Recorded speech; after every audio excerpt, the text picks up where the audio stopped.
Welcome to the May 5th, 2022 meeting of the Southampton Town Zoning Board of Appeals. This meeting is being held via video conferencing pursuant to Part WW of Chapter 56 of the laws of 2022. Is that correct, Katie? Yep. WW? Okay. Yep. All right. Our next two meetings will remain virtual, so we ask the public to continually check the town's website for updates and for any new information. If you wish to view tonight's live meeting only, please do not join the Zoom meeting and instead go to the town's website. If you wish to be heard during a meeting but did not pre-register, please go to the town's meeting portal, choose the meeting group from the drop-down on the left, and you will find the information required to join the Zoom meeting. With that, I'd ask you join me for the Pledge of Allegiance. I pledge allegiance to the flag of the United States of America and to the republic for which it stands, one nation, under God, indivisible, with liberty and justice for all. We will be starting this meeting with the public hearings. We have applicants and members of the public standing by via Zoom webinar, which is being moderated by CTV. Charles Certain will mute the speakers until it is their time to give testimony before the board. Please be patient. If you find that you are having difficulties accessing the hearings, please visit the town clerk's meeting portal and click on the instructions link. A reminder that applicants, agents, and members of the public speaking other than attorneys will be sworn in, will state their address for the record, and will offer their testimony as it relates to the application before the board. We have very few items that are being adjourned tonight in the agenda, so we ask members of the public who speak to keep their comments limited to 3 minutes. Board members who must recuse themselves from any application will state so on the record and will be removed from the meeting until the end of the hearing. Unless otherwise stated at the end of each hearing, all of these applications will remain open for written comments for all purposes until May 20th, 2022. Those comments can be addressed to the board secretary, Candace, and sent via email, mail, and/or dropped off at Town Hall. With that, I'd ask for a motion that we approve to approve the minutes of our last meeting. So moved. Second. Mr. Daly, Aye. Ms. Kern, Aye. Mr. Macedonia, Aye. Ms. Burgess, Aye. Chair votes aye. And with that, we will go on to adjournments. First adjournment is case number 7, Sandland Corporation, 585 Midline Highway, Noyak, tax map number 900-23-1-1. This application is withdrawn. Does that require anything? It does not. Acknowledgement? No, okay, thank you. Going to decisions. The decision 153 Herrick's LLC, tax map number 900-123-3-36. I make a motion to adjourn that to May 19th. Second. All in favor? Aye. Aye. Opposed? The next decision that's being adjourned is the Dilla Patel and Dihon tax map number 900-31-1-3.2. I make a motion to adjourn this to 6/16. Second. All in favor? Aye. Aye. Aye. Opposed? The next decision is Scott Schlachter, tax map number 900-23-1-49. And I make a motion to reopen this application for additional testimony. We have a second. Second. Ms. Kern, Aye. Mr. Daly, Aye. Mr. Macedonia, Aye. Ms. Burgess, Aye. Chair votes aye. Reopen. Now I make a motion to adjourn this application to the public hearing on June 2nd. Second. All in favor? Aye. Opposed? On the decision of the Kidd Construction Company, I make a motion, sorry, let me just read the tax map number. 900-51-1-10. I make a motion to reopen to accept written submissions. Second. Ms. Kern, Aye. Mr. Daly, Aye. Ms. Burgess, Aye. Mr. Macedonio. Aye. Chair votes aye, reopen. Then I make a motion to close for decision later this evening. Second. All in favor? Aye. Opposed? On the decision of Paul McCormick, tax map number 900-76-4-33, I make a motion to reopen to accept written submissions. Second. Ms. Kern, Aye. Mr. Daly, Aye. Ms. Burgess, Aye. Mr. Macedonio. Aye. Chair votes aye, reopen. Now I make a motion to close for decision later this evening. Second. All in favor? Aye. Aye. Opposed?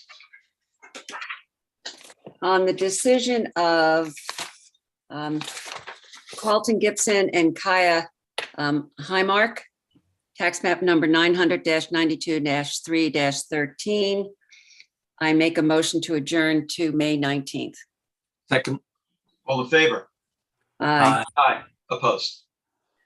On the decision Daniel Beller, I make a motion to reopen to accept written submissions. Second. Ms. Kern, Aye. Mr. Daly, Aye. Mr. Macedonio, Aye. Ms. Burgess. Aye. Chair votes aye, reopen. And now I make a motion to close for decision later this evening. Second. All in favor? Aye. Aye. Opposed? Okay. Susan, you're a natural. I'm sorry if I really don't do a good job on names. Oh, Sorry. Susan, you don't have any need to apologize. Oh, gosh. Excellent, beyond excellent. Oh, thank you. Okay, so case number one is Jill and John DiRenzo, 22 Rolling Hill Road, Hampton Bays, tax map number 900-292-2-21. Applicant requests relief from Town Code Chapter 330, zoning section 6 that references section 11, residence districts table of dimensional regulations for a rear yard setback of 51.8 feet where 60 feet is required for a proposed addition to a one-family dwelling on a non-conforming lot and any other relief necessary. Board has jurisdiction. Okay, this is a minor, so there's no public hearing. Helen, do you want to make a motion? Yes, I move that since there is no public hearing, we'll have a decision at the end of the hearing today. Second. Let me see, Ms. Burgess, Aye. Mr. Daly, Aye. Ms. Kern. Question, do we keep this open for written submissions or not? No, We don't. On a No. minor? Okay. yeah, it's okay. Aye.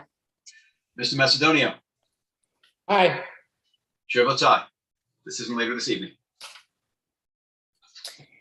On case number two, Kai Sturman and Mary T. Ryan, 77 Reeves Bay Trail, Flanders, tax map number 900-122-3-28.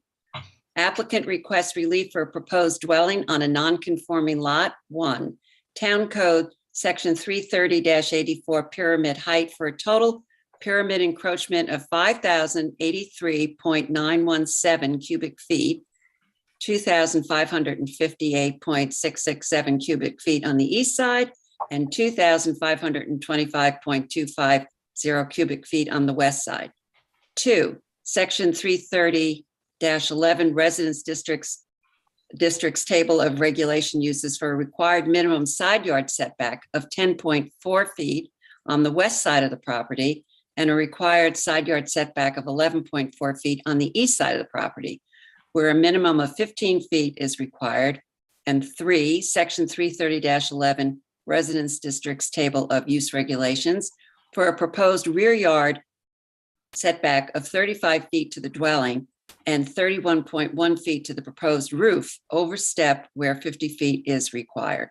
In addition, applicant requests relief from Section 330-97 supplemental regulations for private garages and off-street parking areas in residence districts for a total of 5 parking spaces on the property where 4 are allowed and any other relief necessary. Board has jurisdiction.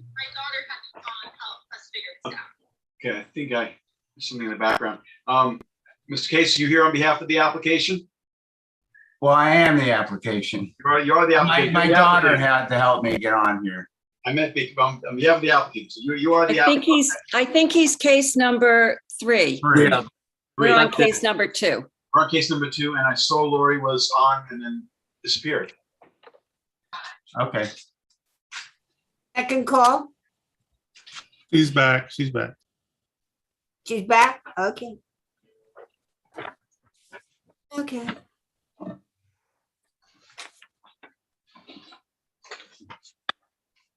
I'm back. Okay, we can hear you. We just can't see you yet. They haven't let me in.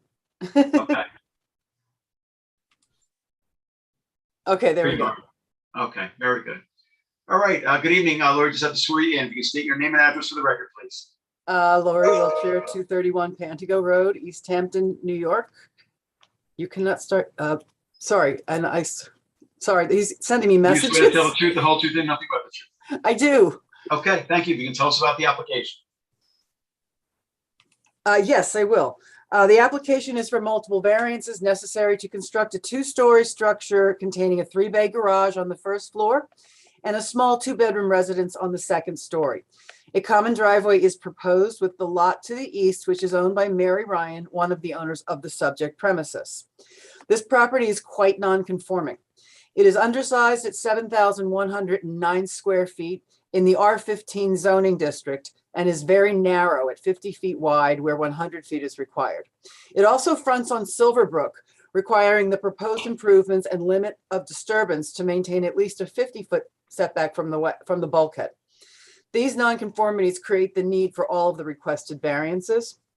As correctly stated, we need side yard setback relief, we need pyramid relief, we need rear yard setback relief, and 1 variance for an additional parking space, although I'm not really sure it's required because 3 of the parking spaces are in the garage and 2 are on the property. So I'm not sure the garage ones count, but we asked for it anyway. They do count. They do. Oh, okay. Yep.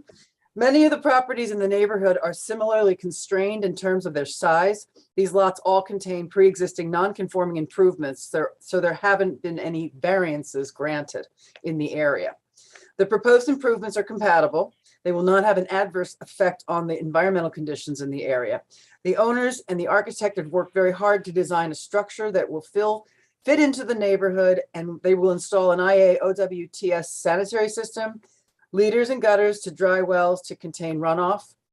The 31.1 foot rear yard setback to the roofed over steps to Reeves Bay Trail is completely in keeping with the neighborhood. And the proposed house itself is actually 35 feet from Reeves Bay Trail. It is the size and the shape of the property and its proximity to tidal wetlands that dictate the need for the variances. The pyramid relief requested is necessary in order to create a modest habitable space on the second floor, which is just over 1,000 square feet. Additionally, the 5th parking space variance is requested because the owner anticipates that one of the 3 bays in the garage will be used for storage of lawnmowers, bicycles, garbage cans, tools, shop space, etc., since the proposed house has no basement.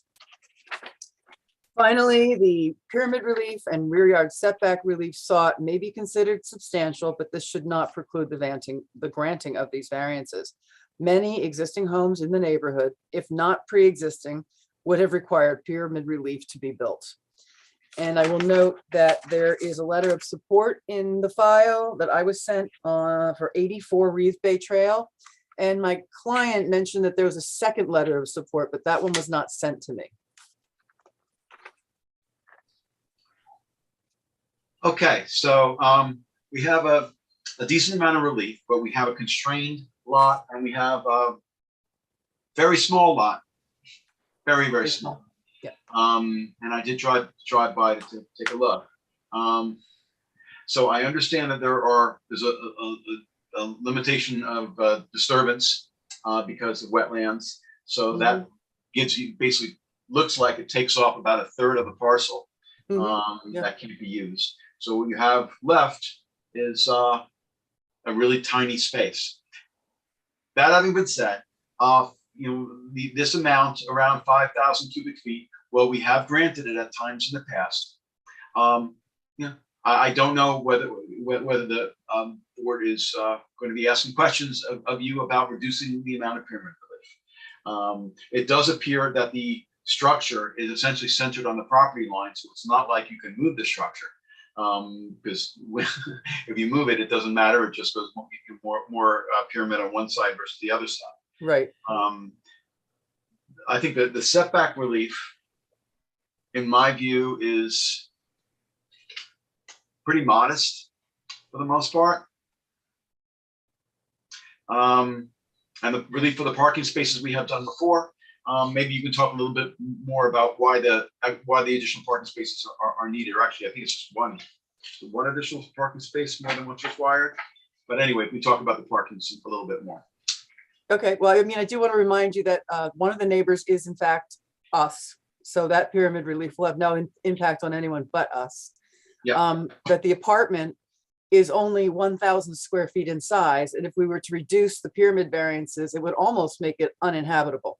It's a very modest 2-bedroom apartment over a garage. So there's no way to make it more narrow without, I mean, if you see the floor plans, it's almost like a little railroad car up there. And that's with having tried really hard to not have huge pyramid encumbrances. I'm not aware that there's any objection to the other neighbor on the other side to these variances, but I've not heard of anyone objecting to this. My neighbor is friendly with the people in his neighborhood, and he hasn't heard of any objections either. And the garage space is simply to, as I mentioned, the extra space is to be used as almost a shed, because there's nowhere to really build a shed on this property. We have no other areas to put any other structures. Are there flooding issues on this parcel at all? No, it's bulkheaded, and the drop from the bulkhead's about 2 to 3, well, it's tidal, so it's hard to say. I've been out there a couple of times, but 2 to 3 feet down the bulkhead. But the good news is you don't have habitable space on the first floor. Okay. For now. I don't think we have comments from the building departments on this one. We do not. Just the question is whether members of the board are comfortable with the relief that's being requested. So I wasn't sure if anyone had any questions or comments. Yeah, I'm not in receipt of any plans, surveys, or anything on this. I don't know if any were submitted, or if they, so I can't see where the placement is on the property. I have the survey. We Yeah. submitted 13 copies of the survey. I don't know. Yeah. what I didn't happened. get one either. I have no survey I don't know or what plan. happened. I didn't Yeah, get a survey or plans either. The only thing I got is an aerial map. yeah. Aerial map, that was so I it. don't have enough information to opine on this at this point, but I will say that it seems like an awful lot of relief, and small lots are not necessarily entitled to big houses. No, I don't think this is a big house. It's a little apartment. It's But not.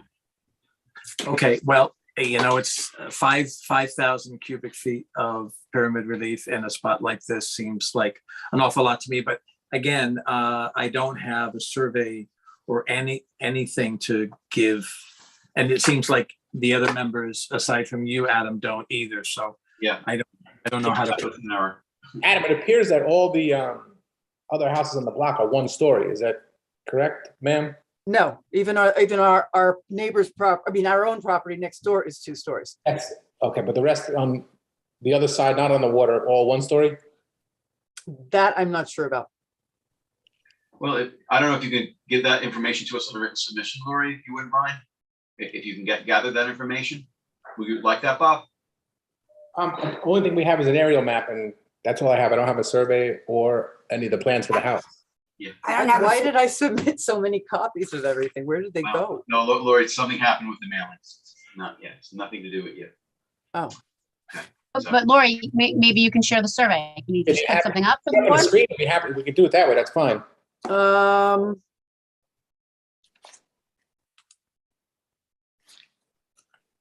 Hmm. Yeah, let me see here.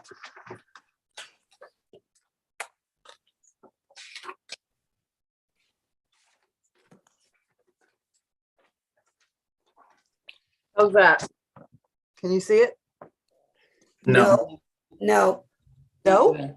Well, no. I meant share your screen. Do you have it I on your just- computer? I'm not quite sure how to bring up the survey. That's the problem. It's not letting me get to my files. So Oh, files, let me see. No. No. No, I'm not sure how to do this. Sorry. It's not allowing me to get to my own documents.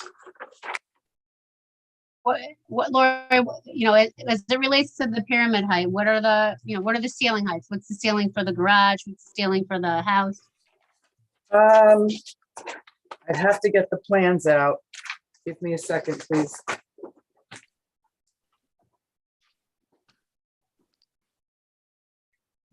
Yeah, I'm feeling like we should hold this over until we can get the right documents and everybody be prepared for this, because we've got a busy agenda tonight. That's my view. Sorry? What did you say? Sorry? I said, my sense is we should hold this over because we don't have the documents to look at for whatever reason. And, we're not able to get the information we need right at the moment, so.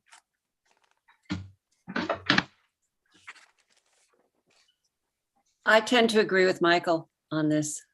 And I have a concern about the encroachment amount. Pyramid amount, yeah. Those pyramids are really about the dormers in order to give the ceiling Maybe height. once we get the survey, we'll have a better understanding. I know, I don't know what happened with this. Did these get, So can we adjourn it? Lori? We can, but before we do that, Lori, I know Katie had asked you about the ceiling heights and other questions about how the pyramid was arrived at. So you yeah, think- I'm gonna have to get that from the architect, because although there's elevations, I don't have the interior ceiling heights. Okay. Okay. Well, that'd be a good written submission as well before the next meeting.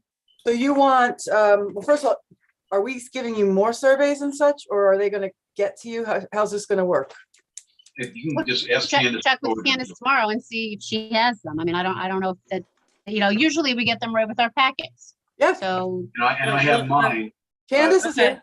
I'm here. I'll tell you what happened, Lori. This is the application where you submitted the copies. I had 2 for this application. The other copies were for one of your other clients, and I requested copies of the survey. It doesn't look like I got the additional copies. So Adam has his because I had 2 original. No, And because he I brought them in when I deleted. brought the replacement check, but we should talk tomorrow. This is not That's the place okay. to have this conversation. No, that's fine. But I wanted to let you know, don't come and see me tomorrow because unfortunately I'm not going to be in. So give me a call on Monday. I will call you on Monday, but let's just talk about, you want to know the number. Bob, you want to know that the number of homes that are 2-story in this neighborhood. That's it, and then also, like Katie said, the ceiling height of the garage and The also ceiling heights I will get from the architect. in the apartment upstairs. Yep. And as long as they're within range, then we're okay. Okay, so, and you want these as a written submission? However, Adam wants them. Well, you can submit them in advance if possible, but we're going to keep the public hearing open until our next meeting. Luckily, have a room agenda at the next meeting, which is May 19th. May 19th? Um, Okay, we'll have everything to yes. you by May 19th. And Candace Yeah. will let me know what to do with the missing elements. Right, but in the meantime, I want to see if there's anyone here waiting to be heard. Is there anyone here who's waiting on Zoom to be heard this evening in connection with the application of Sturman and Ryan? This is for property located at 77 Reeves Bay Trail in Flanders. If you're waiting to be heard on Zoom, this will be the time to let us know by raising your hand. I see no hands.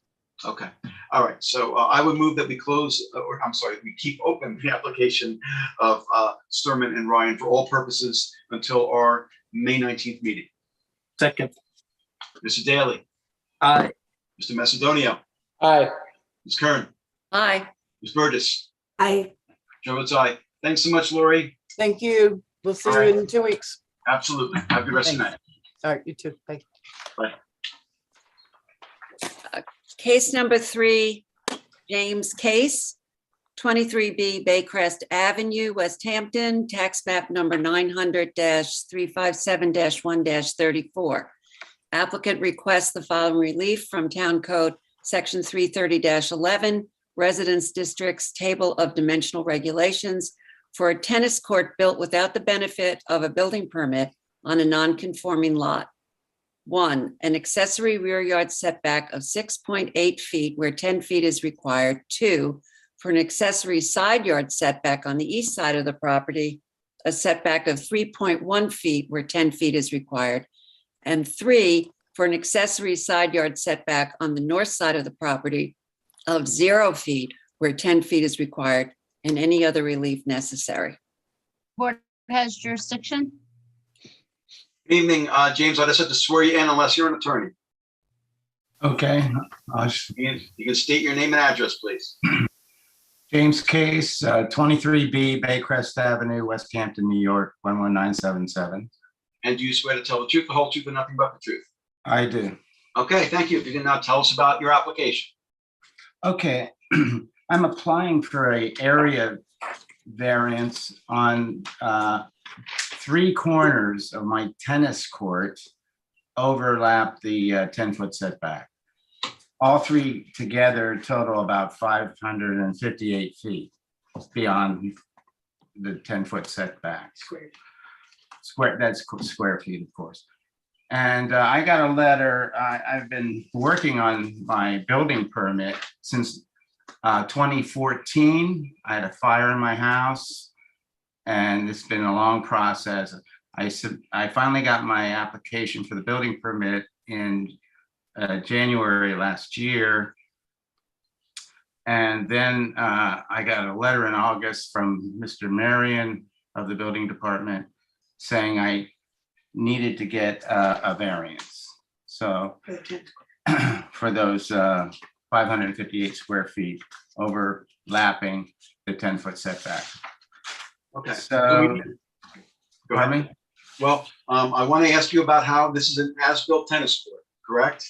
That is, it was constructed without permits, or no? That's correct. I built it myself back in 1999. I thought it was within the, I didn't really look at a survey. It's the perimeter line of the court. And if you remove the perimeter fence, which is a net hung on poles, those poles are sitting in sleeves of PVC, so they can just be pulled up, and without the center net and the lines hammered down onto the court surface, you wouldn't know there was a tennis court there. Basically, all the work was the leveling of the area because it was a slope. And when I leveled it, the high side had to have a retaining wall, and the low side, the same thing. So level out the area. Yeah, did you speak with anyone in the building department in the town of Southampton as to whether you needed a building permit to put up this tennis court? No, I didn't. We're talking about 1999. That's right, and people got permits for tennis courts in 1999. Oh, absolutely. I'm not saying that, but I put it in nonetheless, and it overlaps the setback. So that's why I'm asking. Well, the reason I'm asking you questions about how the tennis court went up is because we have too many people in the town who put structures up without approvals. When that happens, you end up being in a situation like this, where you're having to ask for relief for structures that are already there to allow them to remain there. So, Right. And what that also means is that in most instances, just about all instances for as-built structures, they are what's called a self-created hardship. Self-created hardship is one part of the 5-part area variance standard. we as a board have to consider that as part of the test. We can't consider it as all of the test, but we consider it as part of, the test because it is an issue. That having been said, the one thing I couldn't gather on the survey is the size of the tennis court, how big it is, the dimensions. Same thing I was gonna ask, Adam. Well, a normal tennis court is 120 feet by 60 feet. Yeah. And I don't know the exact number, but I cut off the four corners to Well, make we're them.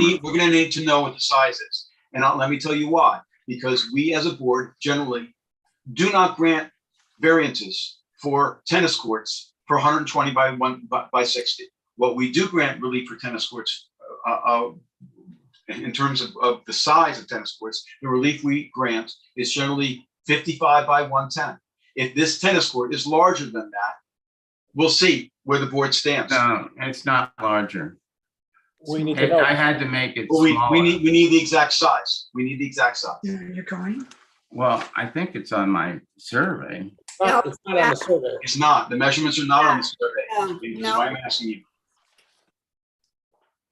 Well, And matter of fact, you need those measurements need to be put on the survey. You need a new, oh, I had my architect draw the total area of encroachment. It was But that's not the 158 question. square feet. That's not the question I'm asking. I'm asking what the current size of the tennis court is. So we're going to need that information. The dimensions of the tennis court. Yeah. Correct. Get on there. Correct. The tennis court is located in your rear yard, is that correct? Well, yeah, the house when it was built in 1954 faced the water, which is Beaver Dam Creek. Right. The rear of the house is where the tennis court is. Because my question is, do we have rear yard coverage as well issues here? It's a good question. You're only allowed to cover your rear yard a certain percentage, and there's nothing indicated on the survey as to where your rear yard line is and how much. I mean, you've got encroachment in terms of inside the setback, but you don't have rear yard encroachment. That is lot coverage, James. Lot coverage. I'm sorry. lot coverage. The tennis court, according to the survey, is 6,370 square feet, which is 13%.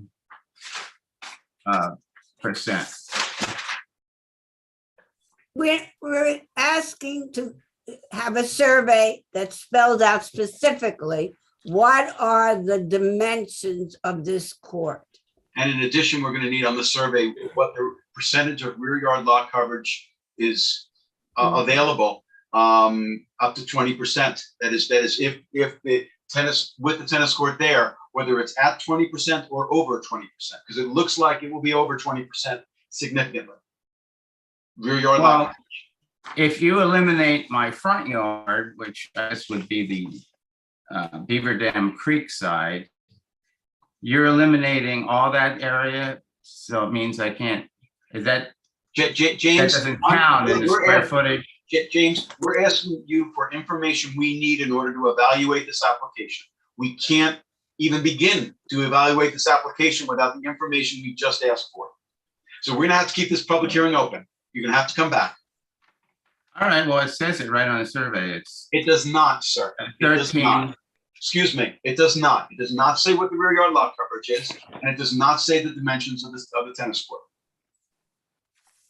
Well, I sent the surveys in. I'm looking at the survey. Neither of the things I just mentioned are on the survey. So what you need to do is talk to the person who prepared the survey to find out where your rear yard begins and and how much of the rear yard coverage is taken up by this tennis court, in addition to adding the footage of the tennis court. Well, we need a new survey. Yeah. Basically, we need a revised survey. Revised. Well, yeah. I'm just saying that the lot coverage, according to the survey, is 13.9. James, there's a difference between lot coverage and rear yard lot coverage. Those are two different things. James, just so I'm clear, the pool is in the front yard of the house? So coverage is divided between the rear and the front yards. No, Right. Is that right? there's There a are total different lot coverage dimensions, figure yeah. and a rear yard lot coverage figure. Where does the rear yard start? At the house? Okay, we can't take The testimony. from problem anyone. here is I don't understand your understanding of the front and the rear. But, I you mean, know, this is, There's no distinction. sir, this is not an opportunity for you to get instructed on what the codes present. I know that if you go to your architect, who should know this, he will be able to do the survey that gives us the information that we need so that we can make an appropriate decision. That's really what it is. And we need now to pick a date when you can come back with that survey. Okay. Okay, well, I was just So- asking the question, if the rear yard Where does it is start? where the tennis court is. This is not Yeah. the venue for you to be discussing that with us. That's what if you want that, you should discuss that with your architect. After Okay. he does an appropriate survey. Okay, all right, so at this point, we also have some building department comments, but at this point, I wanted to see whether there's anyone from the public waiting to be heard in connection with this application. This is the application of case for property located at 23B Baycrest Avenue in West Hampton. If you're waiting to be heard on Zoom in connection with this application, this would be the time to let us know by raising your hand. I see no hands. Okay, I also wanted to mention that we did get a written submission by a Larry Wood related to the application. And we did also get comments from the building department. James, I would suggest that you go over the comments with the building department with Candace when you speak with her on Monday. She's not going to be in tomorrow, but she'll be in on Monday. And now my next question is, when can you come back? Can you come back on May 19th, or do you need Yes. more time? Do you need No, to? we're not gonna be here on May Oh, I'm 19th. sorry, We're we're not we're gonna not be- gonna be here on May 19th. Okay, then the next available meeting is June 2nd. Okay, June 2nd. Okay, All right. okay, all right. Okay, with that, and James, I appreciate your frustration, but this has to be fixed, okay, before we can hear it. So anyway, Okay, I have one question. okay, what I I have to wanna know- swear, I have to swear you in, okay? If you can state your name and Oh. state your name and address for the record. Otherwise, I can't take a Oh. test. I'm Leanne Case, Jim's wife.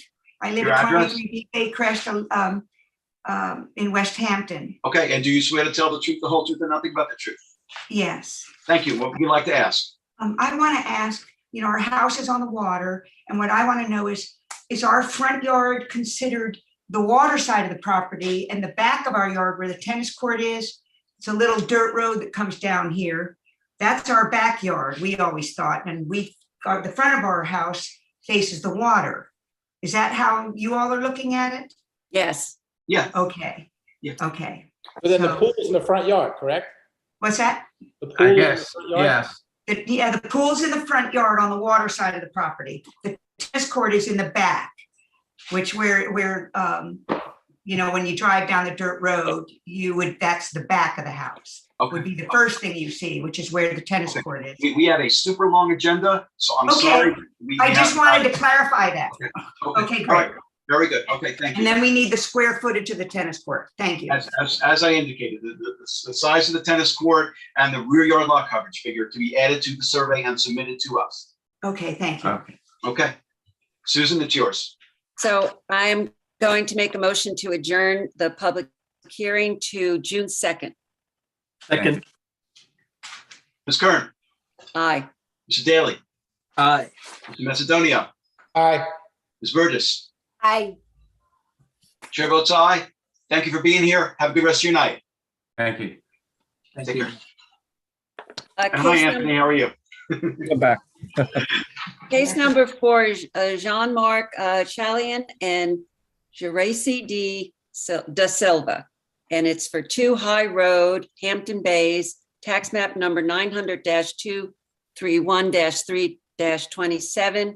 Applicant requests relief of Town Code Chapter 330 zoning section 84, height, paragraph D, pyramid law, for an encroachment of 2,790 cubic feet to construct a proposed second-story addition to a one-family residence on a non-conforming lot and any other relief necessary.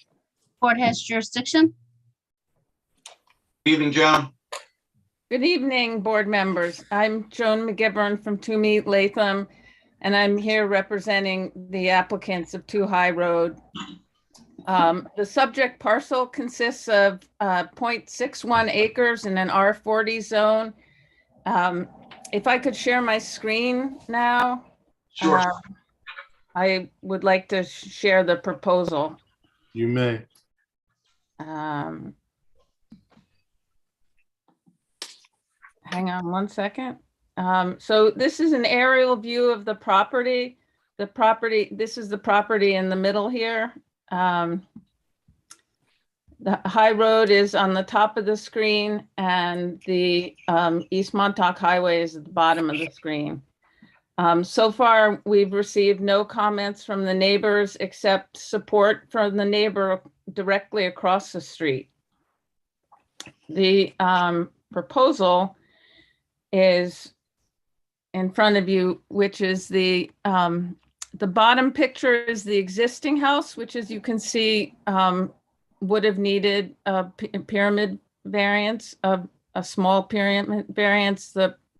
This is the proposal in the blue. If the board has any questions, I'll go on to say that this will add 512 square feet of living space, and with the new staircase at 66 square feet, it would change the existing living space to be 21.2% of the property. But I want to emphasize that the footprint is essentially not changing and no new bedrooms are being added.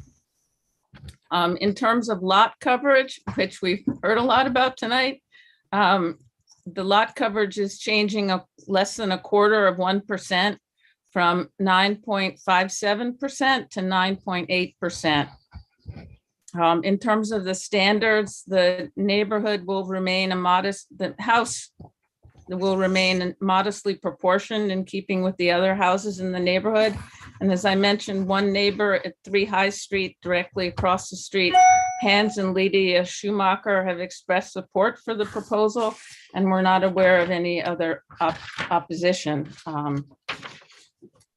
The clients have no other means of achieving a family room, and I can share the floor plans for the first and second, and the second and first floor, which you'll see there's no living space other than the outside decks where the family can gather to, say, watch a movie indoors or be comfortable during the winter. And they do use this house on a year-round basis. In terms of whether it's substantial, the board had asked about ceiling height.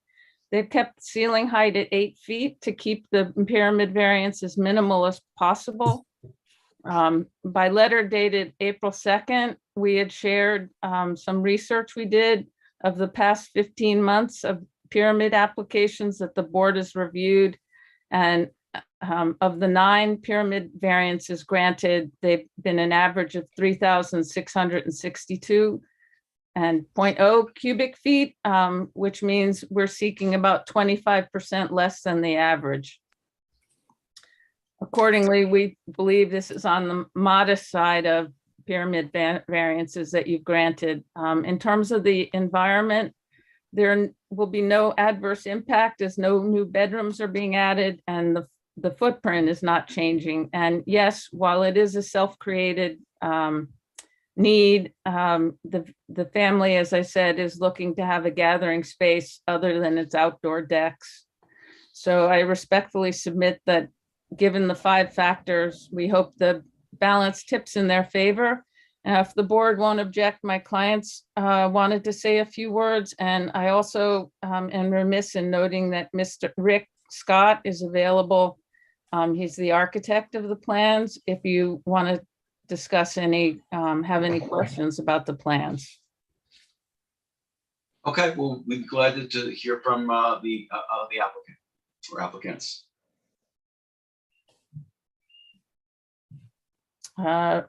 Are they on the Scott call? is coming in. I think they're coming in. Okay. I have the rest of the architectural plans up on my screen if you want me to flip to any of them.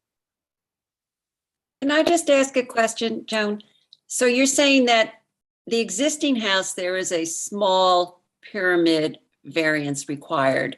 And That's in addition, the there would be an screen area. additional amount as well. Correct. Okay, so it's two parts really. Okay. And as pyramid relief goes, this is modest pyramid relief. Yeah, Right. I agree. Well, yeah, I mean, we'll see if we hear from any of the neighbors, but, and I believe, I mean, the house is the addition that I guess looks like it's on the east side. But I guess, was there a pre-existing deck that went over? No. No, Okay, okay. So I just have to swear you both in. If you can, unless you're attorneys, if you can just state your names and addresses, please. Are you talking to me? Yes, I'm Richard Stott. I'm the architect for the project at Okay. 59 West Montauk Highway, Hampton Bays, New York. And Okay. the owners are both with me. Hi. okay. If you Your can state your names and addresses as well, please. Yeah, it's Jurassic da Silva. It's 2 Rye Road, Hampton Bay. Okay. And sir? Jean-Marc Chaillon. Hello, my name is Jean-Marc Chaillon, Okay, and your address? 2 High Road, Hampton Bay. Okay, and do you all swear to tell the truth, the whole truth, and nothing but the truth? Yes. We do. We do. Okay, thank you. You can Oh, that's- tell that's us a what good you'd like to tell us about the application. Okay. You go, direct. We noticed that you have been living for some time in the house, and especially in winter time, it becomes very crowded for family and friends. And you really wish to have more space for entertainment indoors. And it's a very comfortable house, but it's mainly not balconies, but lots of outside space and very little space inside. If you have friends and kids, is everything open. So it gets very crowded around the kitchen area and dining table, and it's a television room. So is everything kind of together? And you wish to kind of get more comfortable. That's pretty much. Mhm. Okay. Okay. And Richard, maybe you can explain to me just a little bit about how the decision was made in terms of where the addition was to go. Sure, I'd be happy to, and that's a good question. The addition, as you see, is over a piece of the original house that was built, I think, in the 40s or 50s. So one-story building that we did an addition to about 15 years ago for a different owner. So these are the second owners since I did the original modification to that house. So because of what you're actually mentioned, their need to have more space, indoor space for family, I started out looking at the west side of that property and how to add over there. But the west side of the property is encumbered with the septic system, and the topography drops off so quickly that if we tried to put an addition on that side, it would require many more variances than this one simple one. So it became apparent that asking for this variance would be a much easier ask and task than to try and do something on the west side. At first, it seems like the west might be the place to go, but it really isn't. And there's really no logical place that would do it as nicely and with the least amount of disruption as this plan. It remains open to the stairwell. It's not a bedroom. It's just a family space, and there's no way to close it off once it's built up there.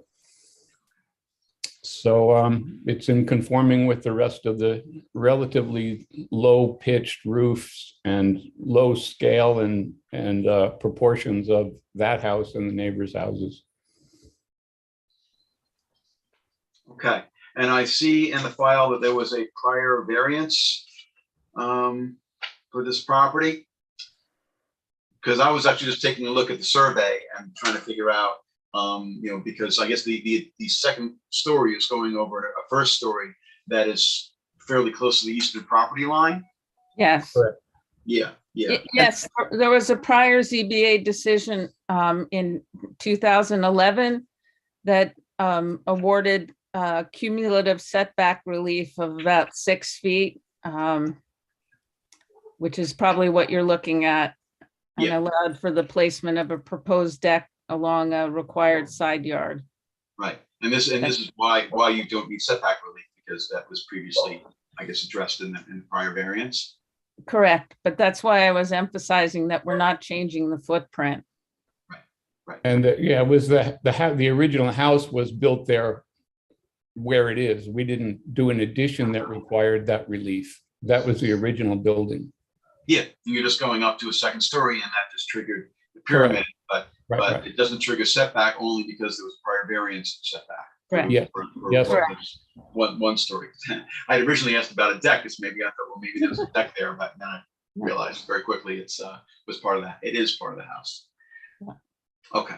I think it's modest relief. So I mean, we'll see. I mean, it's really the neighbor to the east and Cryan who would be impacted by this. Have you had contact with that neighbor? I don't think there's been direct contact with them, but just in looking at both that overhead view that Joan put up first. Yeah, I'm gonna put it I up. wanted to mention there's a line of trees between There's a those line two of buildings. trees here. If the board member can see, there's a line of very high trees that separates the two properties. They're And very dense evergreen trees. And in addition to that, if you look at this same Google Earth image, you can see that the two decks the outside decks are basically parallel with one another. Yeah. And the addition that we're proposing is basically behind the neighbor's Just deck. here, So right. it's really not going to change the way the house is being used. It's not going to be a place to party or entertain anyone. So it won't disturb the neighbors. They won't even see it with those tall evergreen trees in between. The neighbors appear to have a second story on their house also. Yes, they do. Yes. All right. Are there any other questions, members of the board, or Katie or Anthony? Yeah. If I may, I don't see the distance between the house and the eastern property line on the survey. Am I missing it? Yeah, it's there. Could you point it out to me, please? If I can blow that up, I can. I There can't. just isn't it looks to me, Mike, it looks to me like there isn't a line. There's a measurement. Yeah, There are a couple of measurements, but there aren't lines. That makes it a little confusing. 6.7 and, Yeah. It says 5.1 west. 5.1. yeah. Yeah. It doesn't I go don't know if I'm, well, or maybe I'm looking at a different survey because I don't see that anywhere, but so Well, the it's- property, yeah. So I'm uncomfortable with this because we're piling on variances here. There was a variance given. Oh, I see where that 5.1 is. Okay. Right. It's inside the house, but not, Right. okay. Yeah, I'm uncomfortable with giving a permit at this level, so close to a property line. And, it's like layering variances, and I'm not comfortable with it, period. And I'm just speaking for myself. And that's fine, Mike, but I just want to mention, well, there may be properties that have had prior variances. We have to weigh the 5-part test based on the application that we have before us. Well, you can certainly take into consideration the fact that there were prior variances on a property. The 5-part test has to be analyzed to the application that's before us, and I just want to mention that. Yeah, understood. Thank you. Thank you, Mr. Chair. Okay. All right. Any other questions?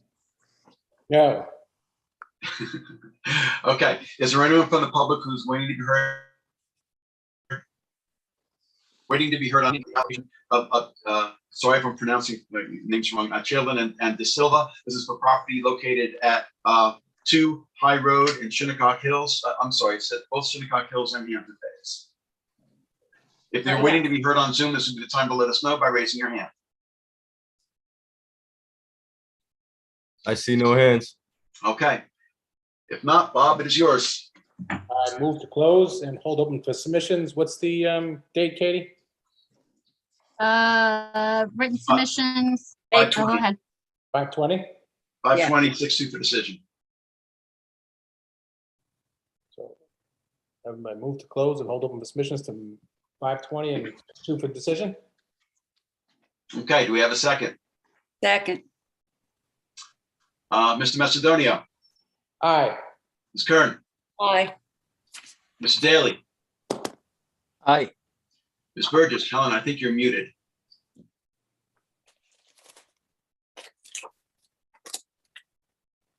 Aye. Thank Chair you. votes aye. Thank you all for your comments this evening. Have a good rest of your night. Thank you. Good night. Thank you. Good night. Thanks. Case number 5, trustees of the Adria Albert Rom Revocable Trust, 18 Chevat Road, Shinnecock Hills, tax map 900-210-1-58. Applicant requests relief from the following provisions of the town code. 1, for a proposed swimming pool on non-conforming lot, small I, section 330-11 residential districts table of dimensional regulations for an accessory distance from the street setback front yard of 52.5 feet where 70 feet is required, and 2 small I, section 330-76D, placement of accessory building structures and uses in all districts, and 330-83C yards to allow the proposed pool to be located within the required front yard for the principal building. 2, for a proposed detached 1-story garage, small I, section 330-11 for an accessory distance from street setback front yard for 50.5 feet where 70 feet is required, 2 small I, section 330-77C, placement of accessory building structures and uses in residential districts for a proposed height of 20.9 and 1/4 inch, 21.9 and 20.9 and 1/4 feet where a maximum height of 20 feet is permitted, and 3 small I, section 330-76D, placement of accessory building structures and uses in all districts, and section 330-83C yards to allow the proposed garage to be located within the required front yard and required minimum side yard for the principal building and any other relief necessary. Board has jurisdiction. Good evening. Gerard, are you making the presentation this evening? Yes, Mr. Chairman, I will be. Okay, so I just have to swear you in unless you're an attorney. No, sir. Okay, if you can just state your name and address, please. Gerard Mangino, 16 Evergreen Lane, East Patchogue, New York. And do you swear to tell the truth, the whole truth, and nothing but the truth? Yes, I do. And I also see that I believe your client is on the Zoom as well. If she wants to speak, I can swear her in as well. Sure, Adria, if you'd like to speak, you can get sworn in at this I time. can swear you in as well, Yeah. Adrian. I totally defer to Gerard. I'm just being educated by the process here, so. That's Okay. fine. I just want to swear you in. If you just state your Okay. name and address, please. Can you state your name and address? Adria Albert Rom, 535 East 86th Street, New York, New York, 10028. Okay, and do you swear to tell the truth, the whole truth, and nothing but the truth? Yes, Thank you. Okay, this way, if you want to jump in and say a few words here. You're thank sworn you. in. Okay, thank you. All right, can you tell us about the application, please? Yes, please. Mr. Chairman, if I may at this time, Maria Mangino, who's been instrumental in putting this application together. She's with me as well. Can we swear her in just in case there's a? Sure. Yeah, thank you. It's all in the family. Okay, all right. So you state your name and address, please. Maria Mangino, 16 Evergreen Lane, East Patchogue, New York, 11772. And do you swear to tell the truth, the whole truth, and nothing but the truth? I do. Okay, thank you. So you can all tell us about the application then. Okay, thank you, Mr. Chairman and board members. Thank you for hearing us this evening. I'm representing Adria Albert Rom and David Rom. They're the owners of the property. And what we're asking for is relief from when the property is built, what will ultimately be the backyard. It's called a front yard because there is a paper road that runs down the backside of the property, which requires the 70-foot setback for the swimming pool and the garage. If I could put up a screen, may I do that? Sure. So this is an aerial view of the property. We're talking about 18 Cheviot Road, Yep, which is we outlined. don't see it yet. Look things up. And the paper road, which, Gerard, we don't Yeah. see, it's the screen has not shared yet. oh, I'm sorry. Yeah, Let's try to make that happen. Share screen, there we There's go. okay, this one. there we go. Okay, great. Okay, we see it now. So we're referencing 18 Cheviot Road, which is outlined in the yellow. And Depot Road, which is, so the front of the house or the front yard will be on Cheviot Road. Depot Road is outlined with that blue line towards the east side. And on paper, it continues across, but in reality, it only goes to that one house to the east of 18 Cheviot and does not provide access to any other house. And it is actually wooded. There is no road beyond the end of that blue line. Yeah. So what we're asking for is to be able to build the home as it is designed and push the swimming pool to within 52 feet of the property line to the rear. Back in 2018, 16 Cheviot Road, which is a lovely home, was granted a variance for the same. And they're, I think, 35 feet from that rear property line. And then back in 2018 as well, 12 Cheviot Road was granted relief to consider their tennis court, which is 20 feet from the property line. So we are asking for the relief of, our relief would be considered 25% of the setback for the swimming pool and 27% of the setback for the garage. And I'd also like to note that considering the garage, we are rescinding our request for the height relief for the height of the garage.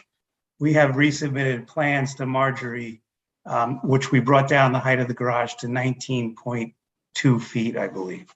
Okay. So we're only asking for the relief for the setbacks and not the height restrictions.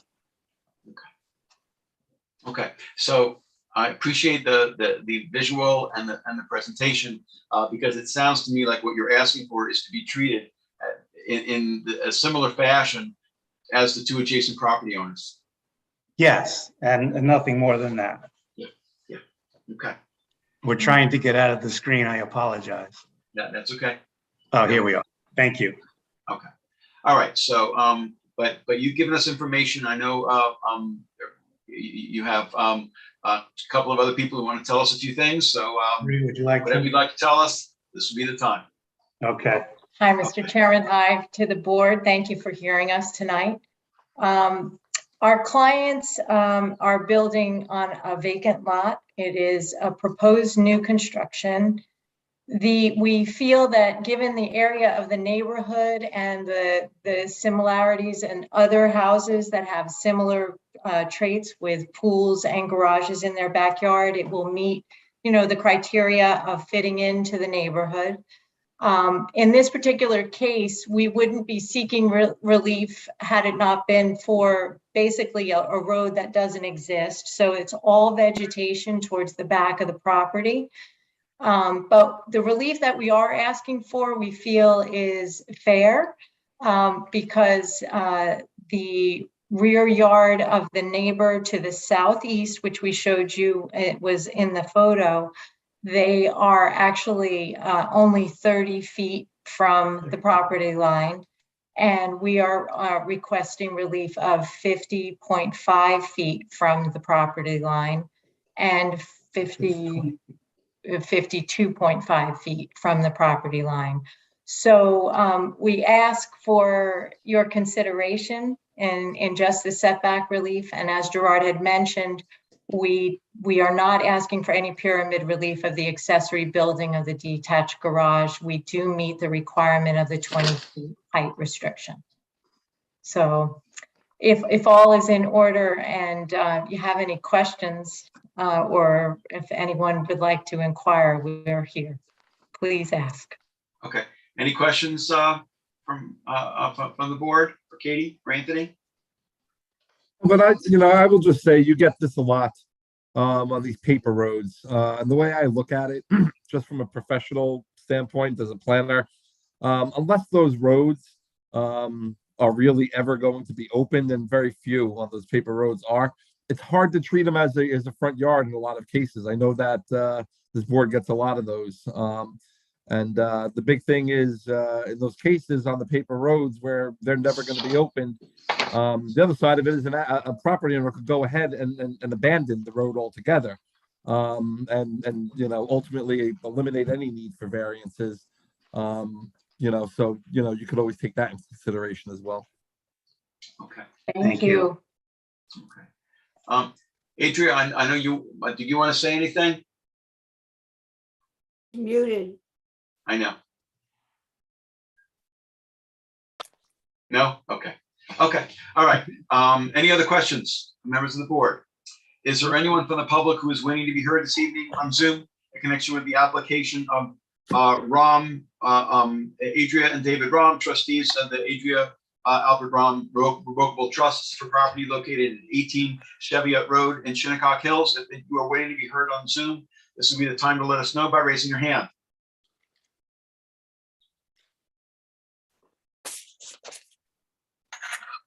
I see no hands. Okay. If not, Mike, it is yours. Okay, so we will close this public hearing and accept written submissions until May 20th with a written decision on June 2nd. Do we have a second? Second. Okay. Mr. Daly. Aye. Ms. Kern. Aye. Ms. Burgess. Aye. Mr. Macedonia. Aye. Chair votes aye. Thank you all for your comments this evening. Have a good rest of your night. Thank you. Thank you. All right. Number 6, Mark House Developers, 43 Middle Pond Road, Shinnecock Hills, tax map 900-234-1-15. Applicant requests relief from Town Code Section 330-82 lot width to allow a road frontage of 0 feet where a minimum of 40 feet is required and any other relief necessary. Board has jurisdiction. Okay, is there someone here on behalf of the applicant? Says on the list, Tim McCulley. I'm not seeing him in here. Anybody from Burke and Sullivan, maybe? Let's see. Nope.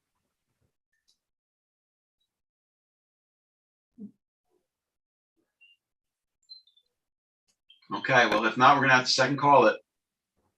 I have a Susan McCulley. Yes, probably Tim's using her. Yeah. All right, I'm gonna promote her. Yes.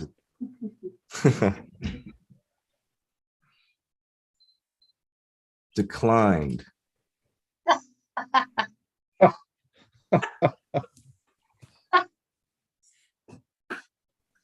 Well, trying to get her. Everybody ready to get anything in the chat? We're going. Nope, nothing in the chat. She's coming in.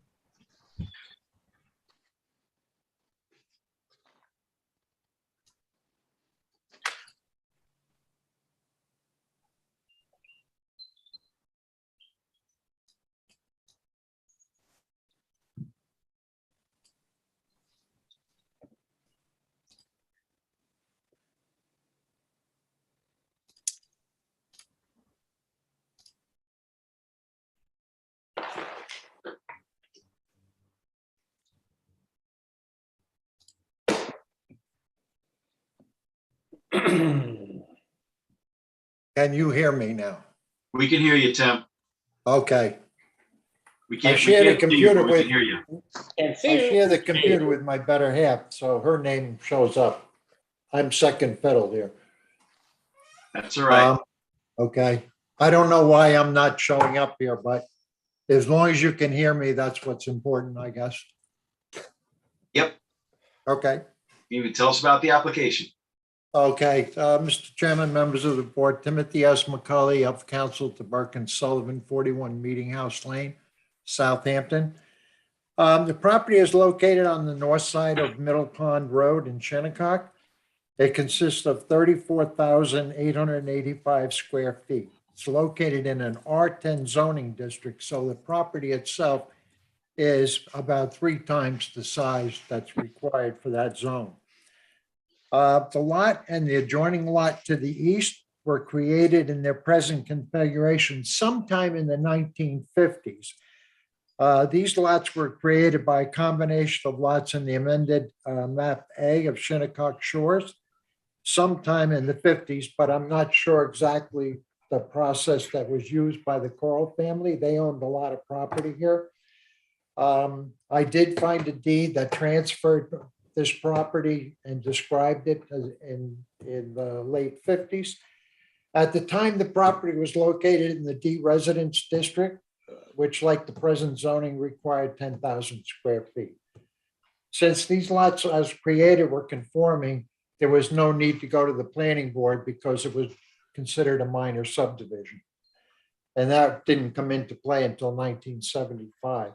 In creating these lots, the then owner, the Corals, granted to each lot a right-of-way over the 20-foot wide access strip, but did not provide actual title to any land to Middle Pond Road.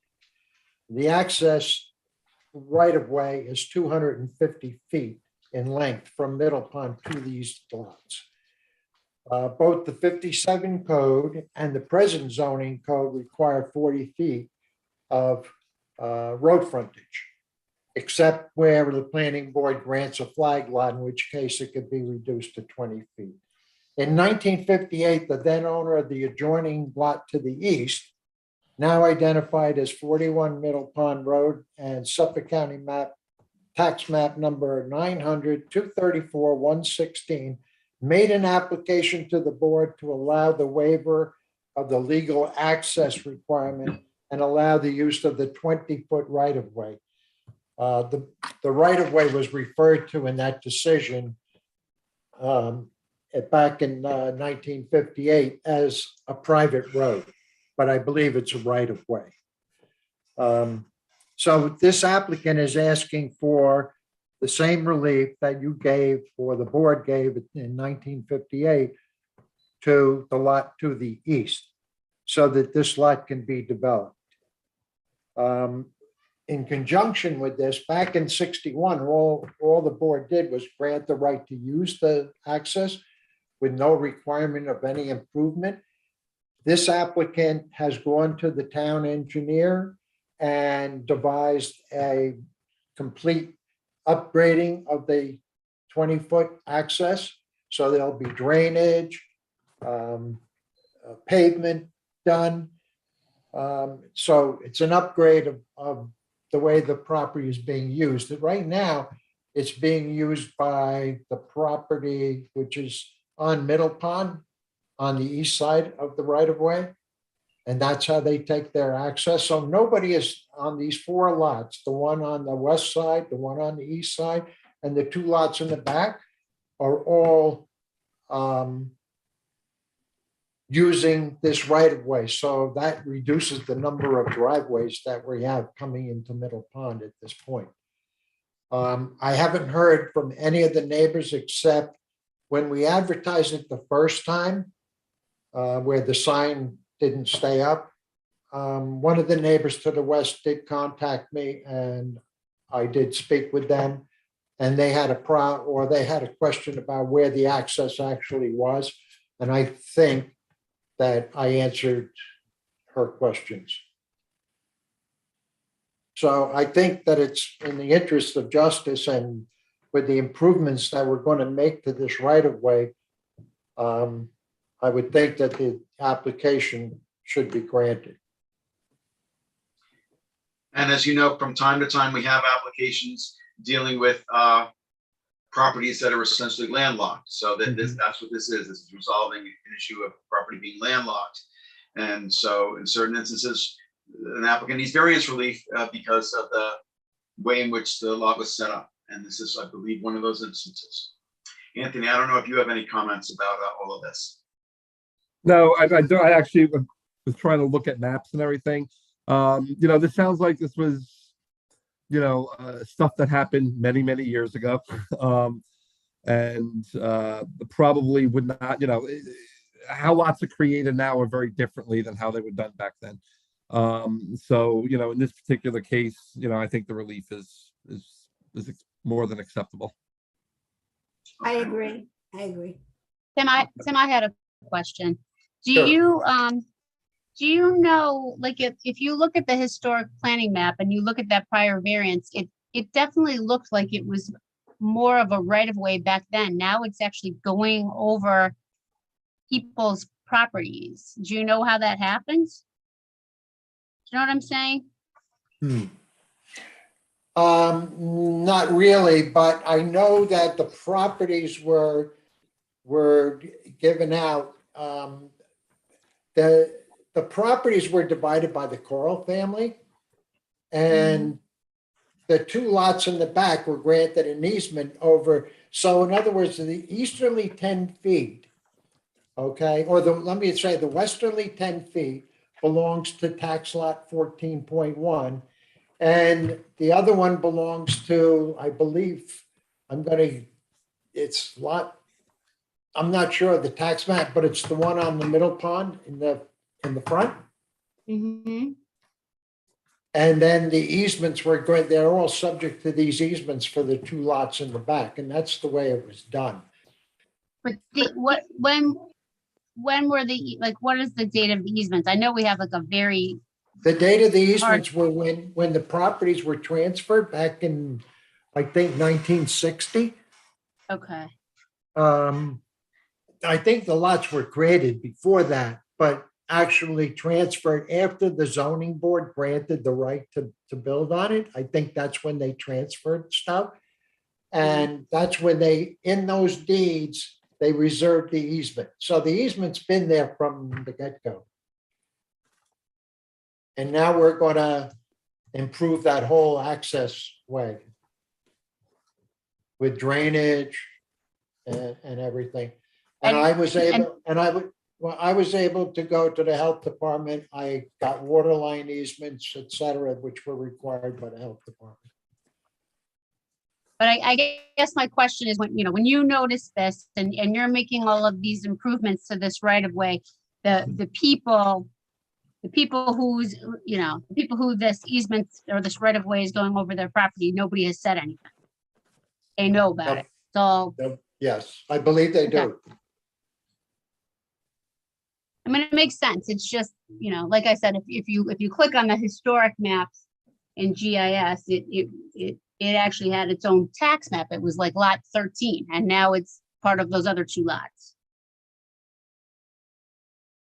Okay. Okay, I can look into that, Katie, and make sure we're clear on that, if you want me to. Yeah, maybe we can just talk about it later. Okay, and I can give it to you in writing or whatever, just to make sure that the record is clear on that. Okay. Yep. That's good. Okay. Any other questions or members of the board?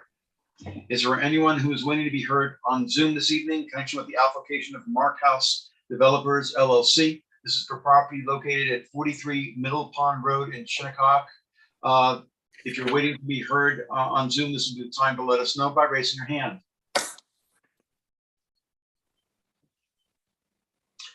Okay. Charlie, no hands? Nope. No hands. Okay. Okay. If not, Helen, it's yours. Okay, we'll close the public hearing. We'll leave it open for written submissions till May 20th with a decision on June 2nd. Thank you, Tim, again. Okay, thank you. Second. Have a good evening. You too. Root for the Rangers. Ms. Burgess. Aye. Ms. Kern. Aye. Mr. Daly. Aye. Mr. Macedonia. Bob, I think you're muted. And we can't see you either. All right, well, I guess Bob is unavailable right now. Chair votes aye. Ran away from home. Okay.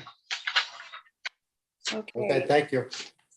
We're up to case 8. SGM Excavating LLC and Max Masonry Supply Yard LLC, 110 and 154 North McGee Street in Tuckahoe, tax map 900-129-2, 19.1 and 19.2. This is an adjournment, so I don't have to read it. Okay, we have either John Bennett or Bailey Larkin from Bennett Reed.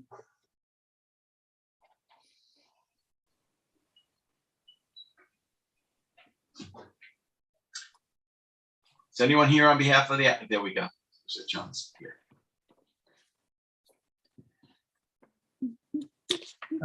If you, good evening. Good evening, John. We can see you and we can hear you. And I was hoping you could let in both Stephen and Cole Mazaneski, who are the principals. Okay.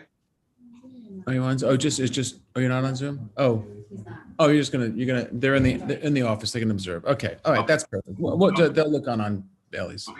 Very good. Okay. Just tell me when to go and I'll start. We're ready whenever you are. All right. So, well, the affidavit of mailing, John Bennett for the applicant, and we're here on an interpretation. I'll talk a little bit more about some other relief later, but primarily what I want to deal with this evening is an interpretation, and we're here as a result of a notice of violation, and then an action was brought in the Justice Court, but was withdrawn because the action had been commenced after the filing of this request for an interpretation in violation of the state law staying those things. So the town attorney's office was kind enough simply to withdraw the matter. So we represent SGM Excavating and Max Masonry Supply Yard with respect to this application.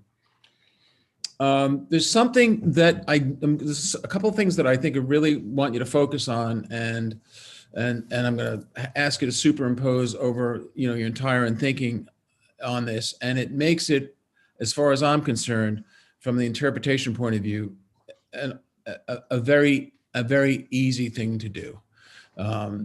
This is not a sand mine. This has never been used as a sand mine. There's no mining going on the property. It has a certificate of occupancy for 9247 for an excavating and a masonry business. And therein lies the answer to why this violation for storage of mulch on the property just has no rationale to it. This is not something that is used as part of a sand mining, but rather an excavating and masonry business. And that is a significant difference to, for example, some of the other cases you've seen involving this type of use. This is a long established excavation and masonry business. And I know, I don't think there's any lawyer as a witness prohibition in the Zoning Board of Appeals as there is in court, which makes me comfortable to be able to say to you that I know from my own experience that this was a masonry business and an excavation business dating back to prior to the adoption of zoning in the town of Southampton. If you look at the affidavits that were submitted as part of the CO, which gave rise to CO for the masonry and excavating business 9247, you'll notice that the affiant is Jim Darby. Jim Darby and his dad, Bill Darby. I knew them very well because they lived on Jennings Avenue on the Village, and I grew up on Hildreth Street, and indeed Jim Darby lived there for some time. But you'll see that dating back to 1948, that the Darbys used that as a masonry and excavation business, and that in the affidavits, and thus that gave rise to the certificate of occupancy. Following the ownership chain, it went from the Darbys then to the Swiderskis. The Swiderskis were the owners when Darby put in the affidavits for the prior use. Then Jack Grief, and you'll see one of the variances application that was made some years ago was in effect for an attempt to do something different there, which was to construct concrete retaining rings. And that variance was denied, but it has nothing to do, didn't cause any, that was a different type of business, did nothing to do to affect the excavation and masonry use, which has remained consistent throughout this period up into including the present day when the current owners have owned it and used it. So what we're going to demonstrate to you is that no approval is necessary for the continued storage of mulch, chips, and hogged logs. Why am I saying mulch, chip, and hogged logs? Because that's the permit that the fire marshal gave for years, for 7 or 8 years running. We've put those in the files until mysteriously it stopped. And I don't know why. And then some notice of violations were issued, and that's what we're here for. So no approval is necessary for this because this is part of a excavation use. There's no question about it.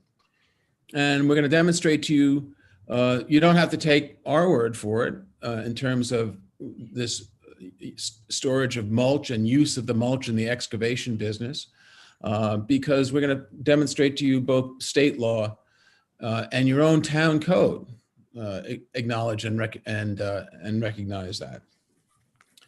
And by the way, so in any event, this storage of mulch use, which by the way is very, very, very safe and secure. They're put in bins, and the bottom of the bins are lined with compressed concrete, so there's no environmental issue to be concerned about. And indeed, the Department of Public Safety never saw an issue with that.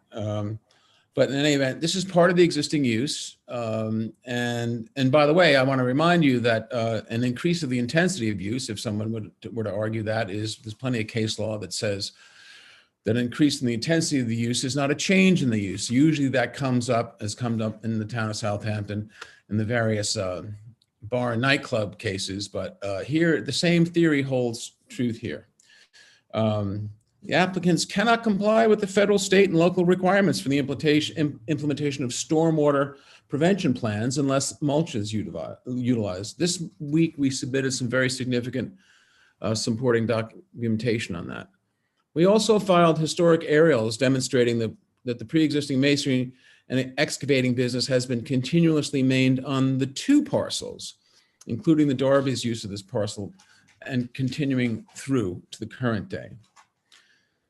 We gave you a copy of this 1972 Standard Industrial Code definition of excavation. Now, interestingly, that's what the town uses for new uses.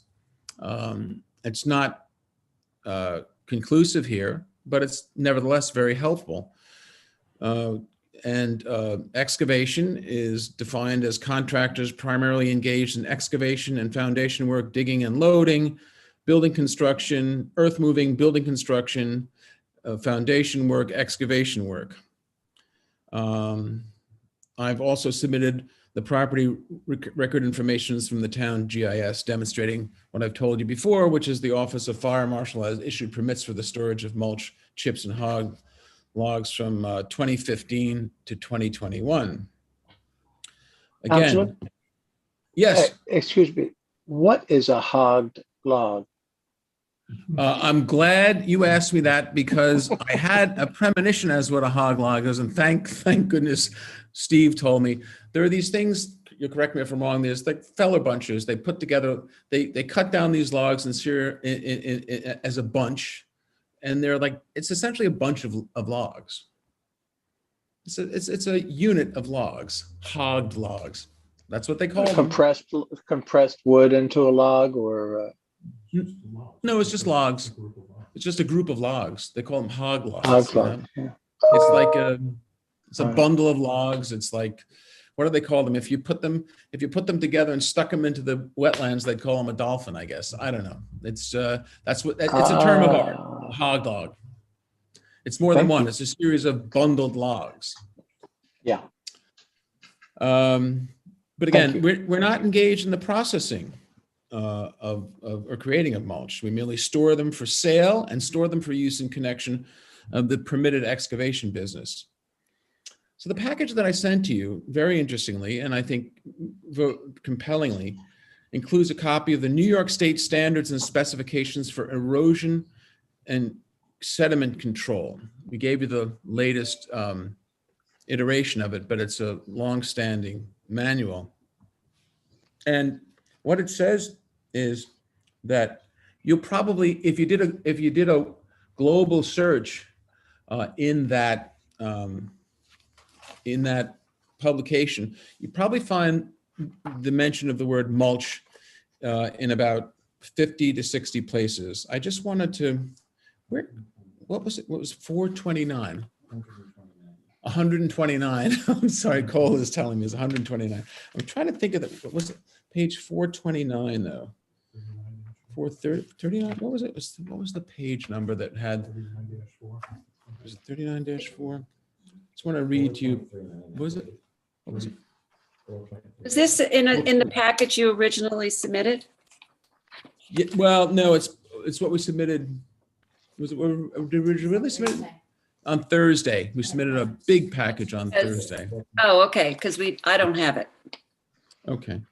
But you'll see for SWIPs, page 4.39, you'll see how integral the use of mulch is, and who does this work? Excavating contractors.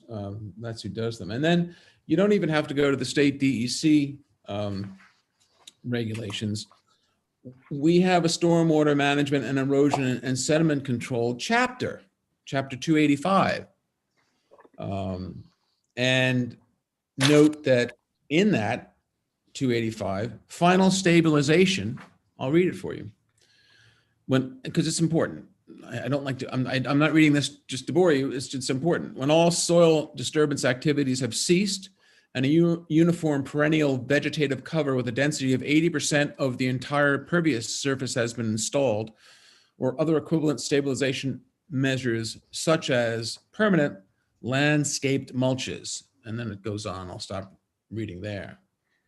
We also, by the way, have a Part 360 permit.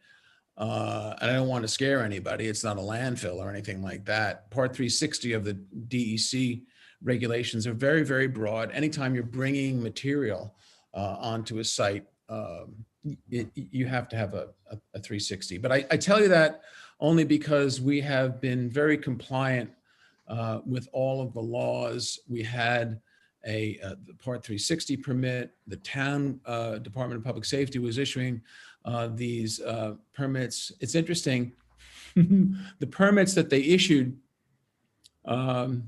mulch, chips, and hog log storage, that's verbatim from the notice of violation that all of a sudden occurred instead of just the town issuing these permits. We don't know why, but we think that you'll agree with this, given the pre-existing nature of this use, a construction, excavation use, and a masonry use.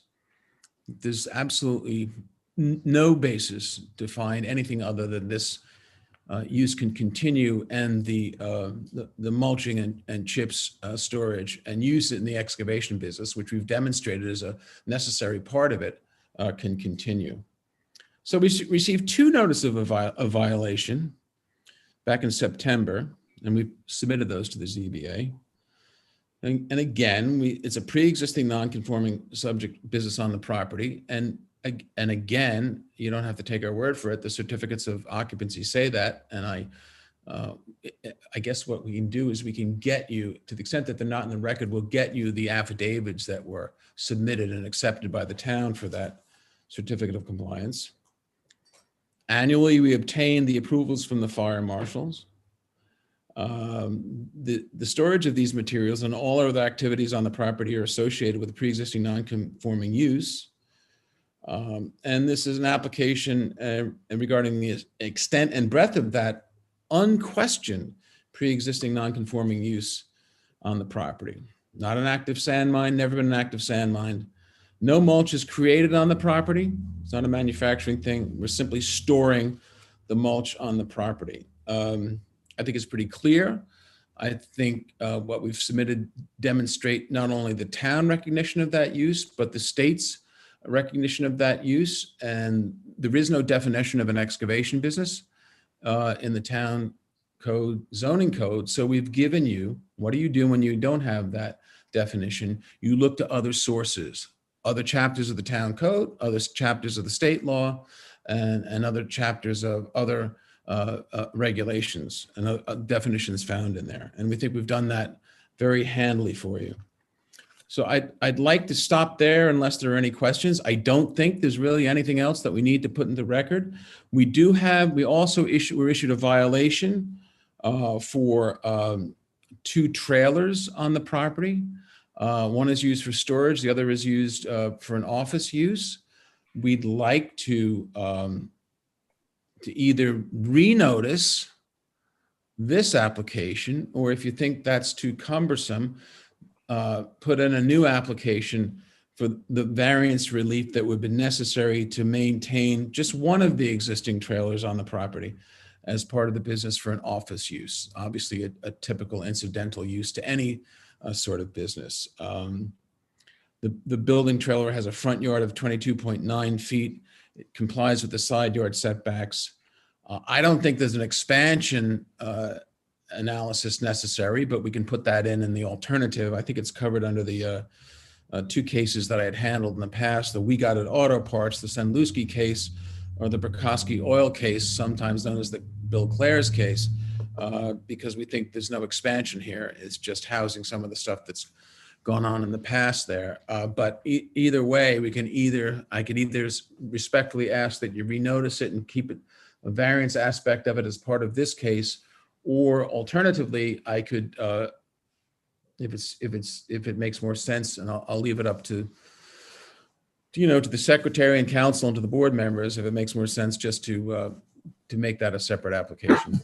I don't have anything else to add. I'm more than happy to provide any other sort of information that the board may ask for. I'm here to answer questions. And I think this is something that's gone on as part of the business for a long time. No harm, no foul. I don't quite understand why we've had a notice of violation. It could very well be that we've been confused with other businesses that don't have the benefit of these pre-existing non-conforming uses going back to 1948. But I think it's quite that simple. Well, John, thank you for the detailed application, a description of the application. And it is, when we're dealing with appeals of actions taken in this case by the fire marshal, often it's the chief building inspector, we're considering everything that has been submitted to us. But it sounds to me like the position that you have, from what I'm hearing, is that everything that's going on the property is within the confines of the existing COs, other than the things you're saying that you might need variance relief for. Would that be accurate? For the trailer, yeah. There was a prior zoning board of appeals decision, quite candidly, that said that there had been a trailer there, not this trailer, and one of the conditions of the variance for the building for this use was to move the trailer off. That happened. Another trailer showed up. But we'd like to, either by renoticing this application, or if it's easier, just we'll submit a separate application for relief for the trailer. I don't know. It's, again, this I'm at your direction or your whim or desire for that. But you, I guess, I have so many questions. For the part that you just spoke about, you appealed the notice of violation for that trailer. So now you're acknowledging it was issued properly because there are no COs and you actually need to apply for variances. Correct. Right? Okay. Correct. All right, so my opinion on that is you need a whole new application Okay. for that, because it's, you need the surveys, you need, we need to refer it to the planning board, I'm assuming, because it's a new structure on a commercial property. Okay, so that makes that one easier. Did Yep. did you say that you just made a written submission with all of the stuff that you were talking about with the Oh, affidavits or? Yeah, well, May, what was May 3rd? That was this week, yeah. 2 days ago. Yeah. All right, yeah. Everything's in here, the state law, the various permits. The affidavit from Jim Darby is not in there. That's in the town file. We'll provide a copy of that for you. And then the COs, I'm sure the CO is part of the application, Yeah, I mean, but I don't even remember, did you even give us a rider with the initial application? Because that's. Yeah. Well. No. I'm always looking for like your very long rider. Yeah. Well, it's very short because I think it's sort of like one of those res ipsa loquitur things. I mean, it's got as a CO for a construction and masonry business. I store mulch there, I supplemented it by my May 3rd supplementation of the state laws and the town laws and stuff like that. Forgive me, I should have done that as part of the initial application. That would have been my typical MO, so to speak. I will be very candid and admit that I want to get the thing filed as quickly as possible, so that would stay any enforcement action. So, which the town agreed to, and they withdrew the complaint, certainly as it related to, as it related to everything, but now just as it relates to the mulch storage, and I'll file a separate application for that. But yes, on May 3rd, I think the only thing that's not in here that I referred to, there's an abstract of all the public safety permits. I'll actually give you those, and I'll actually send you the Jim Darby's affidavit that came from the CO, but everything else I believe isn't here. Yeah. It's a May 3rd supplement. So we got the submissions were mailed out to us, towards the end, I think at the end of last week. So we didn't get the May 3rd submission. I'm very sorry. Well, and the thing about it, I mean, even if you had brought it in and we had an in-person meeting, we still wouldn't have gotten it until today, until we got it would have been waiting for us at town hall. So I'm really sorry. I thought these things just went right into your folder when they came in. My apologies. Yeah, that's the reason I'm mentioning it. You're not the only one, John. We have from time to time this happens. It would be. I don't want the board members to feel like they haven't had a full opportunity to review everything and ask questions about everything you've submitted.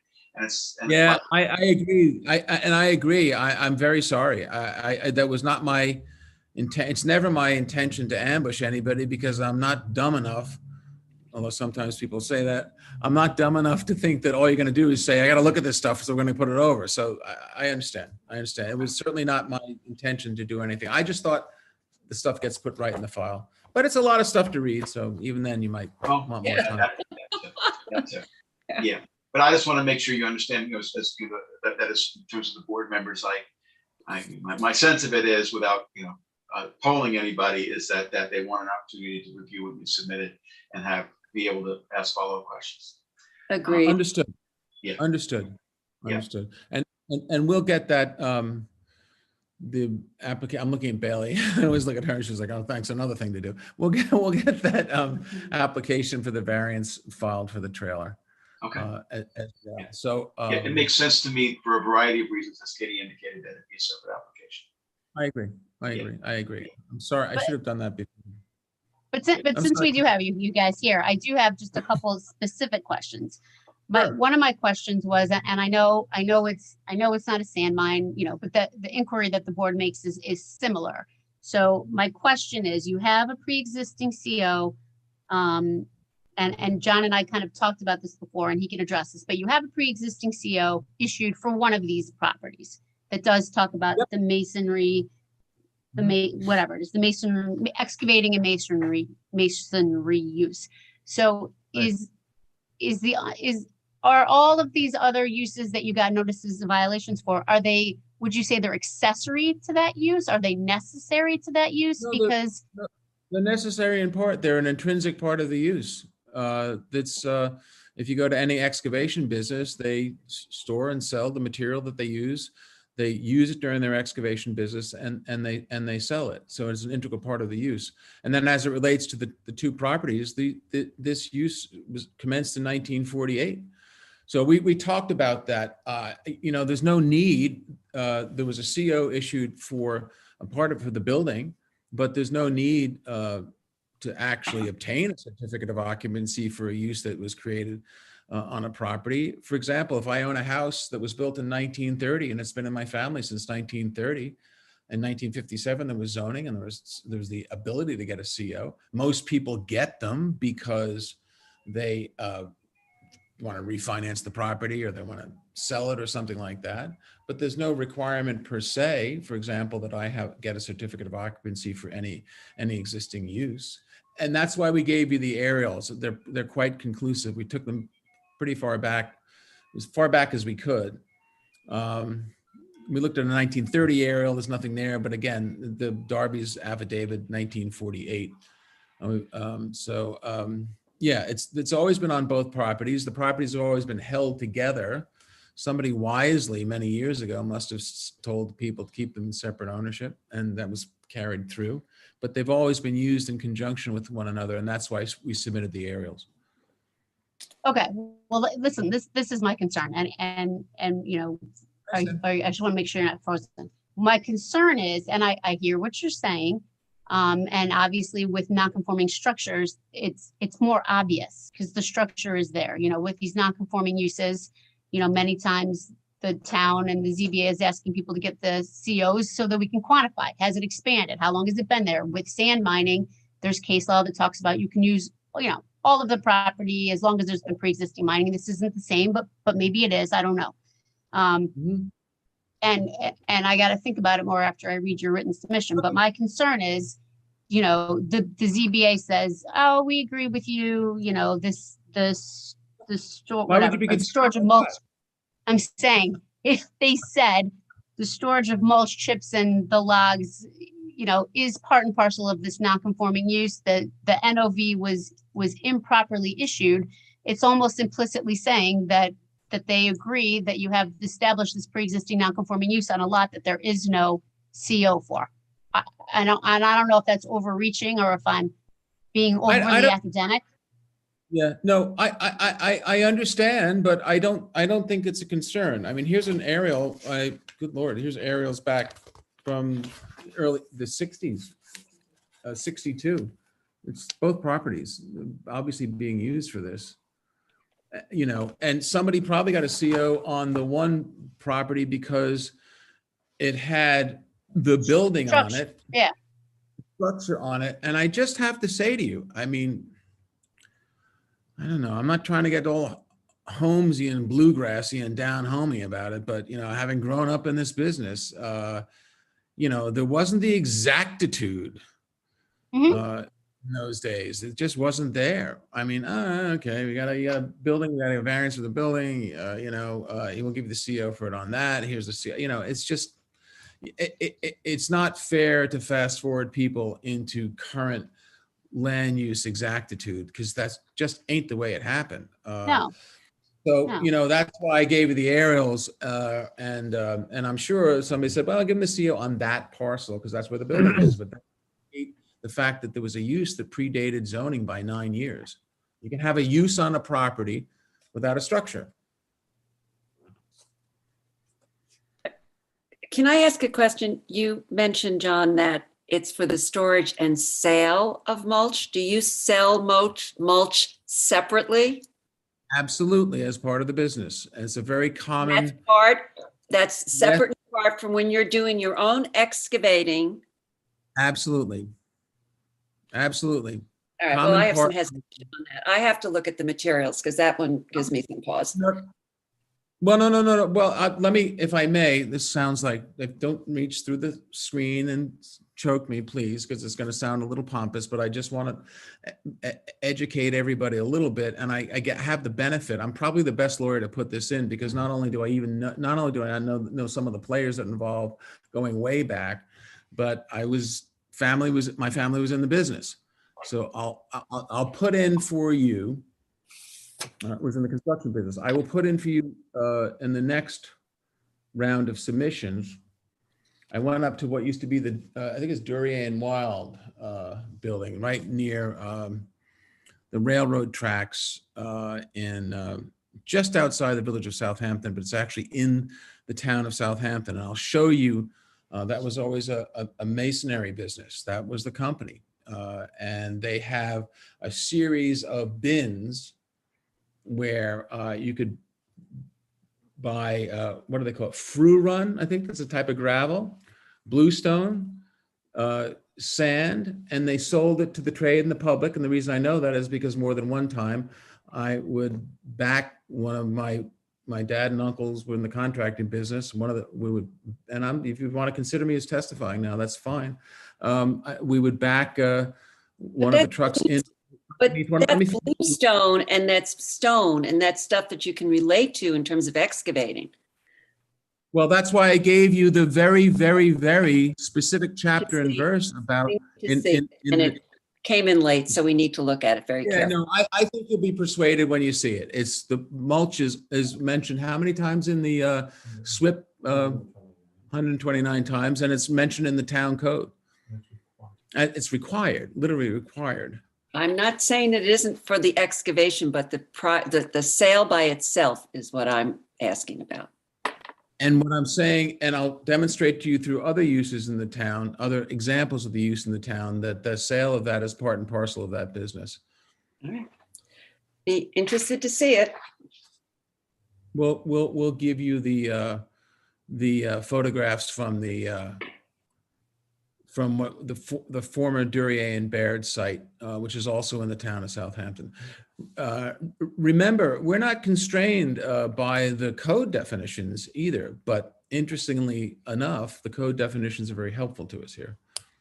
Yeah, you're not constrained by the code, and again, I know you're not a sand mine, but the analysis that the board used for the ZBA is you are constrained by what was pre-existing non-conforming, right? Like, did this mulching, the mulch chips, hog logs, was that pre-existing non-conforming, or did it become an accessory use to this pre-existing non-conforming use, or is it a brand new, non-permitted use, which is what code thinks? It doesn't make any sense at all. This is what happens. Businesses change, but they still are within the example that comes to mind is when video stores opened, everyone had cassette tapes.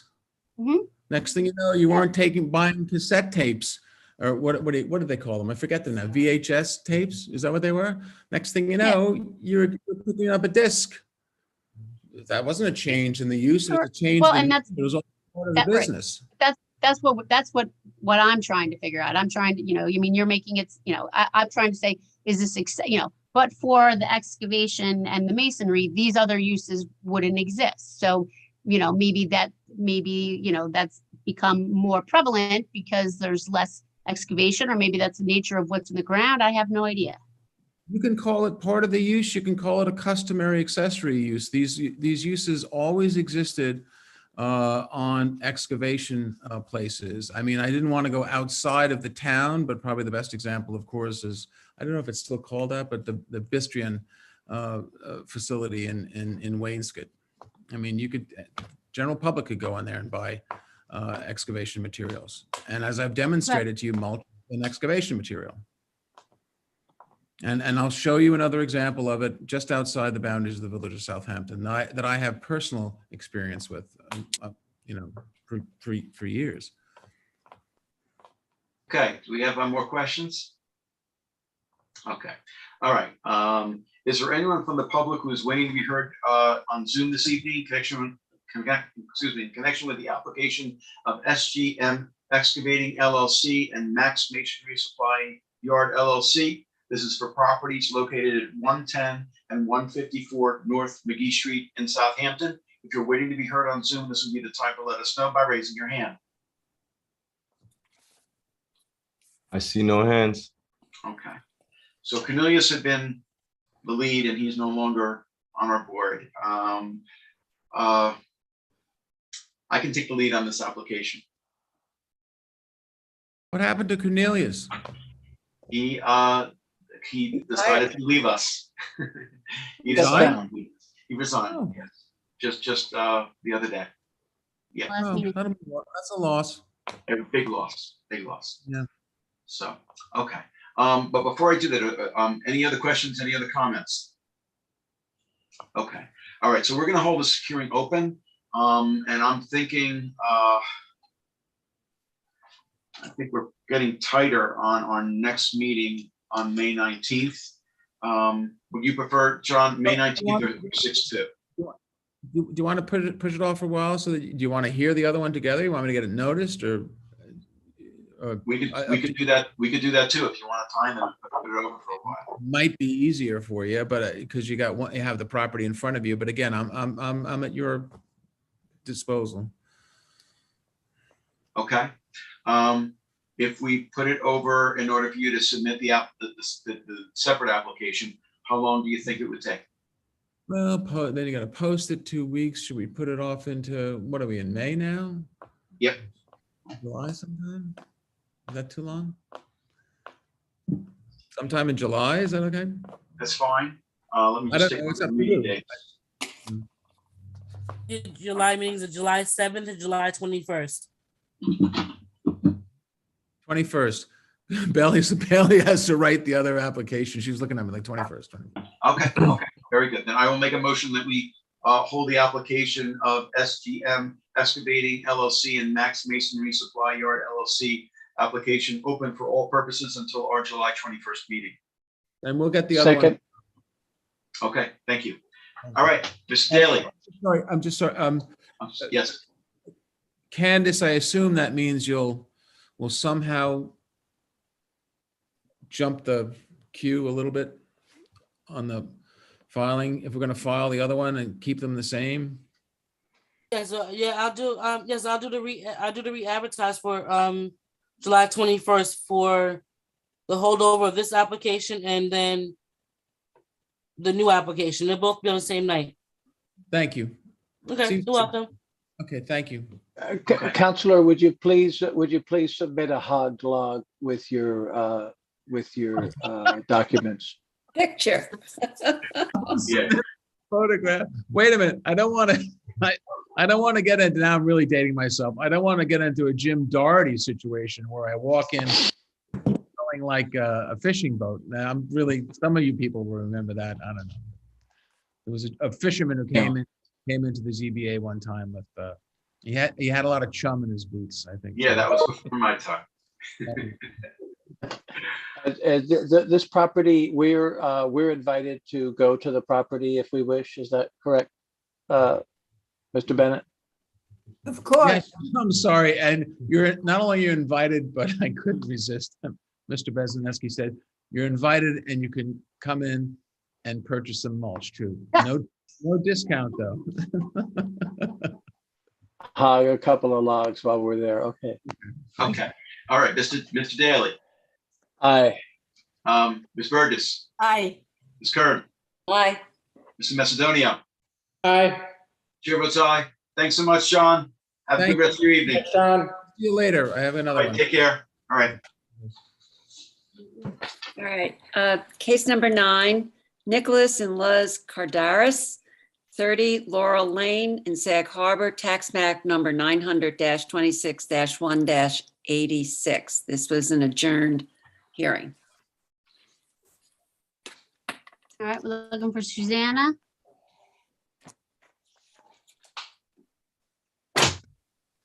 All right.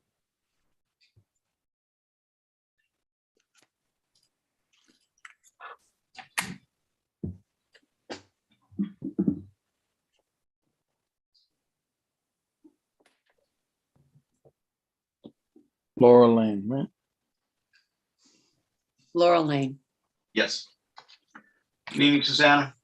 Hi, how are you guys? Doing okay. How are you? Good. Mr. and Mrs. Carderas are here as well as their builder. Okay. That's fine. I can swear everybody in. Susanna, I'm looking at my my front page. Do we open this application and start with testimony on it? No, we haven't, I didn't think so. we haven't started testimony. Okay, very good. So I have to swear you in, and then I can swear in the other folks whenever you're ready. Okay. Okay, if you can state your name and address for the record. Susanna Herman and Consultants, 1319 North Sea Road, Southampton. And do you swear to tell the truth, the whole truth, and nothing but the truth? I do. Okay, and if we can have whoever else wants to be sworn in. Charlie, if you could, I guess, let them in. Is their builder with them? No, he should be separate. Does he have a name? Bill Gorman. Okay. Let's see. There's the Carderises. Okay, very good. If you, good evening. If the two of you would like to give testimony tonight, I just have to swear you in unless you're attorneys. So if you can state your names and addresses, please. Hello, my name is Luz Rojas Carderas, and my address is 30 Laurel Lane, Sag Harbor, New York. Okay. And Nicholas? Yes, hey, I'm Nicholas Carderas, 30 Laurel Lane, Sag Harbor, New York. Okay, and do you both swear to tell the truth, the whole truth, and nothing but the truth? Yes, I do. Yes, I do. Okay, thank you. Now we just have to wait for Mr. Gorman. There he is. Okay, I have to swear you. Have to swear you in, Mr. Gorman. So if you could just state your name and address for the record, please. Yes. Whenever you're ready. Your name and I'm address. ready. Can you state your name and address, please? Oh, right. William Gorman, 37415 Main Road, Orient. And do you swear to tell the truth, the whole truth, and nothing but the truth? I do. Okay, with everybody sworn in, Susanna, if you can tell us about the application. Okay, I'll get started. I'm going to go ahead and share my screen if that's okay. Sure.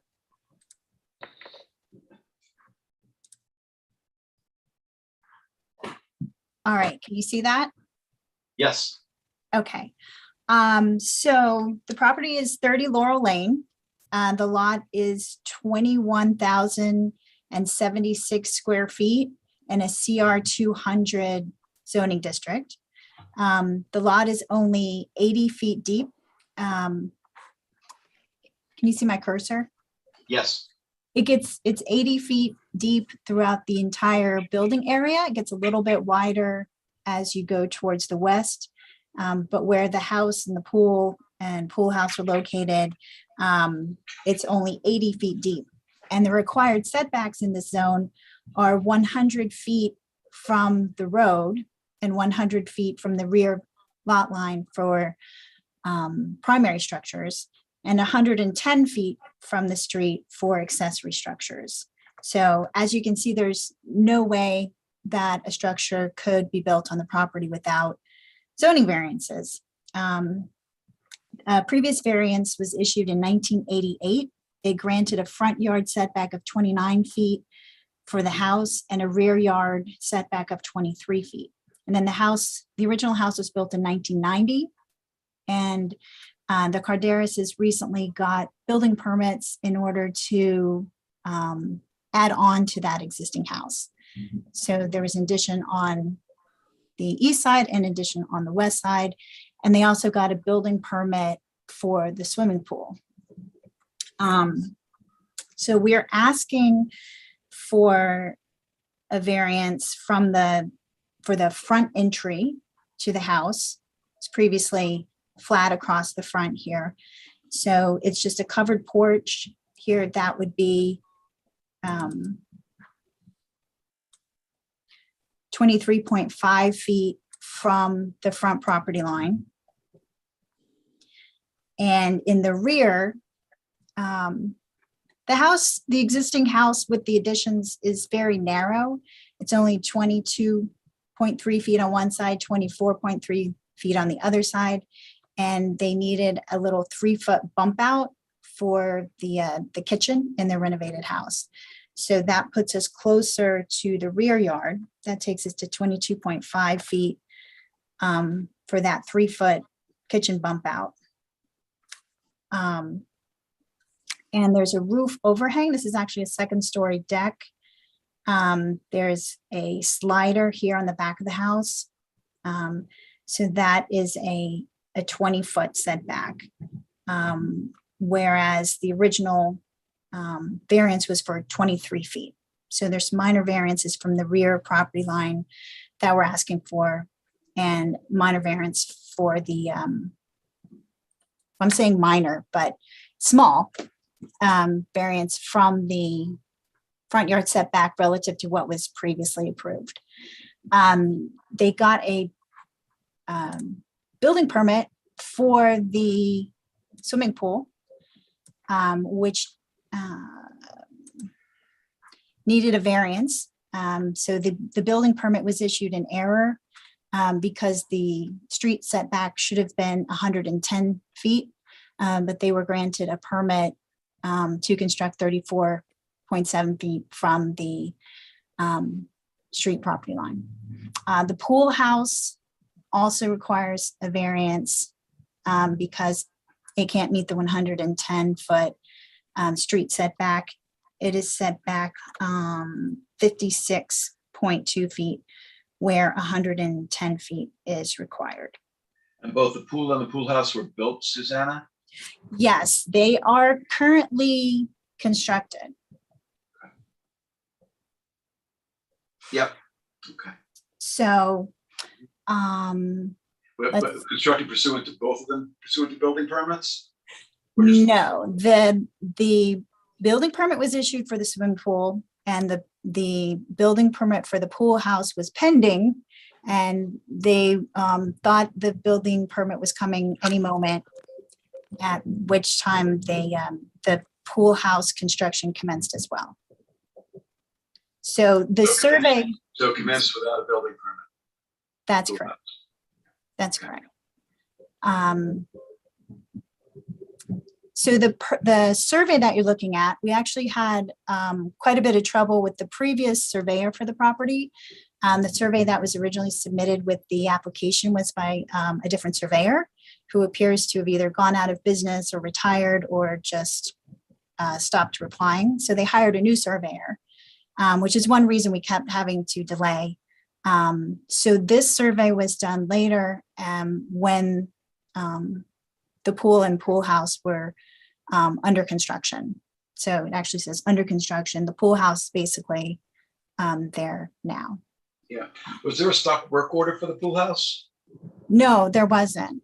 Let me stop sharing so I can see your faces. Which is one reason that I asked the builder, Bill Gorman, to be on the meeting tonight to go through his experience with the building department and what happened. But before we do that, I would like to go through the criteria for approval of the variances, because I think they're all extremely reasonable variances. The project as a whole, the pool house, the small additions that were added are all within the character of the neighborhood. There was a variance granted next door for a swimming pool and for the house. This is a copy of that. This is the property located to the east. They were granted approval for a swimming pool 35 feet from the property line, the front property line, a garage 30 feet from the property line, and the house 30 feet from the property line. So very similar to what we're proposing here. Also very similarly shaped, long, skinny lot. Susanna, can we deal with the issue of the fact that the pool house was done without a permit before we get to the issue of the variance?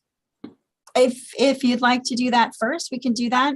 I think that's no matter what happened, the fact that somebody would construct a house without a permit is well, the house had permits. Pardon me? The house had permits and the swimming pool had permits. No, just the pool. I said before that the pool house did not have a permit? That's correct. The pool house did not have a permit. That's what I'm referring to, that it was built without a permit. And we don't look well on that. You know that by now, Susanna, right? I know that. And that's why I asked that the Carderases both be here tonight, as well as their contractor, so that I know the board likes to hear directly from them, their reasoning. Is Mr. Gorman the gentleman who built that pool house without a permit? Yes, I'm here. No, but I'm asking, is that what you are the person who built it without a permit? I did.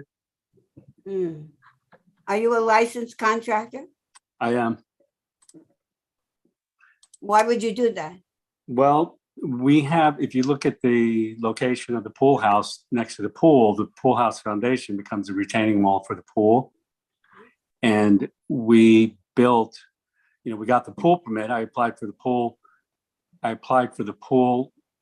house permit relatively the same time that we applied for the pool. And, when I'm sorry to say that I made the cardinal sin of assuming that because Maura accepted the application, my experience has been that she vets every application. When she accepted the application, I just assumed that it was going to be in that process at the town and it was going to take some time to do it. And this job had gone on and on because of delays for permitting and zoning and all of that. So that's applicable to everybody. Everybody has to stand in line and wait their turn. And then they get a permit. And we were in line for the variance. And how many years have you been a contractor? Been a contractor for 20 years. 20 years. Mm-hmm. Have you ever built anything else without a permit? No. No. So you've waited on all your other jobs to get the permit? There were different circumstances involved. There were some lengthy periods of time that we were waiting to get the permits to the town. We were, it was, the clients were living out of their suitcases. We were trying to get the project done. It had just taken so long for us to get from. They didn't need to live in the pool house. I'm aware of that. So it wasn't like, oh, they'd be in the street if they didn't have this. Right. But, once the pool was under construction for several months, it looks like, a bomb went off and we couldn't really, we assumed that the pool house permit was inevitable. So we just did the foundation. We did the foundation first just so we could retain the pool and we waited until, we just had the opportunity. We just assumed it was coming down the pike and then it didn't.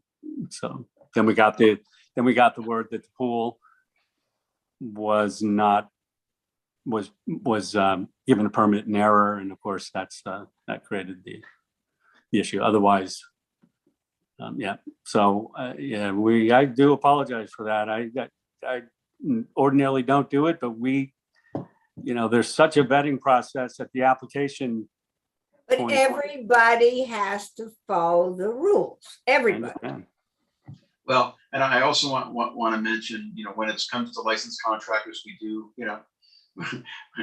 we expect property owners to rely upon contractors as to what you're supposed to do. And I also want to say you applied for a permit for it. Okay, you did, but you didn't wait to get the permit in your hands before the thing was built. And that's the reason, I think that there's some concern. But as I mentioned on another application earlier, this is one part of our five-part area variance test. We cannot deny requested relief for as-built structures just because they're as-built. We have to weigh the entirety of the test. But we ask these questions because, we have these things going on a lot, and it's of significant concern. So anyway, so Mr. Gorman, so you submitted the permit applications for the pool and the pool house. The permit for the pool was granted in error, as it turns out. And once they discovered the error at the building department, then they pretty much put everything on hold. But unfortunately, on your end, the pool house went up. So, okay. So I think we have that clear on the record as to what transpired. I do have another question for you. Were you directed to build that pool house by anyone? No.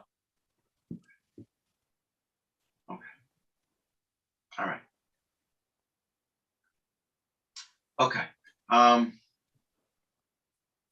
in terms, Excuse me, when you say to him, were you directed? I mean, he was, he had a contract with them to build it. It wasn't, he decided to build it without their knowledge. So it's difficult to answer that question. well, right, and we're going to speak with the Cordero. They saw that he was doing it without a permit. They knew he didn't have a permit. There was no permit put up there. We can speak to the owners. Yeah. Yep. Yep. Mhm. Yep. Before we do that, any other questions of Mr. Gorman? Okay, Mr. and Mrs. Carderas, if you could give us whatever information you can share about how this all transpired from your perspective.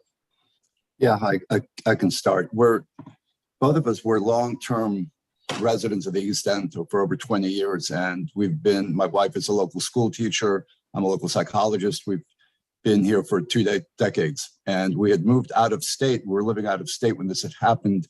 I was asked to open up a clinic in Austin, Texas, and we'd been living in Austin, Texas for the last 3 years. We retained Bill Gorman to do these renovations for our house. We had this house for a long time, and it is, as Susanna said, it's a very narrow envelope, and we're on the green belt. We have no neighbors behind us where the bump out happened, and we have, by the way, support letters from all our neighbors surrounding us. We're known to the community. We provide. My wife has taught hundreds of students, and I've helped hundreds of people in this community. So we're not interlopers, carpetbaggers. We've been part of the fabric of this community for a long time. But while we were out of state and COVID was going on, things got delayed. I was in email communication with Dennis O'Rourke, the chief building inspector, when we got our first 2 permits for the main structure. Things were moving along slowly, but moving along. We're talking about, we're a year and a half into this project. We have school-aged children. We were trying to move back to Sag Harbor from Austin over a year ago.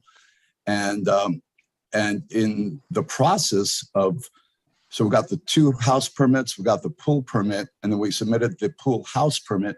And Dennis O'Rourke at the buildings department said, yep, everything's accepted. And he was being very kind and accommodating. And we at no point thought that there was any problem moving forward. And at a certain point, for whatever reason, 3 or 4 months went by and we didn't get the pool house permit, but we got everything else months prior.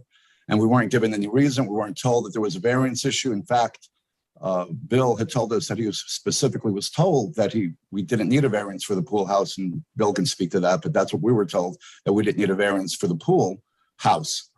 And at a certain point, we were trying to do everything as properly as possible. Again, as I said, we're we're multiple decade residents of this community. We just needed to get our family moved in. And we thought we did everything correctly. We had permits for everything. The one that was the holdup was that pool house, but it was a foundation for the pool.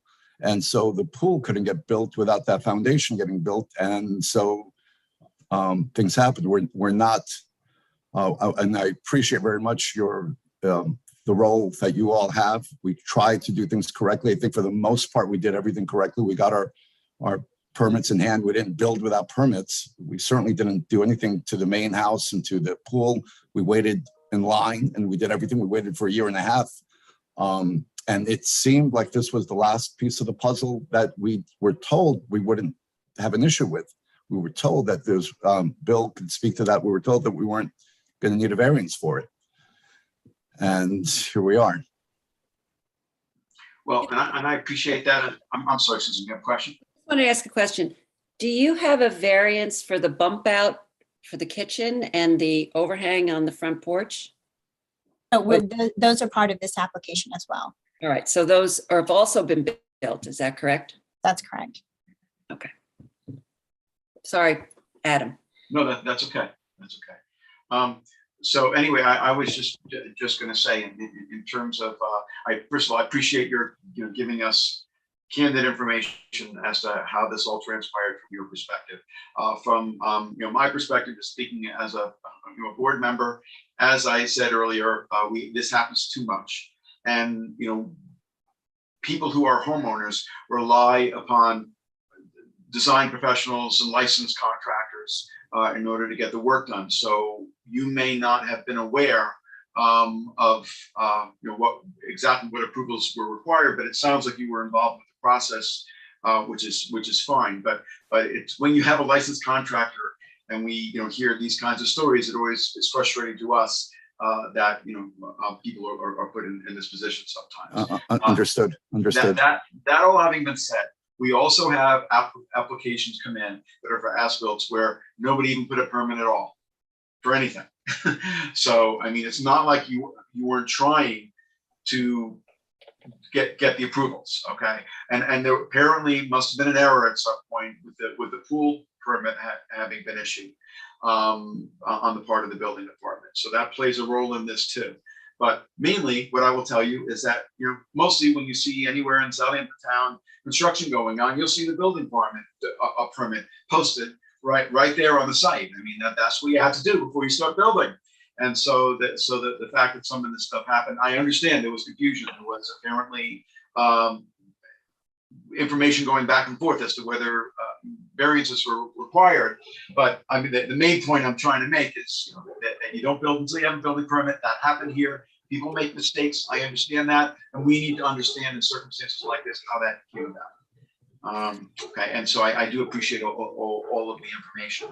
Now, that having been said, when it's as-built structures, the other thing we have to consider as a board is as to the structures is weighing the area variance standards and seeing the extent of the impact on the neighbors. And I know you indicated already that the neighbors are in support, which is fine.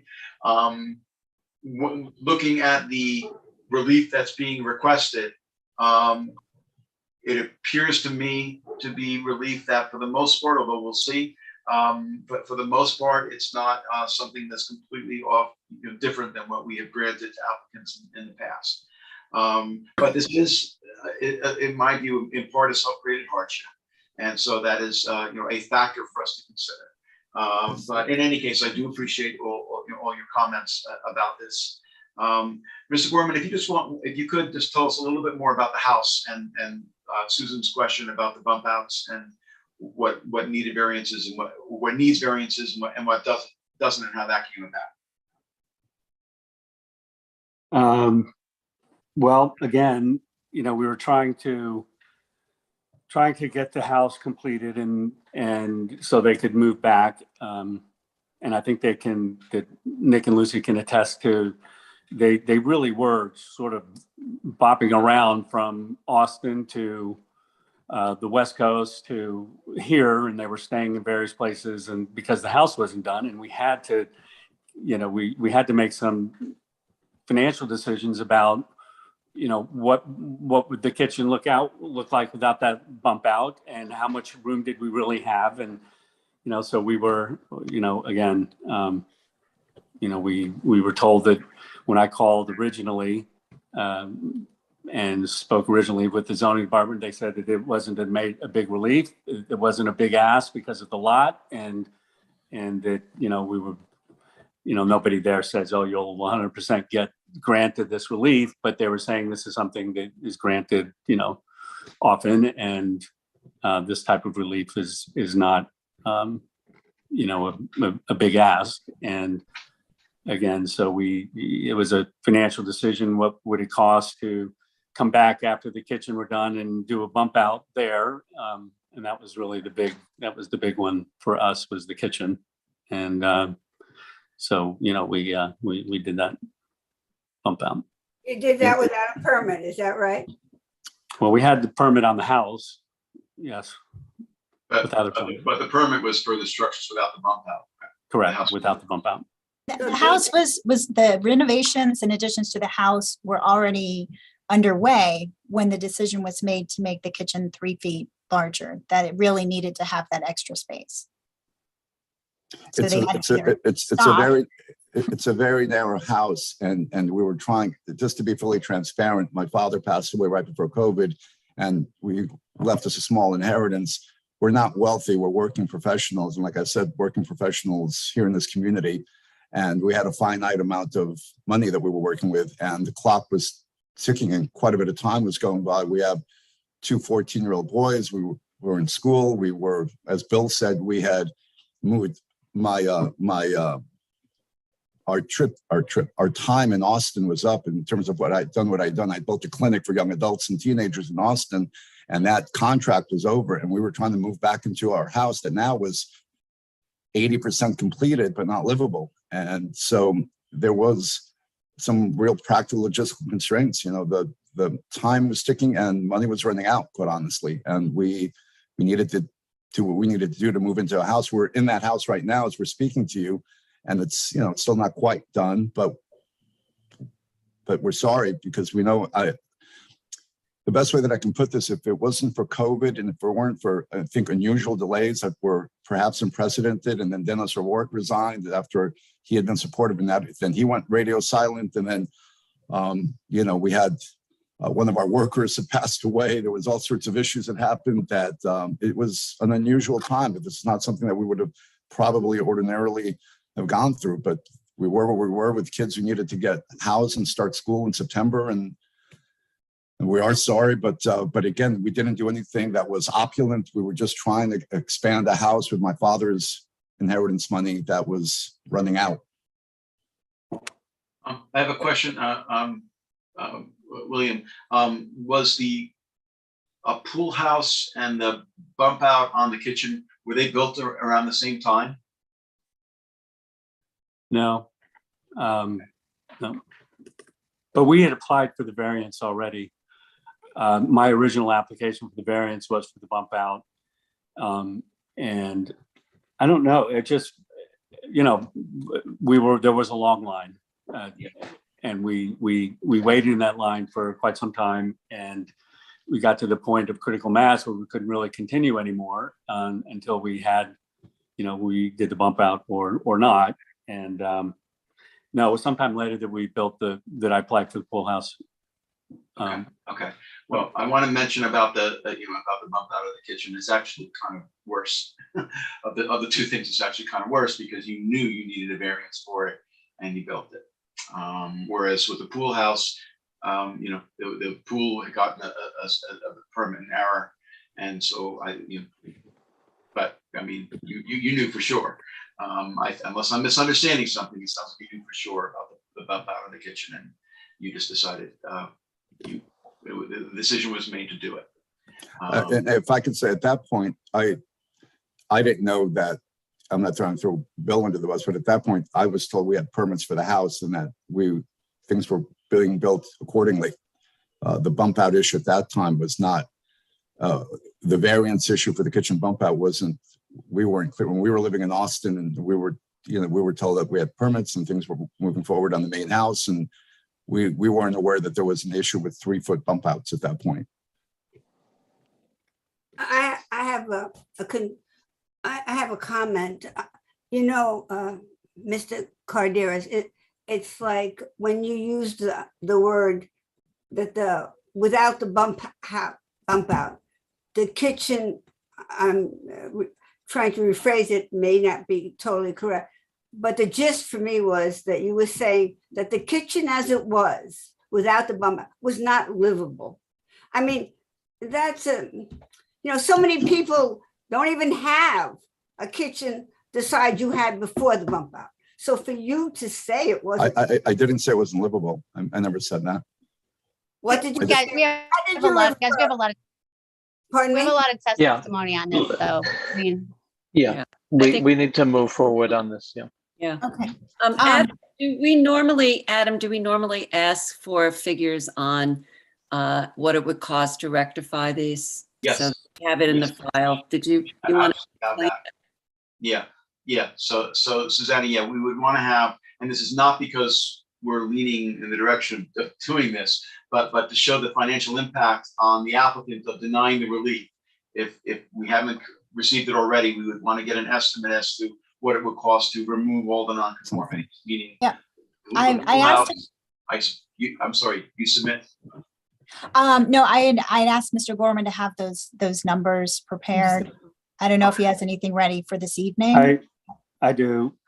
I calculated the kitchen by the time if we had gone back into it and had to redo the kitchen area, or if we had to take it, apart and renovate it now, it would be, it would be over 100,000, pushing 130 actually, because we have the hood and, tile and plumbing and electric and cabinets and all of that. So. Right, just submit that in writing. Yeah, you could. That would be great. Susanna, I didn't just get wanna to see their, go ahead. I just want to say one thing. I just really do apologize. The kitchen, to be frank, the previous house was a galley kitchen and I wanted an island, and 3 feet seemed like the amount that I needed to have an island. And I'm really sorry that this has caused all of this, because I'm a really big cook, to be frank, and I've never really had an island. And I thought, okay, a little island, not a huge one. And so that's why, because it's such a narrow envelope, we went in that direction. The house was only 22 feet wide, 20. I just want to say that, the timing is really the unfortunate thing here. The having to move forward quickly. I don't think what you're asking for is an outrageous amount of variance relief, but it's the pushing the envelope and pushing the timing that really was the issue. So I think we should just get the information and then move on. And then let's move on. Yeah. Yes. I just want to say one more thing. I understand completely, but we really honestly didn't have anywhere to stay. That was the problem. We didn't have. That's the unfortunate part. That's our first home. Yeah, the time so is really not great. Yeah. There's no second home. Had I known that COVID was about to hit, we would have never made this decision. Yeah, well, I know. Never constructed. And I'm sure you've heard that a million times. Not a million. Okay. 100,000. All right. So any other questions? Susanna, I just had a question. I had a question about the survey. I didn't get to look at it fast enough when you put it up there, but did you have the setback on there that? Yeah. From the street? Let me put it back up, and I would like to do the presentation about why you should grant the variance. I think we clearly meet the criteria that you would usually be looking for to grant a variance. And let me share my screen again and pull up that survey. And I'm looking for the 56.2 feet. That's what I was looking for too. Yeah. That's what I was looking for. Yeah. To the pool house. Yep. Let's see. You see my screen now, but that's the wrong thing. Hold on. Right. Yep. Okay. All right. That's the building permit survey. Okay. Which actually the stamped approved building permit survey shows the pool and pool house, which is part of the confusion. Here's the current survey. You see that. So 56.2 feet for the pool house. That's the one measurement. I see where it's from. That's what it is. Yeah. That it's this measurement here. And it's actually good that we switched surveyors and got an as-built survey, because the numbers are ever slightly different than they were on the previous application. So the pool is 34.7 feet from the front property line where 110 is required. And the pool house is 56.2 where 110 feet is required. Where's the 56.2 though? It's not shown. It's not shown. That was just. That needs to be added. That needs to be added. Yep. Okay. So the property backs up to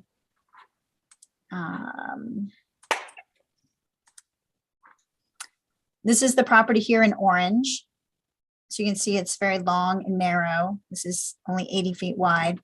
This is an extremely large nature preserve. This is owned by the county. So the The variance is required from the rear property line for the kitchen bump out and the roof overhang are not impacting any neighbors here. The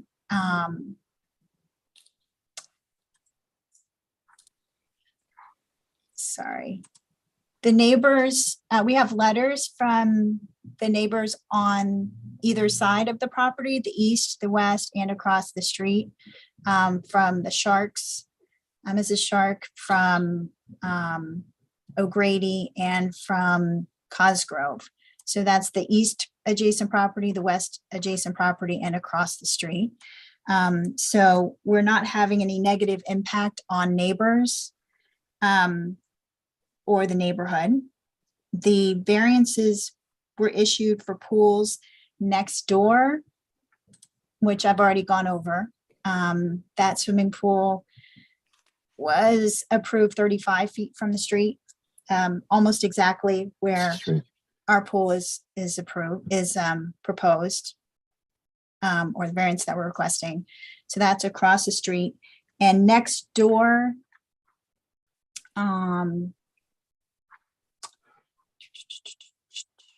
I have a copy of their survey. That's not it. The next door property has, well, I have a copy of their survey, which I can submit. Their swimming pool is 38 feet from the street on the property next door. So we're not proposing anything that would be out of the character of the neighborhood. And at least 2 other variances for swimming pools have been issued in the immediate vicinity. The property is also very well screened, which hopefully I can pull up. This is a photograph from Laurel Lane. They've planted a dense row of evergreen trees, which will continue to grow that screen the area very well from Laurel Lane. Again, there's no neighbor to the rear. This is the front entry porch that was added.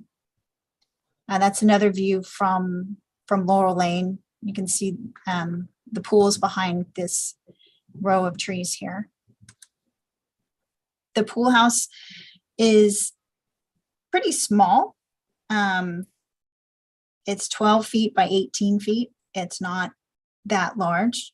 The variances that we're requesting are fairly minor as far as it's a 3-foot bump out for the kitchen, as we've discussed. The deck overhang in the back is 6 feet. The small entry porch is only 6 feet wide. It's not a giant wraparound porch or anything like that. The swimming pool is a smaller size pool. It's 16 by 30. So we're asking for the minimum relief necessary for these small additions, these small encroachments. I mentioned that the lot's only 80 feet wide. It's also less than half an acre in 5-acre zoning. So there's no way to meet the setbacks. We're also not having any environmental impact. We're proposing an IA sanitary system. There's drainage proposed where previously there was none. And we're also proposing a revegetation plan, which I have a copy of. Let me just pull that up. That's not it.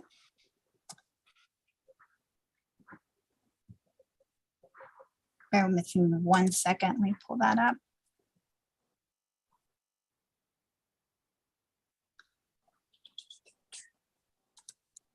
Oh, there it is.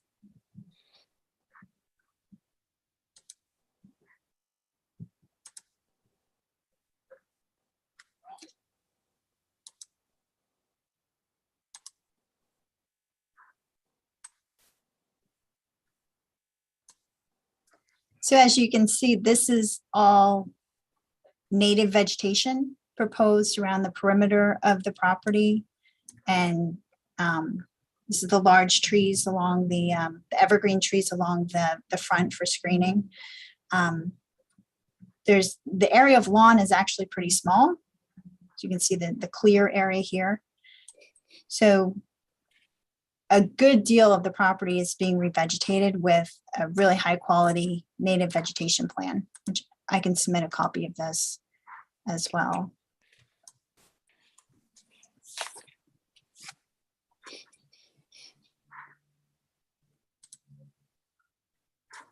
So given the relatively small amount of encroachment beyond the existing structures that we're asking for, and the fact that there are no neighbors being impacted, and we have the support of the surrounding neighbors, and similar variances have been approved on adjacent properties, including immediately next door and across the street. I think that the proposed variances meet the 5 criteria for issuance of variance. Okay, well, appreciate the presentation. Any questions of Susanna? Is there anyone from the public who's waiting to be heard this evening in connection with the application of Sardaris? This is for property located at 30 Laurel Lane in Sag Harbor. If you're waiting to be heard on Zoom, this would be the time to let us know by raising your hand.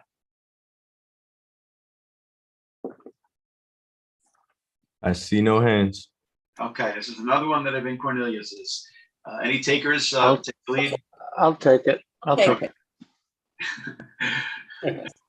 Which Give it to one of Susan you? if she wants it. Susan, Give it you to want Susan.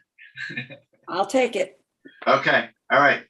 So Susan, you have the lead. And I just wanted to say, Dr. and Mrs. Cardaris, and even Bill Gorman, this has been a tough couple of years in getting things like this done. And while we can't condone it, we were all having a difficult time, including our own building department at different times. So we hope you've been properly flogged. We'll bring hogs this logs. If it situation. helps, we'll bring hogs logs next time if that helps. We are really, so generally, we know your position, and generally, we really try to do things correctly. We really didn't mean to flaunt any town rules, and thank you for your consideration on this. Welcome. And by the way, I grew up in Sag Harbor. It's a beautiful place to live. Yeah, and I've been down the street, and your house once you finish it. I'm glad to see that vegetation plan, because while it looks a bit stark right now, yeah, I think it is not going to hurt the character of the neighborhood at all. I will agree. I've also seen it. Yeah, it's a nice house. And Adam, for the record, I think I'll agree with everybody else that we don't like to condone building without the prints, but I have no problem with the relief that's being sought. Thank you. All right, I'm going to make a motion that we close the public hearing for written submissions on, when did we say? 520. 520. And a decision on June 2nd. Second. Thank you. Thank you. Thank Ms. you. Kern, Aye. Mr. Daly, Aye. Mr. Macedonio, Aye. Ms. Burgess. Chair votes aye. Thank you all for your comments this evening. Have a good rest of your night. Thank you. Thank you. You too. Thank you. Night.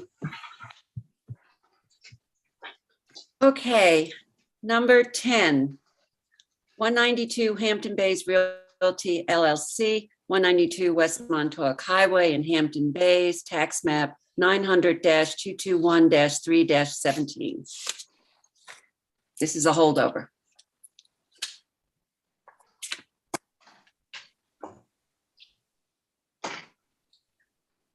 Okay. Looking for Dan. Yep. Hi, good evening. Okay. Good evening, Dan.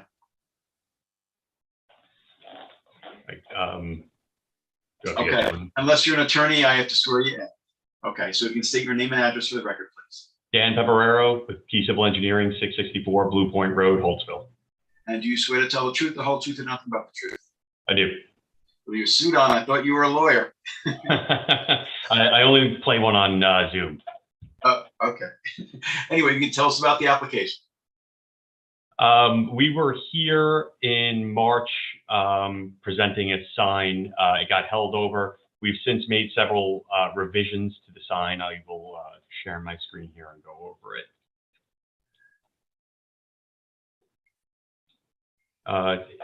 Sign is for 7-Eleven. We have reduced the number of colors in the sign. We've reduced the number of light fixtures on the sign, and we've eliminated the interior portion of the base to limit the area of the sign. Unfortunately, I think this might have to get held over given the sign memo. I'm a little bit confused on some of the items as some of the relief indicated on the memo. One item 205B5 is regarding a monument sign, which would allow 32 square feet, 12 foot with a 12-inch side embellishment, and it's 6 foot high. And 330-206B, which is regarding a dual pole sign, which would allow us to go to 12 foot high. And it seems, I'm not sure how we could be seeking relief from both of those. It seems like we're one or the other. Now, I'm also a little confused on the area relief that is being indicated that we're seeking, as if it is a monument sign, you're allowed a 12-inch embellishment on the side that is not counted towards sign area. And we're showing 8-inch. And if it's a dual pole sign, then you're allowed 6-inch, and we can make this 6 inches. And if these side embellishments are not counted towards sign area, it's an 8 foot by 4 foot or 32 square foot, which is permissible sign area. Okay. Well, appreciate the fact that you've revised the application. I know it probably took a significant amount of effort to do that. However, it sounds to me like we just got the memo today. Do you think you need to come back after you speak with Marjorie, or do you want to try to do it in a written submission? I guess I would leave that up to the board. I'm not exactly sure what variances you would grant. It obviously contingent on you granting any. As I'm not sure if this is getting viewed as a monument sign or a dual pole sign. Okay, well, my inclination, just speaking for myself, is to leave it open because I don't know exactly what is going to result from your conversation with Marjorie. For all I know, it may be changing what's being proposed. Well, it was advertised as a monument sign. So do you think that that's changed? I'm not sure that the memo is states that relief from 205B5 and 206B are required, and 205B5 is about monument signs and 206B is about dual pole signs. So I'm just a little confused is all. Okay, well, that was how, I mean, I welcome you talking to Marge, but that was how it was initially advertised as well. Sure. So if I guess if Marjorie believes this to be a dual pole sign, would it have to get re-advertised? No, if you just look at the initial advertisement, all of those sections were, she did reference all of those sections. Mm-hmm. So has something changed from when it was when you initially testified to today as to why it didn't make sense then, is what you're saying? So the original sign, this was the original sign as presented almost 2 months ago, a month and a half ago. Right. So this is very clearly a monument sign. I think everyone would agree on that. And this is the current iteration of the sign, which is 2 feet high. I think it's technically a dual pole sign, but I could see, I see what you're saying. Yep. To being a monument sign. Yep. And depending on which way it goes, either this side embellishment is okay as is, in which case we don't need a sign area variance, or this has to be reduced to 6 inches, which we will obviously take care of. But either way, we shouldn't, I don't believe we should be seeking a sign area variance. Got it. Okay, so Dan, Well, why don't I ask the rest of the board, should we be keeping this open? Yes. That's my Yes. opinion. But if we keep it open and he finds out he doesn't need a variance, because he's doing it as a dual thing, then he'll come back and just tell us he doesn't need a Well, variance. he's gonna need variance. Pardon me, there are two other variances that we are still seeking. Okay, so you don't need a sign, but for the setback, right? The setback is one of them, and then Okay. I think that this border around here, this brown border that matches the side embellishments, is technically a fourth color, as indicated in the sign memo. So we would be seeking that as well. Okay. Then keep it open. Yeah. So I guess my next question is, I'm going to see if there is anyone from the public, but my next question is in terms of coming back, I'm trying to keep 5/19 clear. So 6/2 would be the next available date. Dan, does that work for you? Sure. Okay. All right. Any other questions or members of the board? Is there anyone from the public? I'm sorry. I just take this opportunity to ask the board if they have any, if they're able to let me know if they have any kind of, sheesh, it's a little bit late, sorry. I feel bad for you having so many other applicants in front of me, behind me. Thank you. Does the board have any other feelings about the setback or the colors at this time that perhaps I could take care of before 6/2? Just for the record, the planning board submitted a memo and objects to the setback relief granted. I just want to get that on the record. What is the proposed setback relief now? Is it the same as your original presentation? Yes, it's 6 feet. Continues to be 6 feet. However, it should be noted that if this is a monument sign, or a dual pole sign rather, which I believe it to be, this could be 12 feet high. So it's maintaining 6 feet high at 6 foot setback. Yeah. So, but this the setback, it sounds like the planning board is concerned about. And on the one hand, we don't want it to be right on the road. On the other hand, you don't want it to be so far back that you can't see it. Although I don't know, I think most people in Hampton Bays know where the 7-Eleven is. If you recall my testimony from the last hearing we were on, this area here, which is off of our property immediately to our east, is pretty heavily wooded. Yeah. Up right to the property line. So there's nothing that we can do about that. We can't, it's not our property, so it's just wooded, and it does impede the view into this property for westbound traffic. So setting the sign back is difficult to allow for proper viewing angle of it. Yeah. And Dan, is this basically where the current sign is? No sign. There's no sign there I now. don't think that there's a Sign sign. there now? No. I could have sworn there was a sign for 7-Eleven. It's a pretty open area, actually. What? I know you've got a border, but I mean, it's a pretty open area. But isn't this a newly proposed 7-Eleven? This is a new location, yes. It's a new location, so I'm confusing it with the 7-Eleven. That's Right. Yeah, this is a newly proposed 7-Eleven. The hope is that everyone will know where it is. But the signage would certainly help with that. Okay. And Anthony, what would the planning board recommend? Their memo recommends compliance with all sign regulations and setbacks. They didn't recommend any relief. So for the planning board's position is set it back 20 feet from the road. Anthony, Yes. what is the setback for the Stop and Shop sign and the McDonald's sign that are right next, going west? That I don't know the answer to. Okay. I don't have the exact setback of this Stop and Shop sign, but it does appear to be closer than 20 feet. And then the McDonald's. You might want to submit that, sir. Sure. Yeah.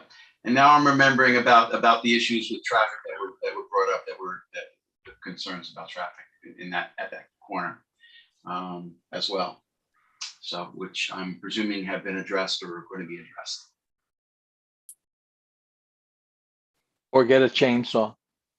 Yeah, yeah. Okay, it's a very busy location.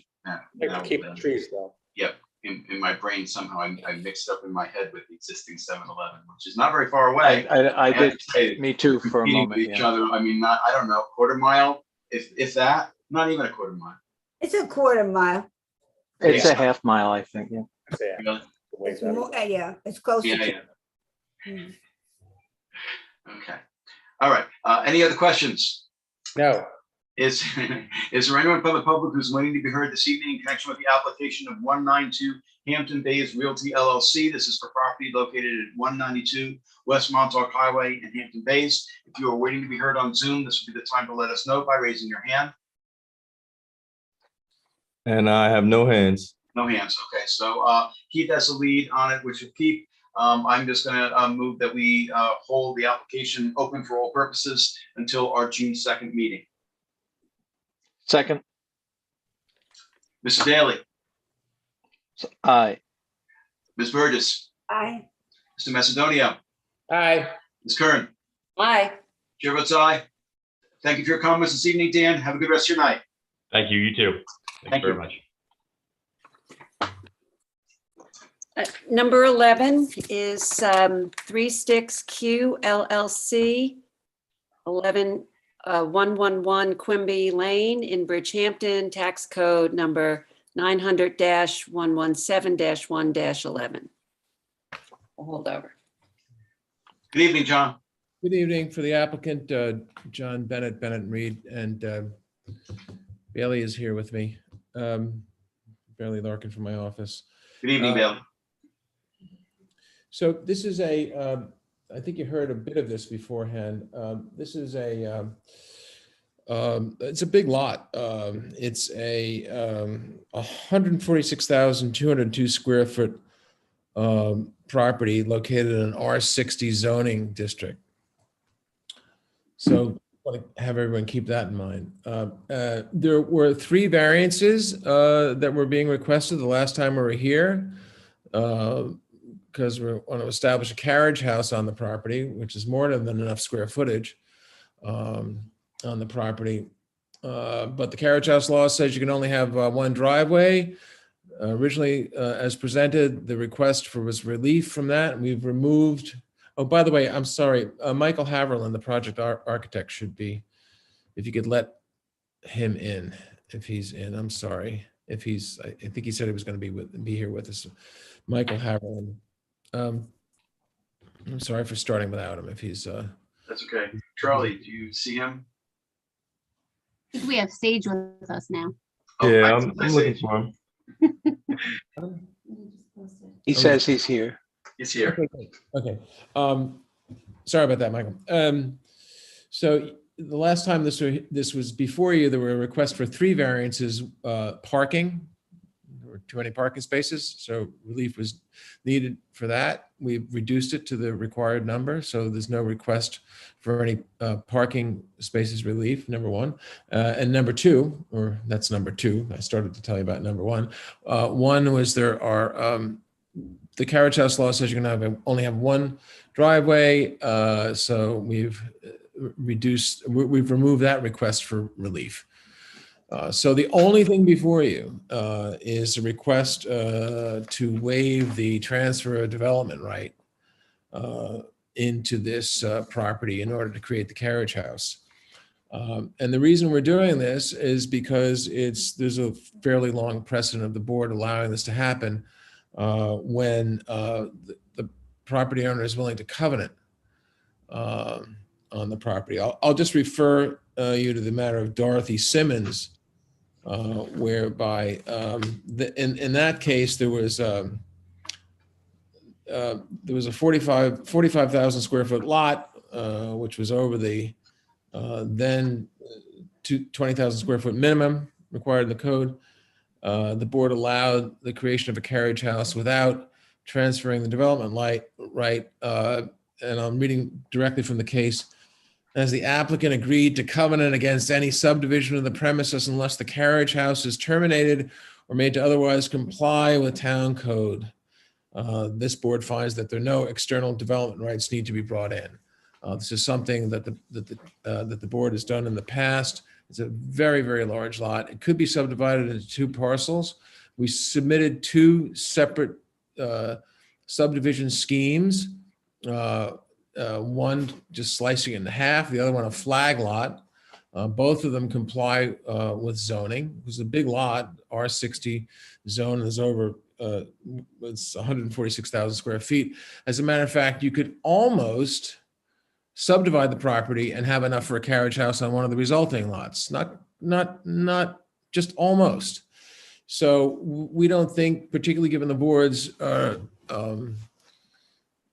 treatment of these in the past, that this is anything more than an ask for something that the board has been kind enough to give in the past, and it makes a lot of sense. What you're doing is instead of having the property developed for 2 very large houses, have a covenant prohibiting that while the carriage house is on the property, and most of the time it stays that way. Not terribly different from when you allow someone to have an accessory structure on a separate lot, as long as you they're together, as long as you covenant that if somebody wants to build a house, it all has to come back into conformity. So you've done it. You did it in the matter of Dorothy Simmons. There's other cases that I've submitted. A matter of Aspen Bear, waiver of the transfer of development right to remember the carriage house. Matter of Donna Andrisi, same thing. You waive the transfer of the development right coming in. I think this is probably even more probative, or rather more appropriate for the treatment than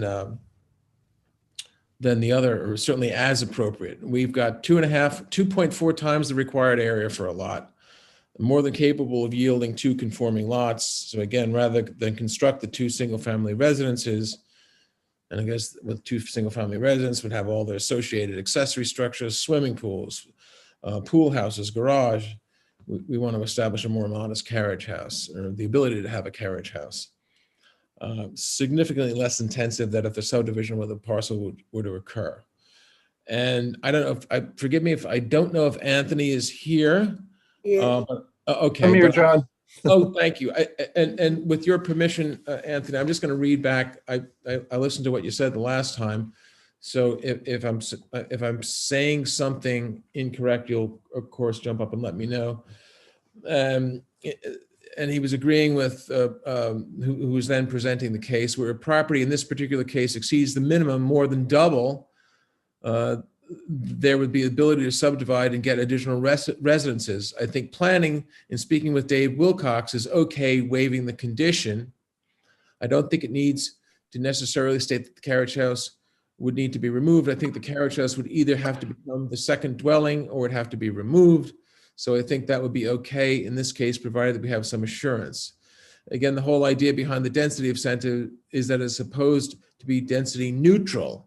If you're looking at a property like this that can be subdivided into 2 lots with the condition, I think the program then would effectively be density neutral, and that would be okay. So that's from planning. I've given you cases where you've done this in the past. I think you want to encourage people to do this.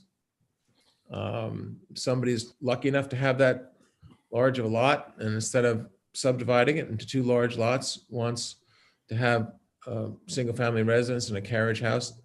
I believe you should encourage it, and I think that's why the board has acted on these similar applications like this in the past. I know when I read the tape, when I saw the tape from the last time, or the video from the last time, I think there was some suggestion whether someone was threatening to do a subdivision, and no, that's the whole part and parcel of the application would be, of course, it would be necessary for us to show you that the property was capable of further subdivision, to be able to make the argument that you shouldn't have to transfer in a development right. And again, I'm not asking for something that the board hasn't been kind enough to grant in the past. I think it speaks for itself but I don't want to be too presumptuous, and I'm here to answer any questions. We would, of course, agree to the covenant. Yeah. Well, I appreciate. I'm sorry, Mike, go ahead. No, go ahead. You can go, Mr. Chair. I'll follow you. Okay, well, I just wanted to say I appreciate the presentation. In terms of these applications, when we get them, we don't get them often, but when we get them, I want us to have consistency in what we do. I think that it sounds like this is consistent with what we've done in the past, but Katie, I'm going to ask if you have any thoughts about that. But with these kinds of applications, I understand the merits that you're talking about, you having a larger lot as opposed to subdividing.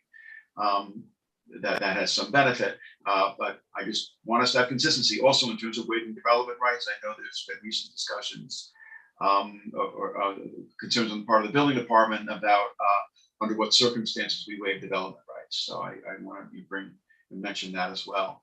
And those are my thoughts.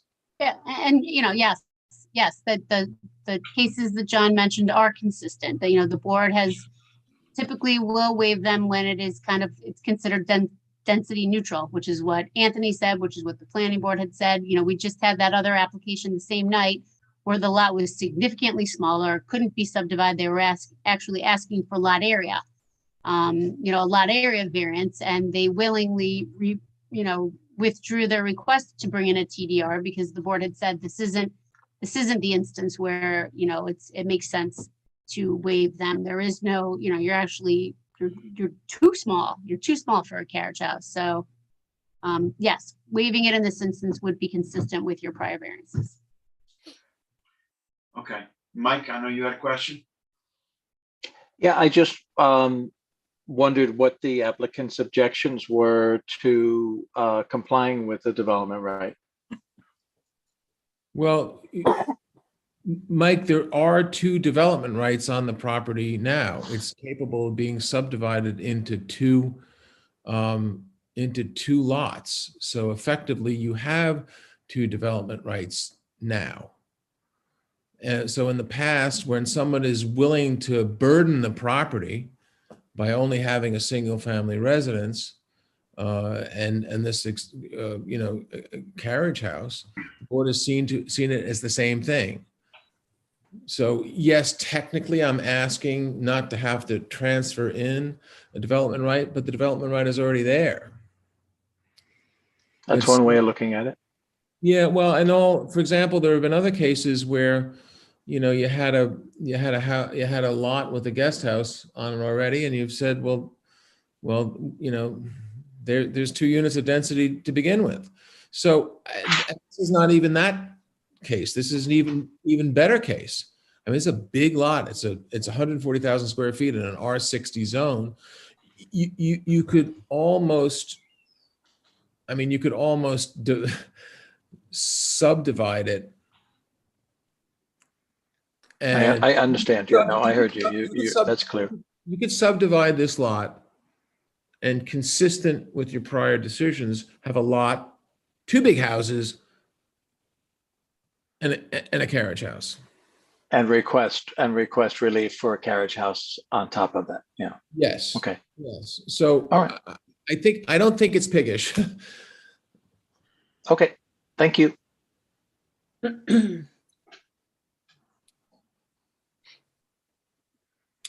Adam has left. Anybody else from the board?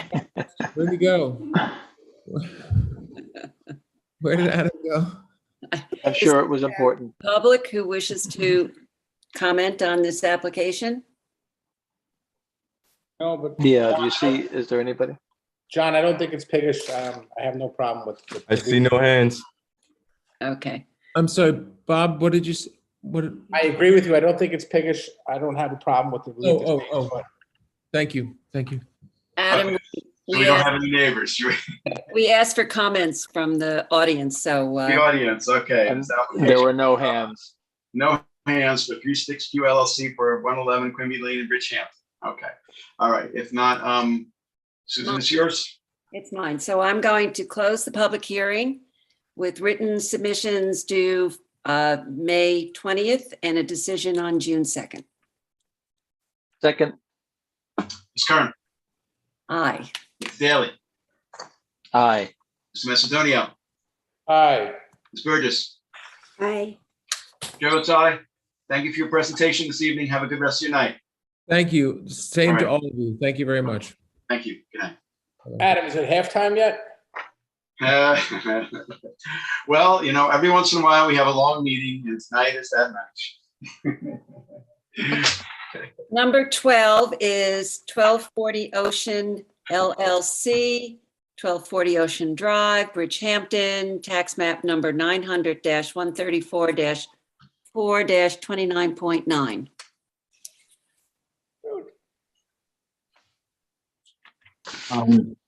Chuck, could you promote Brian DeSessa, who is my client in this matter?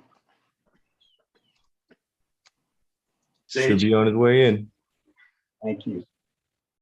Okay, we appeared before the board on, ironically enough, St. Patrick's Day, and today's Cinco de Mayo. So it seems like those celebratory days are days we're here on this application. It was adjourned to today to allow the board to review a submission by our opponent, Michael Walsh. We've had the opportunity to look at that submission, and he raises two issues. One, about how this lot was ultimately came into being, and two, that combination that the house is too big and we're asking for too many variances. With respect to how this lot came to be, there was a re-subdivision of this lot in 1982 that created it with its certain dimensions.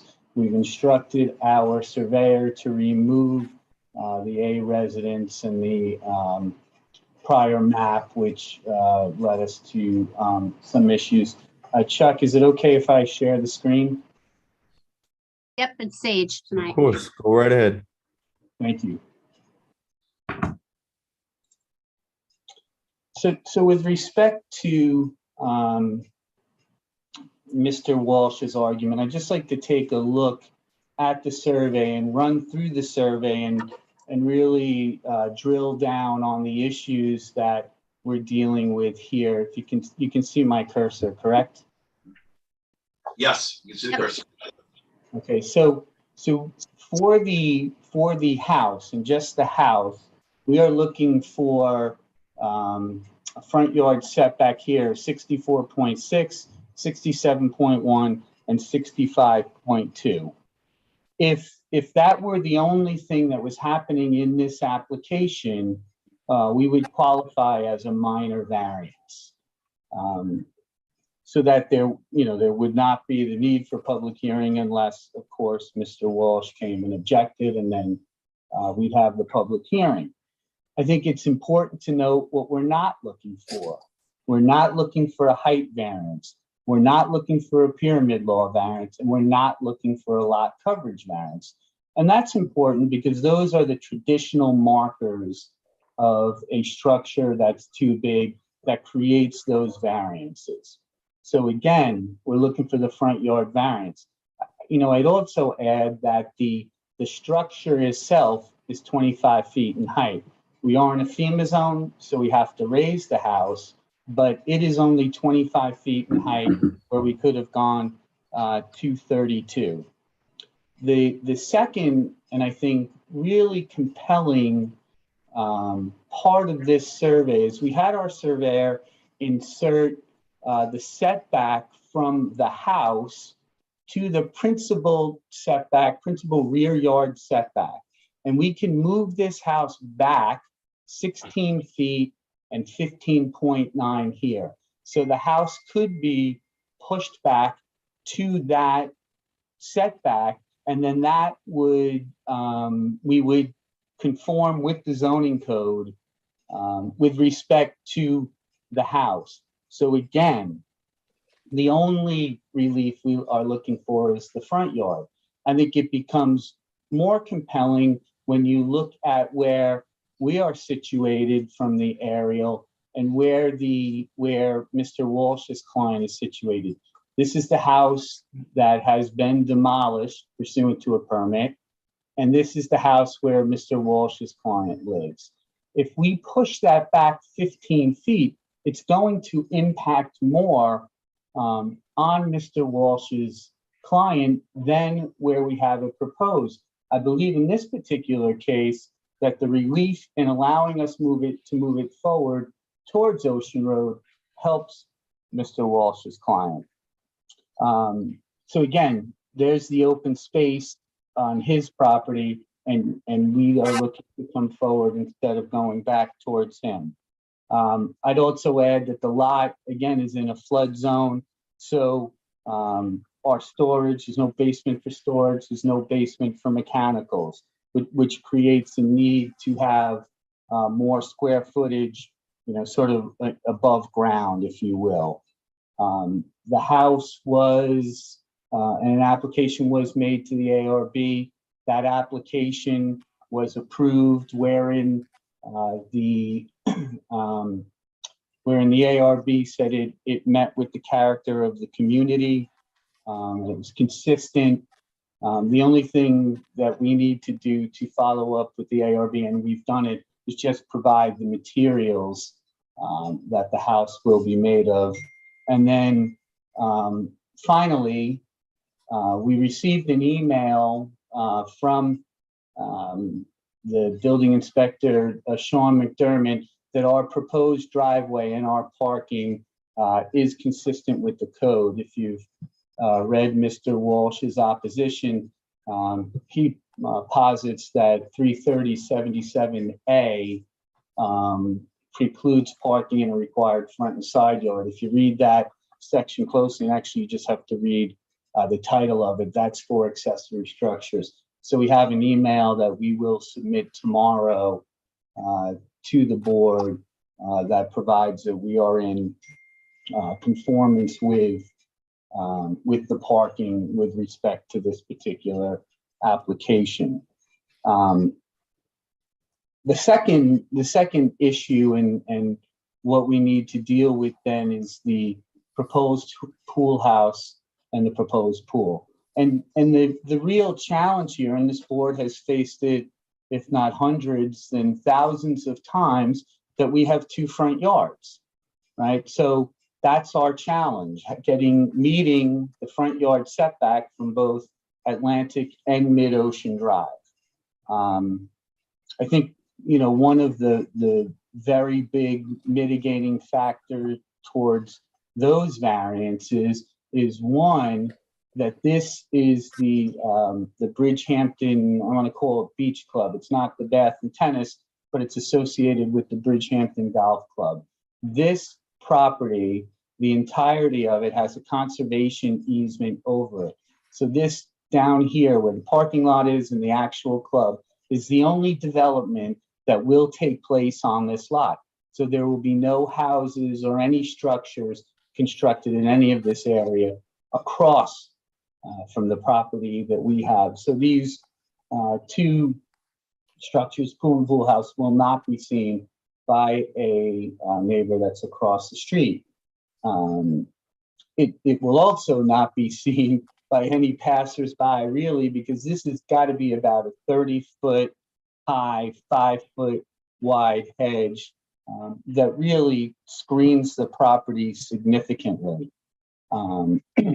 And again, I don't think anybody will be able to see it. If I can come back to the survey, another point that I would like to make is that if this were an interior lot, and again, the code distinguishes between corner and interior lots, our setback would be 25 feet here. We'd conform by 15 feet. So again, it's not the size of the house that's driving the requirement for variances for the pool house or the pool. It's the fact that we have two front yards, and I think that that's pretty clear. So I would suggest that the plan as we have it and it's set up today, and the relief that we are asking for, you can see the benefit. We get some separation between the tennis court and the house, and then some separation between the pool and the pool house, and it makes for a a better use of the property. The pool and pool house certainly don't impact anybody across the street or passersby.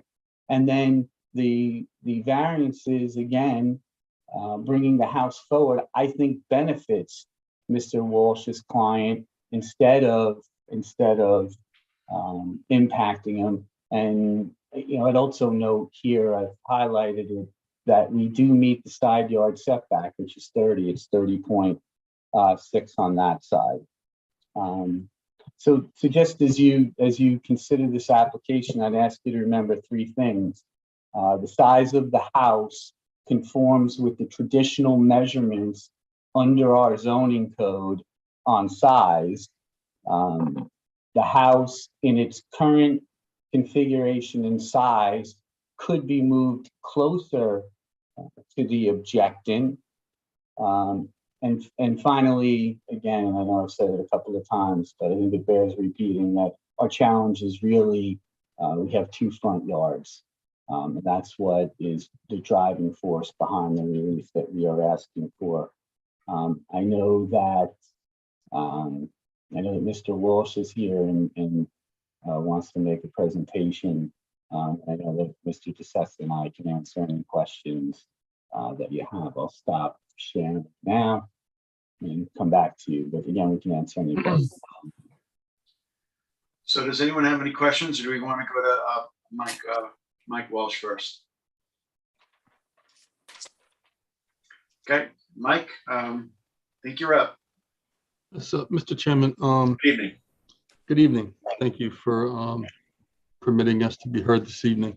I want to start with just a general observation about this particular case, about what we have not heard here. And we have heard nothing thus far from the applicant about the standards that apply to variance relief before your board. There was a number of applicants prior to this case this evening, and I sat through the entire meeting and the last meeting, that walked through the variance criteria that's applicable to the grant of variance relief. And then we have a number of assertions, both at the last hearing and today, that quite frankly are not, they're not supported by any documentation. I hear about a 1982 subdivision. I see nothing in the record about a 1982 subdivision.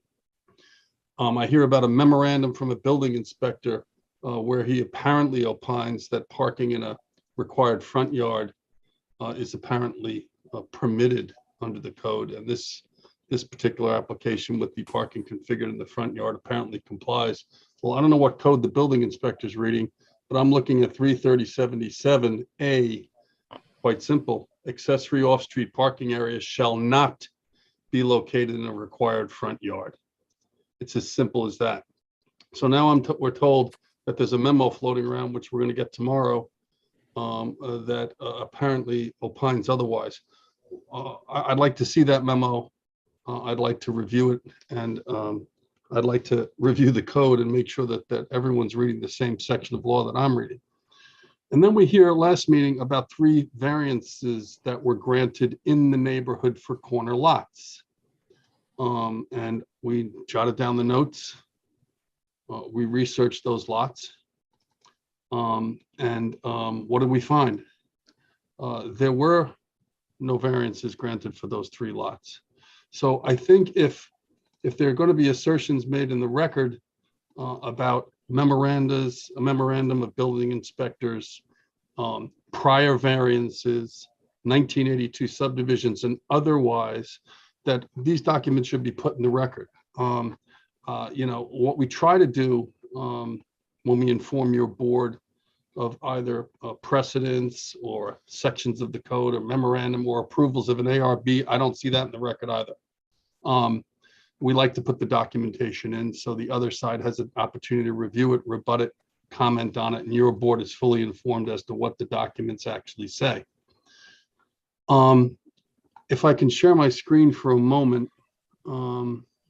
Sure. I've submitted a memorandum. Let me just see here. Letter to ZBA. I think that should pop up. Can you see it now? Yes. That document?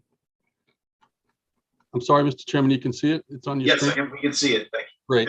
This is the correspondence that I submitted today and filed with your board. We delivered copies for each of you, and it was emailed and uploaded into the system. The first point that we make is that the variances that were purportedly issued by your board for 3 similar corner lots, front yard variances, were not variances at all. The 3 that were mentioned, and we quote the applicant, from the record, because we downloaded we looked at the video, and you'll see in my letter, we quote the applicant, and they cite 3 variance cases: 17 Sandpiper Lane, 80 Sam's Creek, and 1250 One Ocean Road. I respectfully request that you review our correspondence and you look at the actual documentation. What we've done here is we've attached as exhibits to my correspondence the actual copies of the variances. 17 Sandpiper Lane, the front yard variance for construction of a tennis court was actually denied. 80 Sam's Creek, no variance was ever granted because A zone applies to that smaller lot, which is approximately 1 acre in size. No variance was required because a 60-foot front yard setback was imposed based upon the A zone. There was no variance relief granted there either. 1251 Ocean Road, no variance was granted. It was a coastal erosion hazard area application where the building inspector can give automatic relief to waterfront lots in the R60 zone, and otherwise if it's burdened by the coastal erosion hazard area regulations. So when you're informed that there are 3 prior variances and that there's precedent out there that you should rely on, one, I submit that the variance applications and the documentation should be filed with your board so you can review it, and any other interested party can review it, i.e. my client, and that you should take a hard look at these things. In this particular case, none of those variances support the applicant's position with respect to front yard relief in this case. Another thing we did was I'm going to flip through my letter again. It was mentioned that we somehow cherry picked corner lots in the neighborhood. So we went back, and I'm showing you now the tax map. And what we did is we picked every corner lot in the neighborhood, and we looked at each and every corner lot. And what we did was we went into the mass appraisal information, and we were able to determine the size of houses that exist on corner lots in the neighborhood. And, we didn't expand the neighborhood too much. We tried to focus on basically Ocean Road. They call it Atlantic Avenue on the maps, but it's Ocean Road. And the Sam's Creek neighborhood, Sandpiper Lane, Surfside Corner, Meadowlark, and Quimby Lane. There's one outlying lot, not really a comparable, but we included that anyway. It's a very large lot, it's 2.3 acres.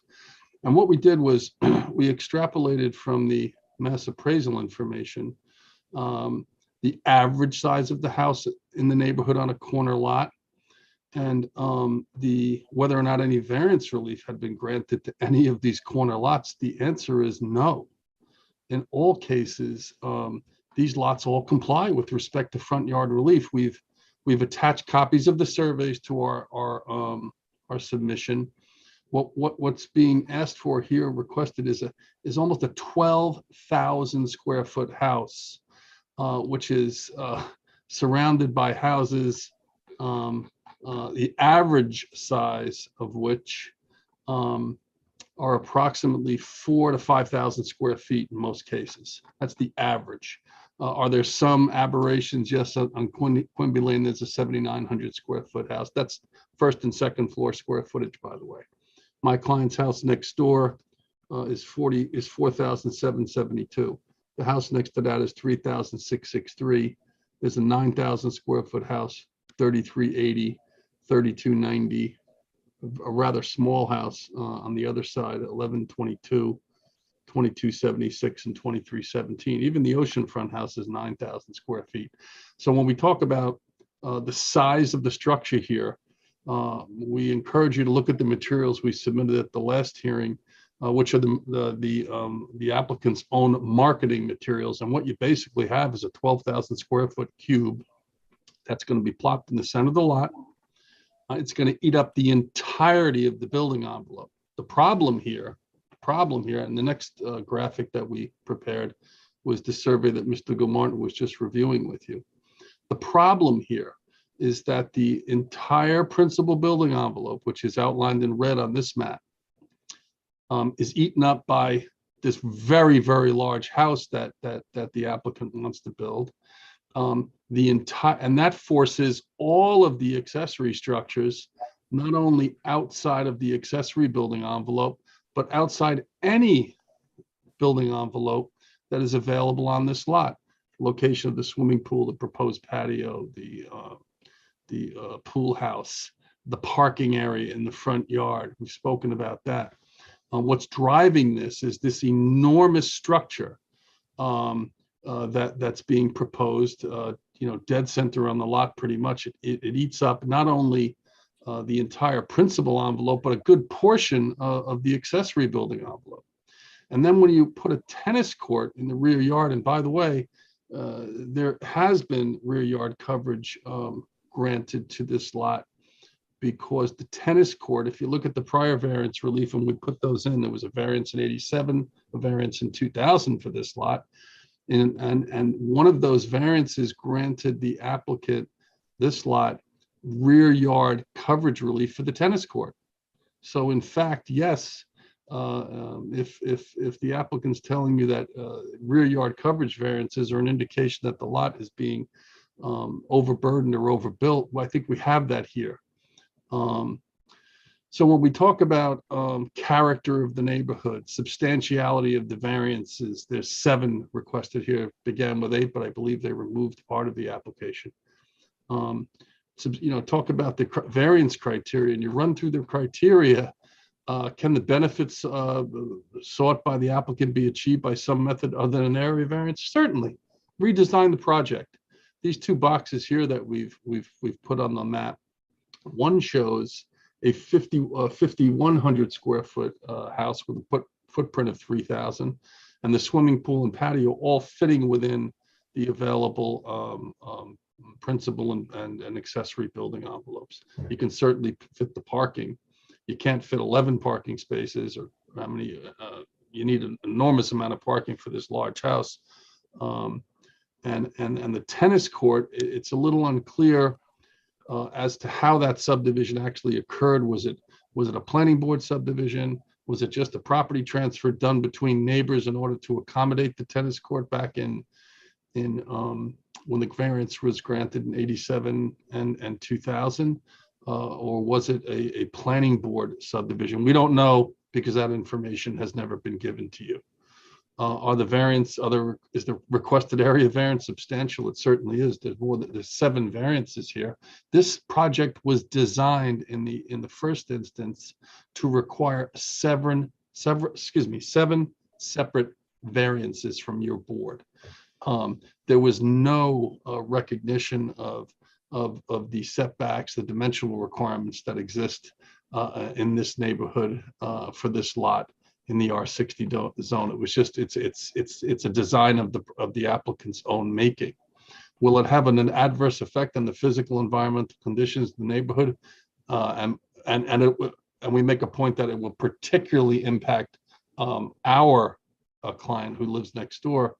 Why is that? When you plant a 12,000 square foot cube in the middle of a lot, force a tennis court, patio, swimming pool, pool house, and your parking to be arrayed in non-conforming locations around that 12,000 foot 2-story cube, I submit to you that's prima facie evidence that the character of the neighborhood is being affected, particularly if you review the other 11 comparables that we gave you and the size and configuration of the houses. There's not one lot in this neighborhood that has been granted similar relief. They've all complied with the corner lot setbacks. The reason is that even if you have 2 front yards, the idea is they're kept open, free of any structures, so that there's openness on these corner lots. And everyone has complied. This client chooses to design a project that requires substantial variance relief based upon their own self-motivated design criteria. Self-created hardship. A lot of people before your board talk about this item, it's dismissed out of hand. Oh, a self-created hardship does not matter. Well, it does matter. It can't stand alone as a criteria to or a standard to deny a variance. However, if the application shows that you're not complying with the other 4 standards, the board can take into consideration that the hardship and the difficulty that the applicant faces with the zoning district regulations is self-created. And I've cited a case out of North Haven that stands for that assertion. So yes, this is a self-created hardship. I submit to your board that we've heard nothing either at the last hearing or tonight. We've seen no documents. We've seen no variances submitted, no subdivision. This memo from the building inspector is apparently going to come in tomorrow. That's great. We'll take a look at it when it's filed. And apparently there's an ARB approval floating around somewhere. We'd like to see that. But I think it behooves the applicant to file these documents so that they can be seen in the light of day, and then we can all have an opportunity to review them and comment on them. But I submit to you that this application, the 4 corners of it, there's just nothing here that I can see that would warrant your board respectfully granting any variance relief whatsoever for this particular lot. There's nothing here that meets the standards or supports the case that's been made for variance relief. And that's my presentation for this evening. I do request that you review the submissions that we made. It's now 2 extensive memos with exhibits for your board. And I'm going to stop sharing the screen, I think. There we go. Yep. Questions? Anyone on the board? Do we have questions?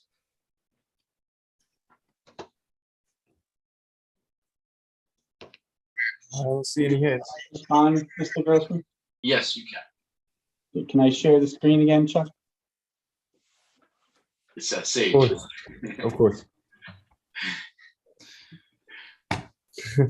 Okay, so just let's take a look at this. And the first point I want to make is that I must have misread my paralegal's memo on the 3 properties that we highlighted, whether they had variances or not. I would accept Mr. Walsh's research is true and that I made the error, but the one area where Mr. Walsh strayed was that he said I presented that as precedence, which I did not. I presented it as part of the character of the neighborhood and would submit that those 3 properties prove our case. 17 Sandpiper, the house is 55.3 feet away from the street. We're at 64.6 at our closest. 80 Sam's Creek, 60 feet off the street. 1251 Ocean Road, 40 feet off the street. Those 3 show the character of the neighborhood is that the houses are closer to the street. The second issue, and when we talk about cherry picking, I'm going to hop back and forth between these 2 areas. Mr. Walsh wanted to choose houses along here where the lots are somewhat smaller. If you come down along Mid-Hampton and you see these structures in here, those are much larger. I didn't see any evidence from Mr. Walsh on that. The third thing I would say is when I said there's a lot coverage issue, I didn't say there was a required rear yard lot issue, which we all know the basic difference is. I said that there was no lot coverage issue that we're asking for relief for. And that's true now. And finally, the fourth point I'd make, and I can stop sharing, is that this issue about the 82 re-subdivision, it was done by the planning board. It's in your files. I viewed it and it's a red herring, right? It's simply a red herring. It was re-subdivided in 1982. We have removed the A residence from our survey. We acknowledge that it's an R60 zone, and that's the end of that story. I don't think we need to spend any more time reviewing that issue. If the board wants, I can get the resolution from the planning board on the re-subdivision. But that's really a red herring issue. I think we presented at the prior hearing on March 17th. We dealt with all of the standards and the balancing test. This idea that the house is too big when the relief that we're asking for it would be minor under other circumstances, I think really undercuts the objector's case. And what I'd ask for you to do is to close this evening, give us 2 weeks to put in written submissions. We'll deal with Mr. Walsh's presentation tonight, and then we'll deal with the letter that he submitted today to the planning board and sent to us at about 5:30. We feel comfortable closing it and doing a written submission by May 20th. Thank you. I would just ask for an opportunity, Mr. Chairman and members of the board, that if anything's submitted that's new, that I have an opportunity to respond to the submission. I know what the board typically does is set up a schedule so that if these extra, I don't have anything more to put in, by the way. If there's something that's coming in, for example, a 1982 subdivision map, I haven't seen that map, by the way, nor have I seen the resolution.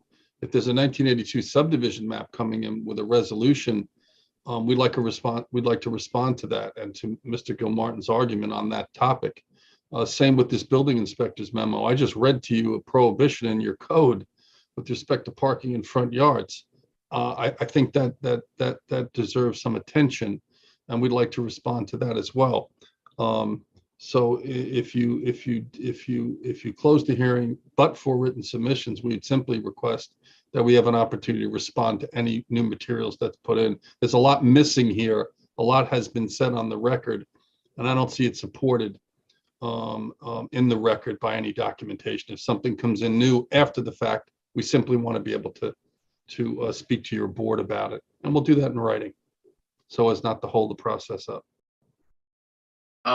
So I just want to mention, appreciate both of your presentations. I just want to mention that what we have is apparently an applicant and a neighbor, both of whom have skilled attorneys who are fighting for them. And it could be that no matter what this board decides to do, there's going to be a legal battle ahead.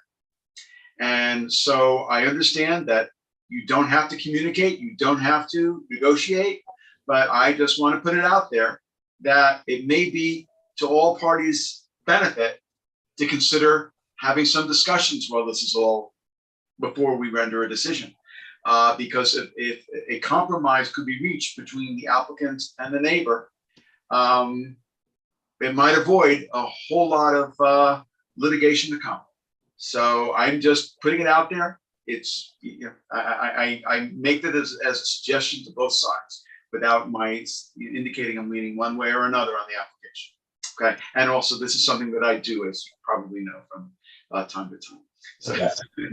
And take that under advisement. I do have Mr. Walsh's number memorized, so we can have a conversation. The two things that we had, and I will provide those to Mr. Walsh tomorrow, are the email from the building inspector, and then we have the updated survey, which I showed you today, and I will hand deliver those to Mr. Walsh first thing in the morning. And Candace has demanded I do that also, so that they are on the record. I offered to do that today for her, but she said it wouldn't get onto a screen or anything, so I could do it in the morning, and I will provide Mr. Walsh with a copy of those documents. The 82 subdivision is part of the town's records, right? I mean, I can get that, but Mr. Walsh has access to that too. And again, we've admitted that it's an R60, that we don't get the A residence, benefits of VA residents and the relaxation of the zoning code. So I'm not sure what that issue has to do except to try and delay the application. But my concern is that that's going to take a little bit of time to pull those records out of storage. But there's no purpose in getting those, at least from my view. There's an 82 subdivision. The R60 zone applies, and that's it. Rudy, also, Brian is here. I wasn't sure whether, Brian, you wanted to say a few words to us about all this?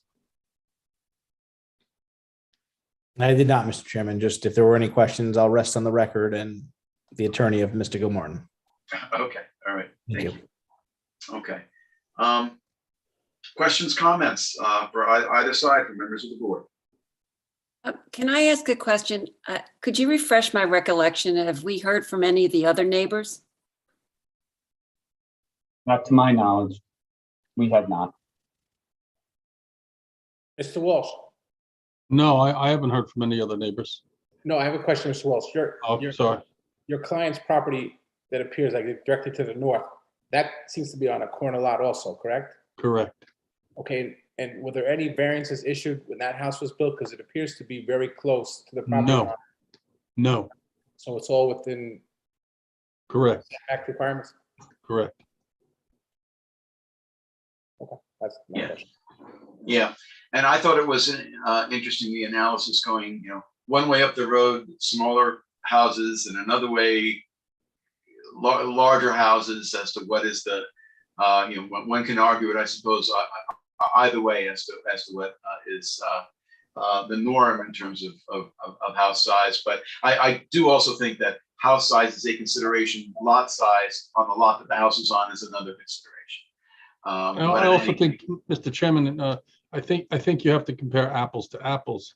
What we did is we took corner lots and we analyzed the corner lots. If you look at the corner lots along Ocean Road, and you look at our data, we're comparing apples to apples. Can we go over to Sam's Creek and can we look at lots that were developed years ago on the water? Can we come up with slightly different numbers? Well, they'll be different, but not significantly. What we did was we used corner lots. This is a corner lot case. Why would you travel outside the immediate neighborhood and analyze anything other than corner lots? And we've analyzed all 11 corner lots along the stretch, which to me is a rational way to do it. Okay. Except when our lot as a corner lot are larger than the corner lots that were raised. Right. So again, I think you come back to a balancing test, and we'll put this in written testimony, but we've seen the benefit to the applicant, and I'd say where's the detriment in either with either the house or the pool house. But we'll put that in writing. We've got a long meeting. I've got a case at the end. So, let's close it and we'll do a written submission. That's fine. And then my last comment in terms of the follow-up submissions. David, do you want to have until May 20th for your submission? Would that be enough time? I believe that's 2 weeks and a day. Well, we'd like it to be everything in May 20th, right? We did wait from March 17th to tonight. That's 6 weeks. I think we've all had an opportunity to review it.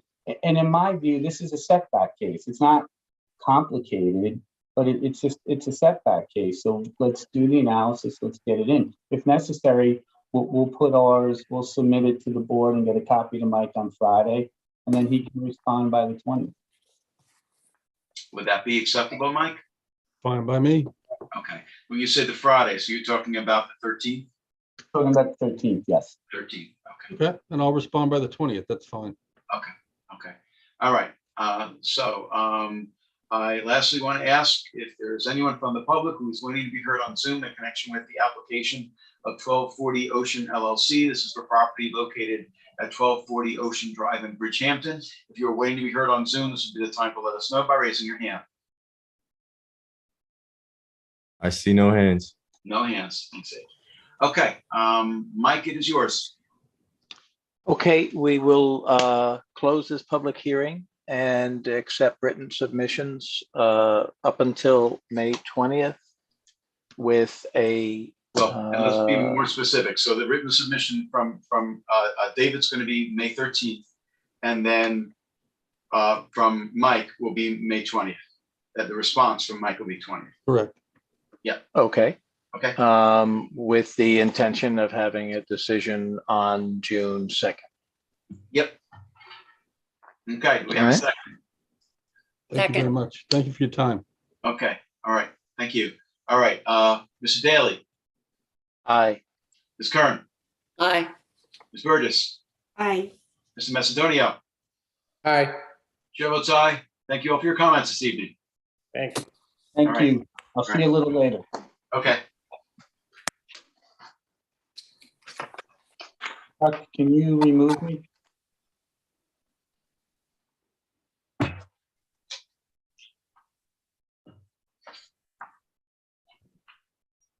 Oh, I'm sorry. Okay, cases 13, 14, and 15, Production Holding LLC and Tyrone Turchian for 57 and 61 Station Road in West Hampton. Tax map numbers 900-355-2-18.6 and 18.7. Good evening. Good evening, Jim. How are you all? We're doing well. Just a long meeting tonight. Yes, well, I've been sitting here in my office listening along. So it's the battle of Titans so far. So the battle of giants. So, I always learn something. But anyway, it's been quite some time since we've talked about this case, and we made a recent submission to the board where I tried to distill all of the pertinent issues. But let me spend a few minutes recapping what this case is about and what is the nature of the relief that we're seeking. We're looking to formally subdivide two lots that were, I guess the word is subdivided by deed some time ago. These are the two lots designated as 57 and 61 Station Road in West Hampton. The application has been divided into three parts. There's one part of the application, which is, I believe, number 15 on the calendar, which relates to the relief needed for the overall subdivision. And then case number 13 relates to the individual relief needed for 61 Station Road in the event the overall lot is subdivided. And then case number 14 is same thing for 57 Station Road. How did this come to be? We have to go back to 1978 to look at what had at the time been 123,000 square foot lot that was subdivided into lot number 1 and lot number 2. Now, lot number 2 in that subdivision eventually became the properties that we're here to talk about today. It's also interest, I think, that lot number 1, which was still substantially large, was in 1979 subdivided into 3 separate lots with the planning board approval. And then in 1979, the 1978 lot number 2 came into the ownership of the parent of one of my clients, who seemed to make an attempt sometime in the late 70s, early 80s to subdivide that property into the 2 lots that we're seeking to subdivide today. I think that the interest in doing it at that point was that sometime in the early 80s, I think 1983, this entire area was upzoned from R20 to R40. If the then owner had moved quickly enough, he probably would have been able to get it subdivided without any variances at that time, but he did not. And for reasons that are still unclear to me, in 1987, the town assessor's office assigned 2 separate tax lots to numbers to to this lot, and that's how they came into being, and that's how they came to appear on the tax map as they do today, although not ever fully subdivided at all by the planning board. As I indicated, the problem here derives from the fact that in 1983, the area was upzoned from R20 to R40. Most of the lots in the vicinity of this lot would meet the R20 requirements and would not meet the R40 requirements of today. So that's how we come to where we're at. I want to look real quickly, if I can, at the individual lots and talk for a minute about the improvements that are actually on those lots. If I could share my screen. Sure.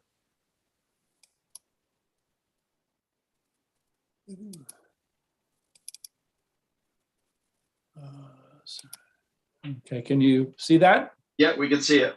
Okay, so this is the both lots with the proposed subdivision. Let's see, and 57 is on the left and 61 is on the right. And as you can see, lot number 57 is improved with a single family residence and what's labeled as a concrete building, which is currently used for, and has been used since it was created as a garage and for storage. The lot on the right, lot 61, contains a two-story frame residence and a one-story barn that which barn was converted to living space back again, I believe, sometime in the 80s. There was a certificate of occupancy issued for some, but not all of the structures, which I will show here. This describes the two-story one-family dwelling, 3 one-story one-family dwellings, 1 barn, and 1 shed. To put that in context, I want to show you the 1978 subdivision map that created lot 1 on the left and lot 2 on the right. That CO actually covered all of the structures that were here. As you can see, there's 1, 2, 3 one-story houses, a 2-story house, a barn, and a shed. So this house still exists. This house still exists. The barn still exists. The shed, as you can read on the map, this building will either be torn down or made conforming because rather large shed, but it did straddle the property line. And as I indicated, that shed was in this area here and it was removed. I'm sorry, that shed was in this area here and was then removed and replaced by this concrete structure. So that's, I guess to summarize, the 2 residences on the property were covered by the original CO. This barn was covered by the original CO, but not its conversion to living space. And this concrete structure was not covered by the CO, but was built in replacement to the shed that had existed in this part of that property. So that's kind of a summary of where this all sits. Now, as far as the variances on the overall case, we obviously need lot size variances because these lots are both slightly over 20,000 square feet, but they're certainly not 40,000 square feet as required by the current code. And also they are in need of lot width relief because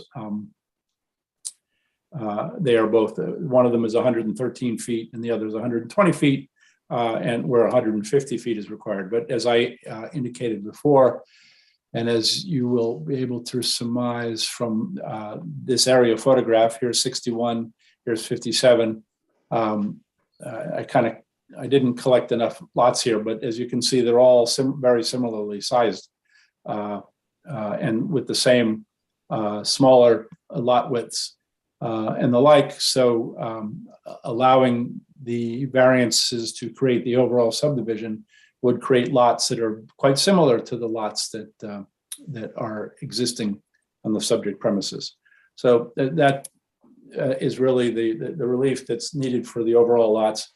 If we look at 57 Station Road, the lot on the left, there's only a couple of variances needed for that. And it's looking for an accessory structure setback because the concrete structure in the rear is 15.2 feet from the rear property line and only 3 feet from the property line to the west, and when 20 feet is required. And also there is some pyramid relief necessary. I'm not showing it here, but I did submit a plan, I think, that showed the pyramid relief was 37 square feet or 960 cubic feet for that structure. But those are the only variances that are needed for that lot if it were to be created. The fun lot is 61 Station Road because it requires a little bit more relief for various and sundry different reasons. First of all is some side yard relief on the east side of the residence. As you can see, there was a covered porch here, which as covered by the CO I showed you was an open porch, but somewhere along the way it became a covered porch, and it's located 16.7 feet from the property line as opposed to the required 20 feet.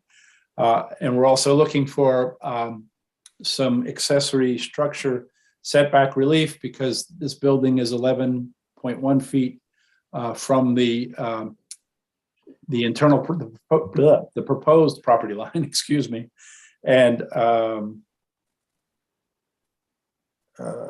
versus the 20-foot requirement. And the deck that's in front of that is 0 feet from the proposed property line.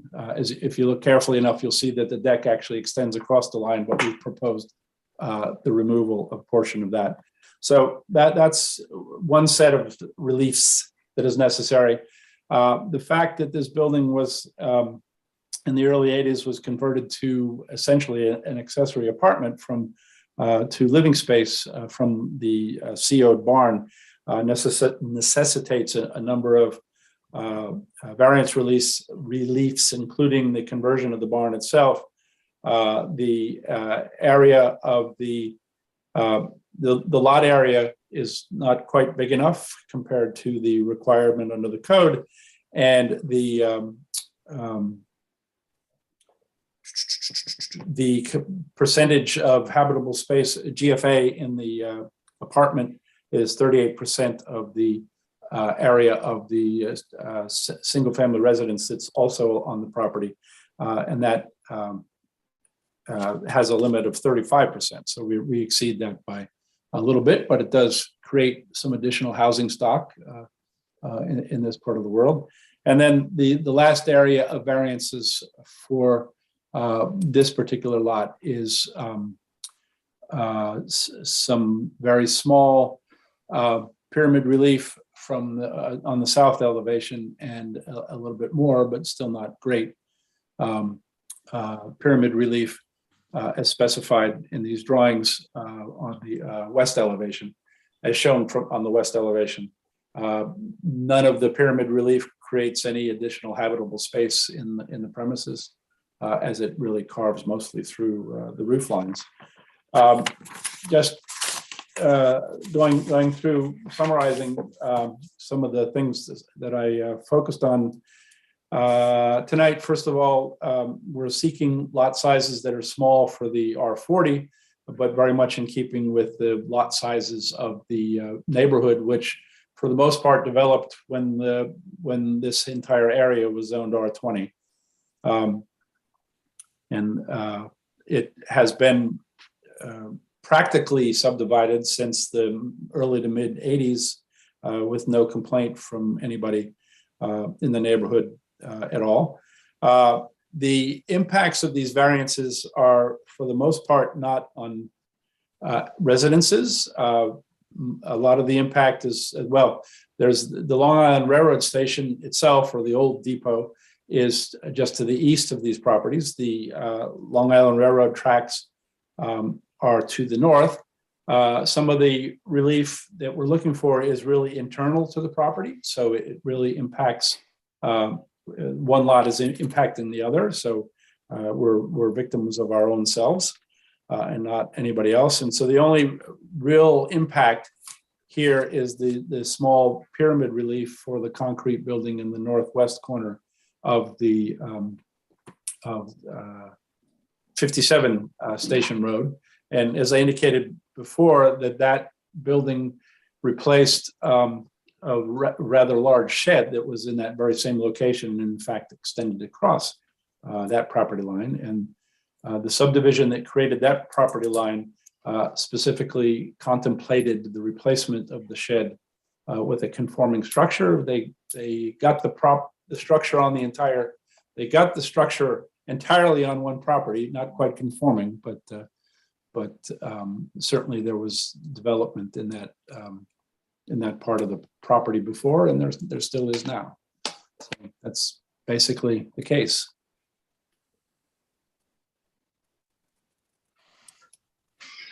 Okay.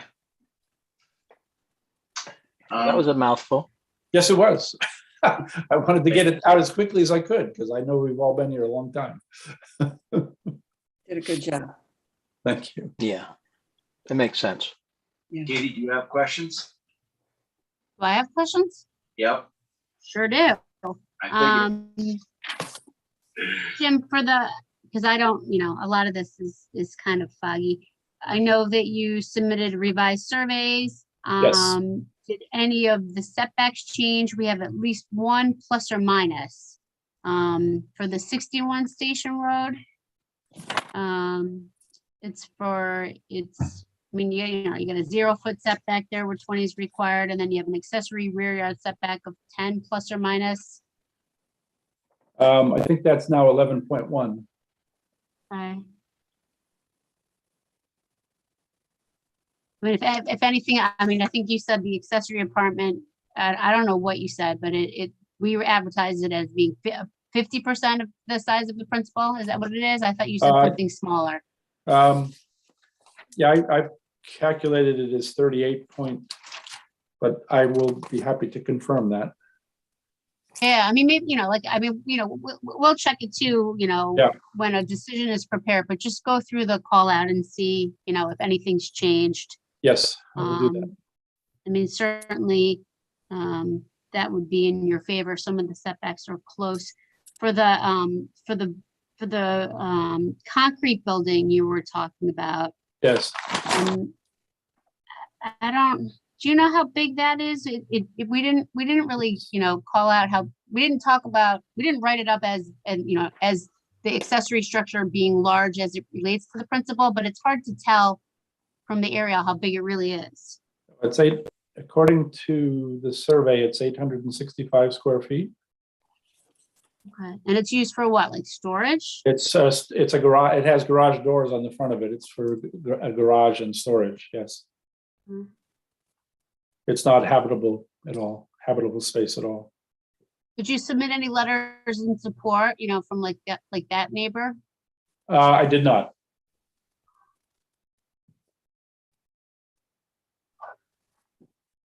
And then the accessory apartment is how many bedrooms? That's a good question.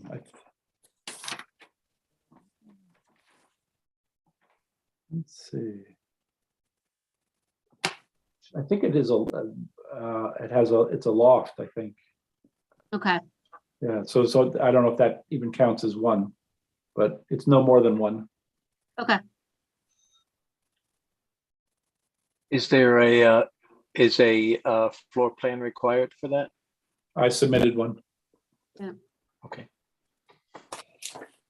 The concrete building, the concrete building is 865 square feet, and the existing one-story frame house is 892 square feet. So the accessory building is quite large by comparison to the. It is, yes.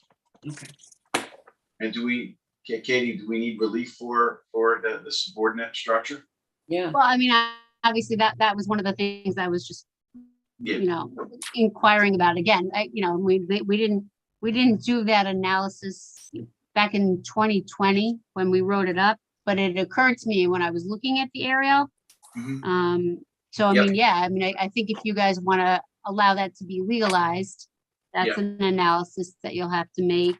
Yeah. And we would want the exact percentage, Jim. And it Sure. actually, I can't remember, Jim, if you gave testimony on that, but we wrote it up as, I know you said it replaced a shed or something, but it had no permits, has no permits. This building had no permit. It replaced a shed, the square footage of which I don't know, but I will find that out and I can submit that, but and then I can make the percentage analysis.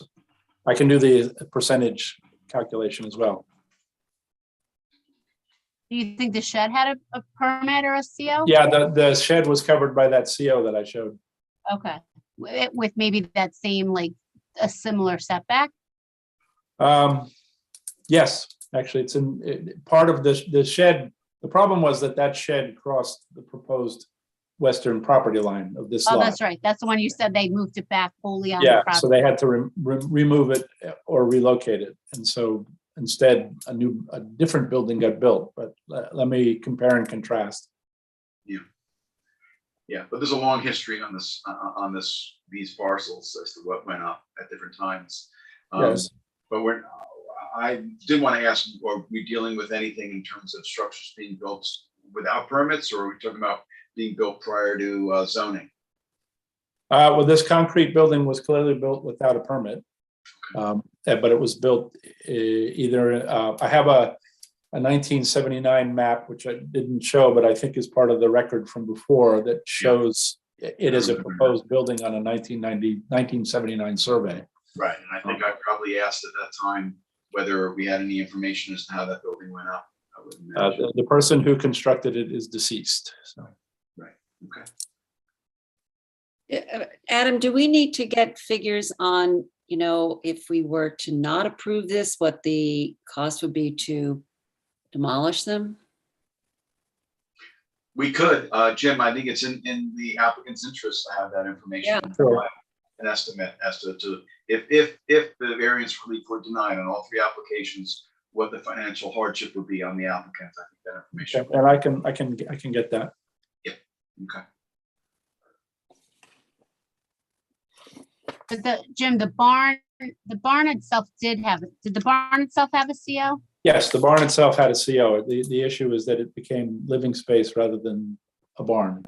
Okay, so that's what I'm saying. So all of those setbacks to legalize that, the barn itself had a CO, which just because Yes. now it's proposed as an accessory apartment. Yes. Yeah. And I just want to clear up the record in terms of the analysis of subordinate versus primary use. Were we considering that under any other all the necessary? So we're not going to have you re-notice it for that. Thank you. I think it's pretty clear that we have the neighbors were noticed of all these structures. Right. Yeah. Yes. Yes, that's true.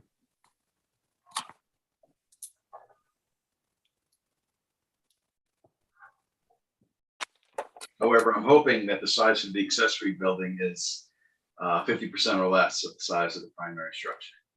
Well, it Nope. doesn't look like it is. Doesn't look like it. It looks bigger. How big how close are we? Well, I will let you know. I don't know. Well, if it's over 100%, there's going to be a problem. Right. And if it's close to 100%, there probably will be a problem as well. But I understand these. Well, we could turn the storage building into the house, and we could turn the house into the storage building. Yeah.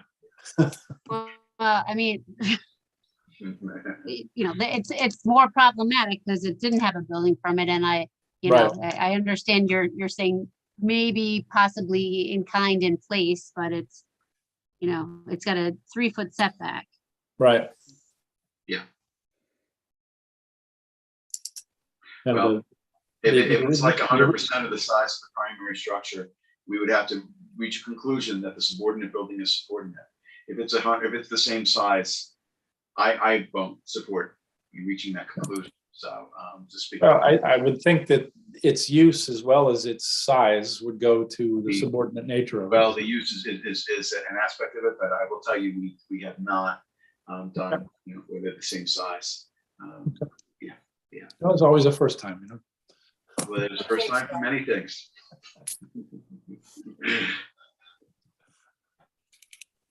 So we may have to reopen. We may have to. I don't know whether we want to close this or keep it open. I don't think I would ask. I would ask you not to close it. I'll collect this additional information, and we'll have a further conversation about it. The other thing I would ask is that we were, and you will want some input from the planning board, but our preliminary report from the planning board has long expired. And I don't know if Anthony is still here, but he had requested the prior time that that you somehow refer it back to them so that they can comment to you on this. And so if you could, and in the meantime, I will reinitiate the planning board process. But if you could do that, then I can go talk. You can get something from them as part of this process. Yeah, and you're right. We did talk about that. and you'll want that before we will all want that before you close the hearing anyway. So right. Okay. Any other questions? Is there anyone from the public who is waiting to be heard on Zoom this evening in connection with the applications of Tertullian Production Holdings LLC and Tertullian and Production Holdings LLC? The properties are located at 57 Station Road, West Hampton, 61 Station Road in West Hampton, and 57 and 61 Station Road in West Hampton. If you're waiting to be heard on Zoom, this will be the time to let us know by raising your hand. Sage, we got anybody?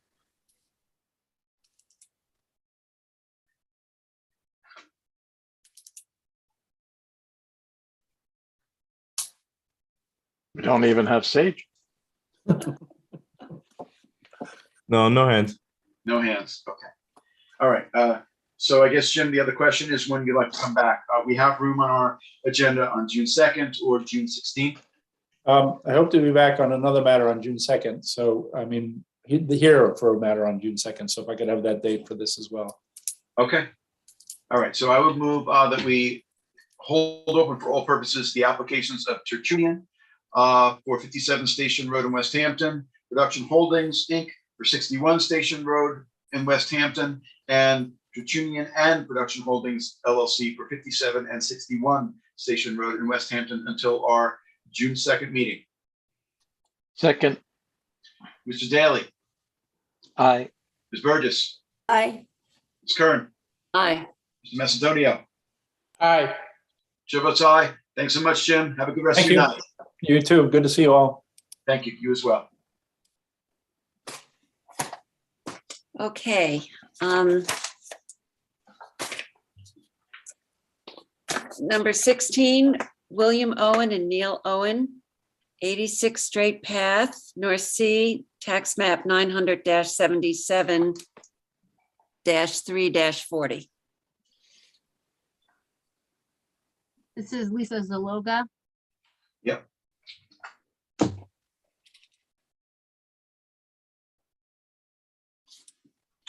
Good evening, Lisa. Hi, how are you? I'm okay. How are you? I'm good. Okay. Welcome back. Thank you. You guys have been a long night, huh? Yep.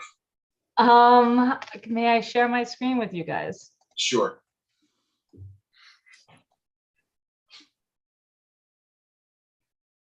Can you see it? Yes. Okay. Oddly enough, I can't see you guys, so I'll just, if you have a question or something, just tell me. So as you guys remember, we were proposing an accessory apartment on a pre-existing lot with a pre-existing residence that has a zoning board decision allowing it to be undersized for maximum size. It's 1,043 square feet. It's a ranch house. So I'm showing you the proposed plan. This is the existing house over here. And we came before you for an accessory structure. We were building an accessory apartment over an existing garage. So there was an existing 2-car garage here. We were adding on to the footprint here to create the stair and building, basically the accessory apartment was on the 2nd floor. Our percentage of gross floor area compared to the existing residence was 52.7%. And then we got into the conversation as to whether the building was subordinate to the existing residence.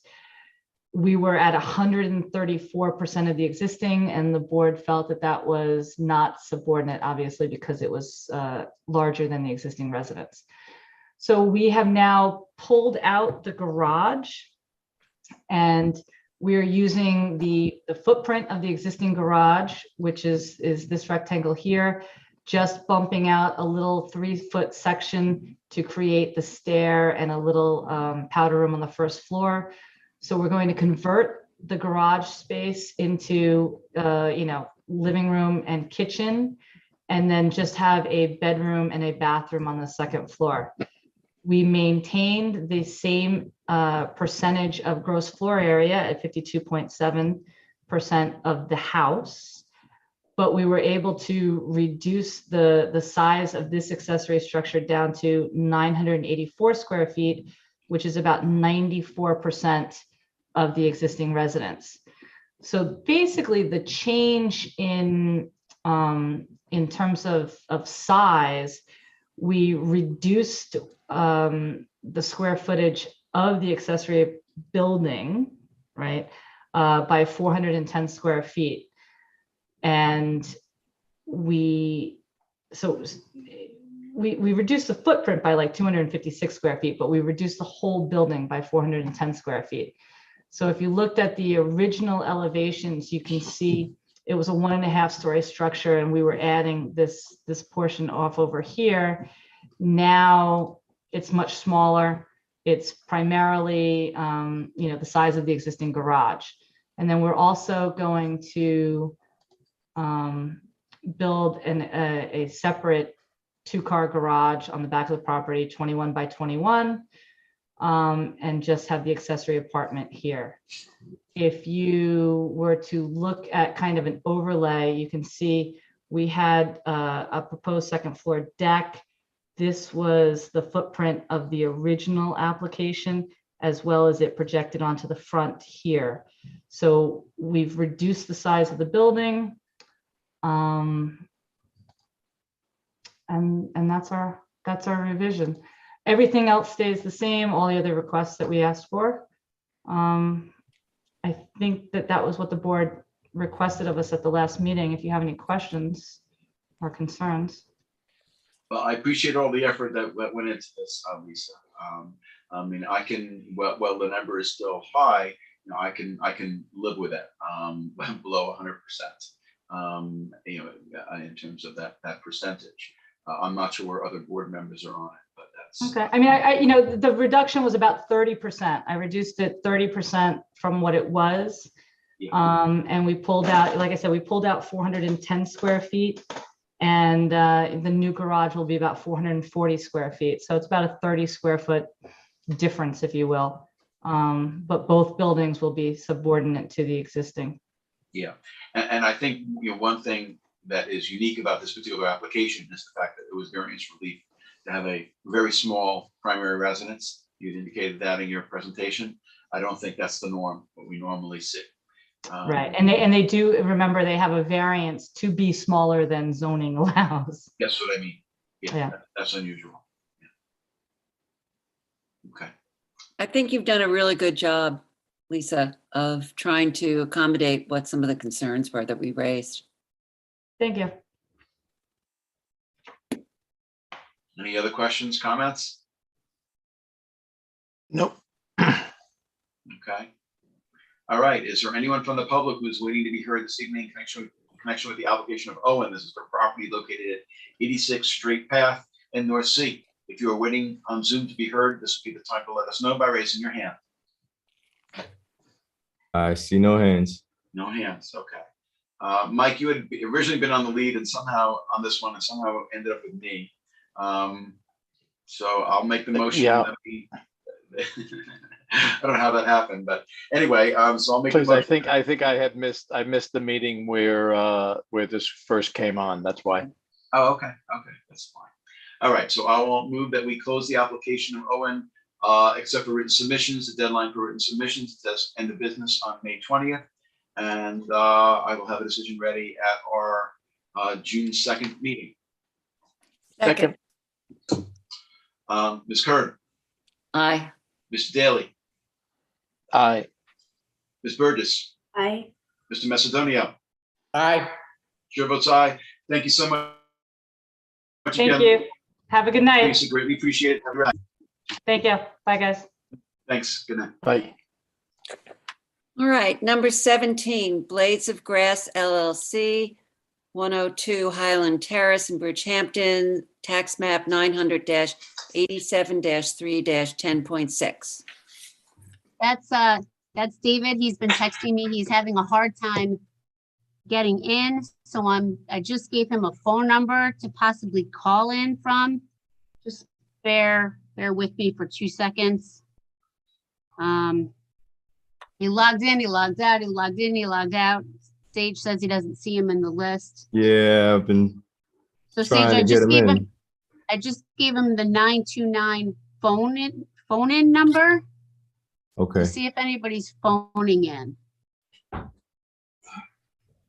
Didn't see anything so far.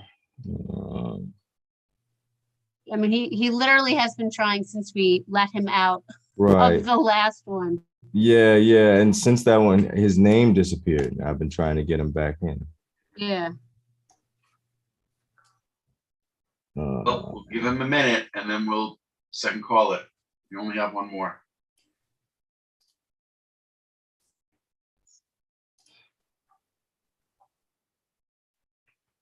Should I try another phone number to give him maybe?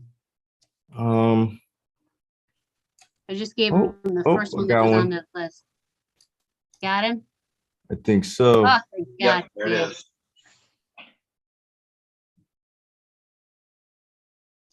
You there, Dave? Hello, I'm here. Yeah. Hey, we can hear you. Okay, thank you. I don't know where you are. I can't get back into the meeting after the 1240 Ocean. I think Mike Walsh is doing something to me here. I told them you've been trying since you logged out. Yeah, I have been. It's not working. A little bit frustrating, but if I could just do this, and I wish I could share a screen. So this application was held over since April 7th. I just wanted to first remind the board that the only relief we required is the required rear yard for the tennis court. At that 4-7 meeting, the board strongly suggested that we come back with a 55 by 110 court. We have done that. The proposed rear yard lot coverage is now 28%, and it's a 55 by 110 court. And if I could just remind the board lastly that the property is basically on two sides surrounded by an ag easement. There is a house that's towards the street on Highland Terrace, but we're some 350 plus feet away there. We have a neighbor to our south who's given us a letter and supportive, and in this configuration we've actually achieved getting further away from him. So I think we've achieved what we could to keep our neighbors happy, and I think we satisfied the board with the 55 by 110. I would love to be able to share it with you, but I'm handicapped by Zoom here. Yep, that's okay. And the 28% lot coverage, is that rear lot coverage? Is that what that number is? Yes, we're at 28% with the 55 by 110. Okay. Yep. Okay. So 3% reduction. Okay. I'm okay with that. Yep. I'm okay with it. I'm good. Rooney, greatly appreciate your efforts and your client's efforts in making this change. Yes, yes. Okay. I will deliver the survey to Candace tomorrow morning. Okay. Monday, It's not Monday. going to be there, but just so you know, but you can deliver. Yeah, I can deliver it still. That'd be great. Thank you. Okay, very good. Thank you. Okay. Any questions? Is there anyone from the public who's waiting to be heard this evening? Thanks for the application of Blades of Grass LLC. This is for property located at 102 Highland Terrace in Bridgehampton. If you're waiting to be heard on Zoom, this would be the time to let us know by raising your hand. I see no hands. No hands. Okay. It had been Keith's. Keith's not here. I would move that we close the public hearing this evening, except for written submissions. Deadline for written submissions is May 20th, and we will have a decision at our June 2nd meeting. Second. Second. Ms. Kern. Aye. Mr. Daly. Aye. Mr. Macedonia. Aye. Ms. Burgess. Aye. Chair votes aye. Thanks so much, Rooney. Have a good rest of your night. All right. Thank you. Sorry about that. No worries. Take care. All good. Okay. 18 is White Banana LLC, 142 Midline Highway, North Sea, tax map 900-34-2-24.1. All right, we have Brian Matthews there for the applicant. Good evening, Brian. Good evening, Mr. Chairman. And I think we have Alice should be on somewhere as well. She's coming in. Great.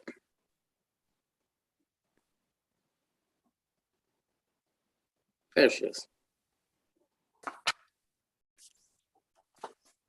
Okay. Good evening, Alice. Oh, good evening, Mr. Chairman. Good evening, board members. We actually also have tonight the general contractor who did the construction of the house, Keith Winnicott, and we also have the mason, Jerry Leone of Leone Concrete. Could you bring them in? I don't see either of those names. So They were getting a little help.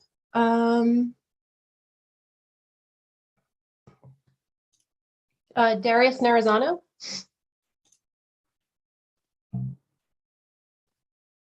yep, I got him. I don't know if you want me to start or if you want to wait and swear them in. You can start. Okay, so we were here back in April. I won't make a lengthy presentation again, but we also had testimony at that time from the surveyor for the project, Bob Smith, and the board wanted to have some of the contractors from the site to come and give testimony tonight. So that's what Mr. Leone and Mr. Winnicott are here to do. Okay, great, and I greatly appreciate it. All right, so I think a couple of people to swear in. Whoever wants to go first. I'll go first. Okay, if you can just state your name and address, please. My name's Keith Winnicott, 127 Brook Street, West Sayville, New York. And do you swear to tell the truth, the whole truth, and nothing but the truth? Yes, I do. Okay, so we had testimony at the last public hearing about what, based on the facts and circumstances related to structures, well, this going basically an error having to do with the building going up, and wanted to ask if you could tell us what your understanding is as to what transpired and how the error occurred. Okay. The foundation was being excavated. Okay. And then they had some stakes there, but I guess they got, with all the dirt and everything, they got buried. And when the hole was dug, the mason, Jerry Leone, the foundation person, was they couldn't find any stakes, and they couldn't find the benchmark. So what happened was we called the Bob Smith, the surveyor, and said we needed some stakes because we lost them, and we can't find the benchmark. And he sent some guys over, or one or two person. I wasn't there when he sent the guys over. Jerry was, but I know they came over and put some stakes down in the hole, to put the layout where it was supposed to be, the measurement to where, to the size of it and where to put the stakes. And they also put an elevation stake in there. So anyway, so they started to, they did that and they left. And then they poured the footing, poured the walls, okay? And then I came in and started framing the house and building it. And, we had it built. And then there was a pool also, a pool house. And then the pool house was being staked out, and it was wrong to stake out for the pool. So we called the surveyor up, and he came down again, and I was there at that time, and he rearranged the pool house because he had the stakes in the wrong spot. And then what? You say something? What? So anyway. What do you need? Yep. Whoever that is, if you can. I'm as good as I'm gonna be. What's the problem? What? Somebody else is talking off. The whole fucking fiasco. Yeah. Right. Gil Martin. You want me to keep talking? You can keep talking. Okay. So anyway, so the survey came back and redid the pool. Okay. The pool house, I mean. And when he was there, I asked him to take an elevation of the house foundation, make sure it was at the right, correct elevation, the height, the height that he had on the benchmark. I never saw a benchmark, but I told him to recite it again, and he did. And he told me that everything was fine. It's perfect. Okay. I said, good, because I just felt nervous about it all. And so he said everything was fine. And then we continued on at that point, doing the pool house, and the house was up at this point, and we were finishing the insides now, electric, plumbing, building a pool house. And, I had my inspections and everything's fine. And then all of a sudden I hear about all this, what's happening right now. And I was taken back when it all was first said to me, but I don't know, the only thing I could think of is maybe we could have had another benchmark there, if we couldn't find the first one. But I was satisfied with the guy coming there from, Bob Smith's office and staking it in the hole for Jerry. And especially when he said to me later on that when he shot the house, when it was up, that it was good. So I figured everything was fine until now, but I guess it isn't. But that's what I know about the whole thing. Is there any questions anybody would like to ask me? Well, I just wanted to go in particular about the the bigger relief. The pyramid relief is almost nothing, but it's the height relief that's that's of more significance, 32 feet to 37.6 feet. So I wasn't sure whether you could talk to give us any testimony specifically just for the height in particular. What happened was, I believe the foundation was too high. Yeah, well, that's what I come to find out. But when I asked the guy, when he came back for the pool house, okay, I literally asked the guy there that day, can you shoot the house? And he says it's at the proper elevation. So I didn't do anything on my framing with the walls going up. The height of the ceilings were, I think, 11 foot for the first, I followed the plans. So why would there be any problem if the foundation would be, if the foundation was set right? That's what he told me, but I guess it isn't set right. That's what I'm understanding right now. But I was told that it was set right from the surveyor that came to the job the second time. The first time I wasn't there. Jerry Leone was there when he was putting them in the hole for the, for the foundation for the house itself. So I was understanding, the height restriction. I didn't think we even entered it close because when we measured it from the ground, we came up with the proper elevations, but I had no idea it was too high, the foundation to begin with, because I was told it was good. That's, I don't know, that's what I know. Okay, okay. All right, well, any You other said, questions? I have a question. Yeah, I Okay. have a question. You said that the original stakes that were put in meant to be the benchmark were No, they were just lost or fake. covered up or moved? Well, they weren't the benchmark. They were the stakes, you know, like people put stakes, you know, surveyors come in and put stakes to where to run strings to set the house. Okay. Right.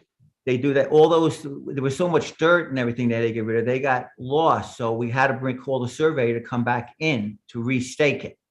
That's what happened. Is that typical? Is that typical for them to get lost when the dirt's being moved?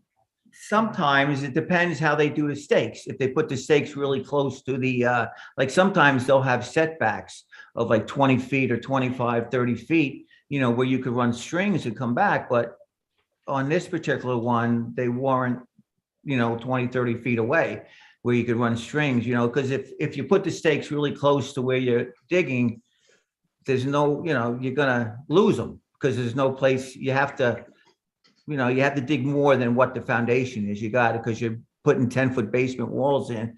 You have Thanks. to, you know, you have to go wide. No, I understand. I understand. Okay, Thank you. you're welcome. Any other questions? Could I just catch your name again, Keith? Keith Winnicott, How do you spell that? Winnacott. Thank you. Welcome. Well, the one thing I've learned is that I would say from all this, what I've been hearing is that I would shoot a foundation again after it's done, because I guess you can't believe everything people say, you know, I don't know, you know. I was under the impression that it was all good, but you know, like we're building a house now in East Hampton and I'm telling the guy to reshoot it because I'm not trusting anything anymore. So that's hindsight though. But anyway, that's, any other questions? Does not appear to be. Anybody else who wants to get testimony, sir? Do you want to say a few things? I said where you end. It's basically the same what Keith's saying, you know, basically. Okay, if you can state your name and address, please. It's Jerry Leone, 1031 Smithtown Avenue, Bohemia. And do you swear to tell the truth, the whole truth, and nothing but the truth? Yes, sir. Okay, you can give us your comments as well. It was the same thing. I came to the job. We couldn't find the benchmark.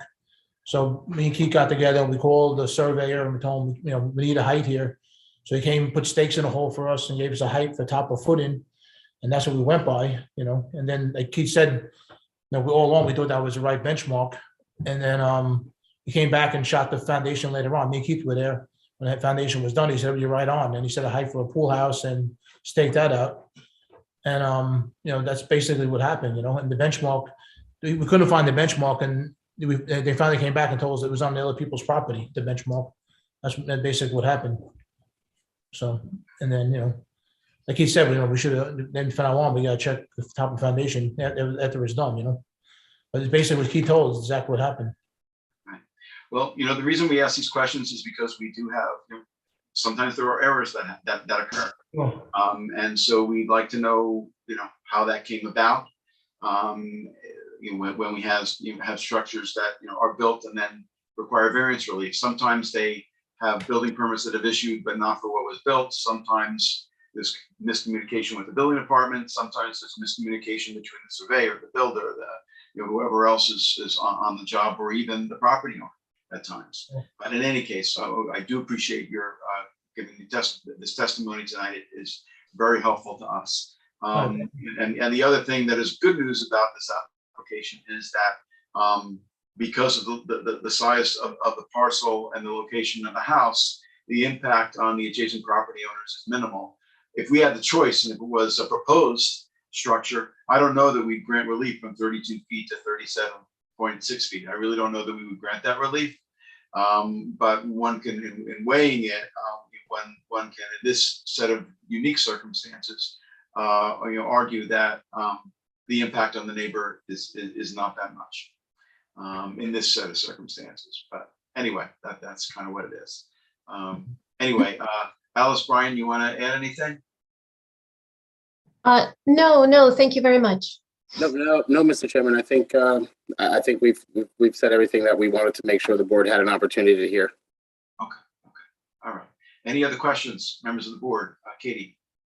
Okay. Is there anyone from the public who's waiting to be heard this evening in connection with the application of White Banana LLC? This is for property located at 142 Middle Line Highway in North Sea. If you're waiting to be heard on Zoom, this would be the time to let us know by raising your hand. Yep, got one. Okay.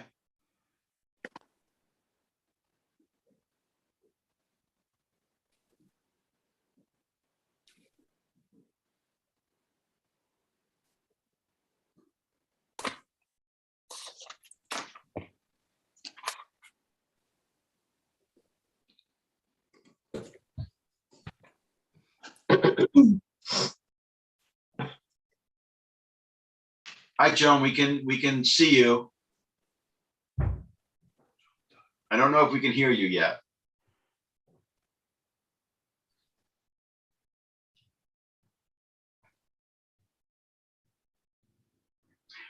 We can't hear you. We can only Just see you. turn her mic on. Yeah. Okay. Okay, now unmute Joan. Yeah. Yep, you need to unmute. There we go. Okay. Unmute. Okay.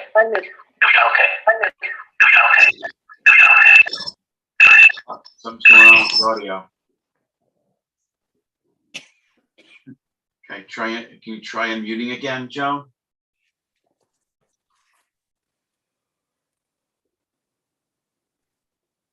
All right. The audio is not working right. If you have another device besides the computer anywhere around where you are, it's not going to, the system's not going to work.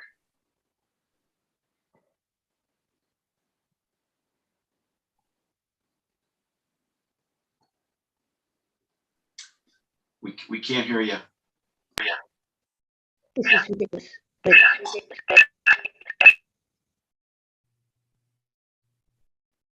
Need some headphones. Yeah. Okay. Joan, it is very late, and does not appear that your audio is working. So I think what you'll have to do is submit whatever you'd like to tell us in writing. Unfortunately.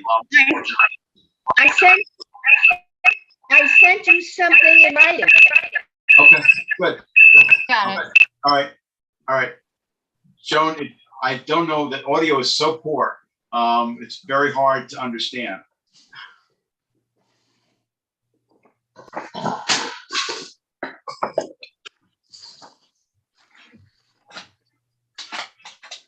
It's because she's on twice. She has something else that's on Zoom. Yeah, there's something else going on.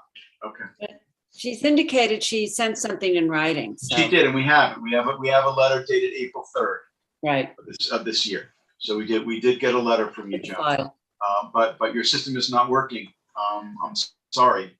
So if you have any comments you want to make in response to the testimony from tonight, you can do it in a written submission. From tonight, audio does not appear to be working.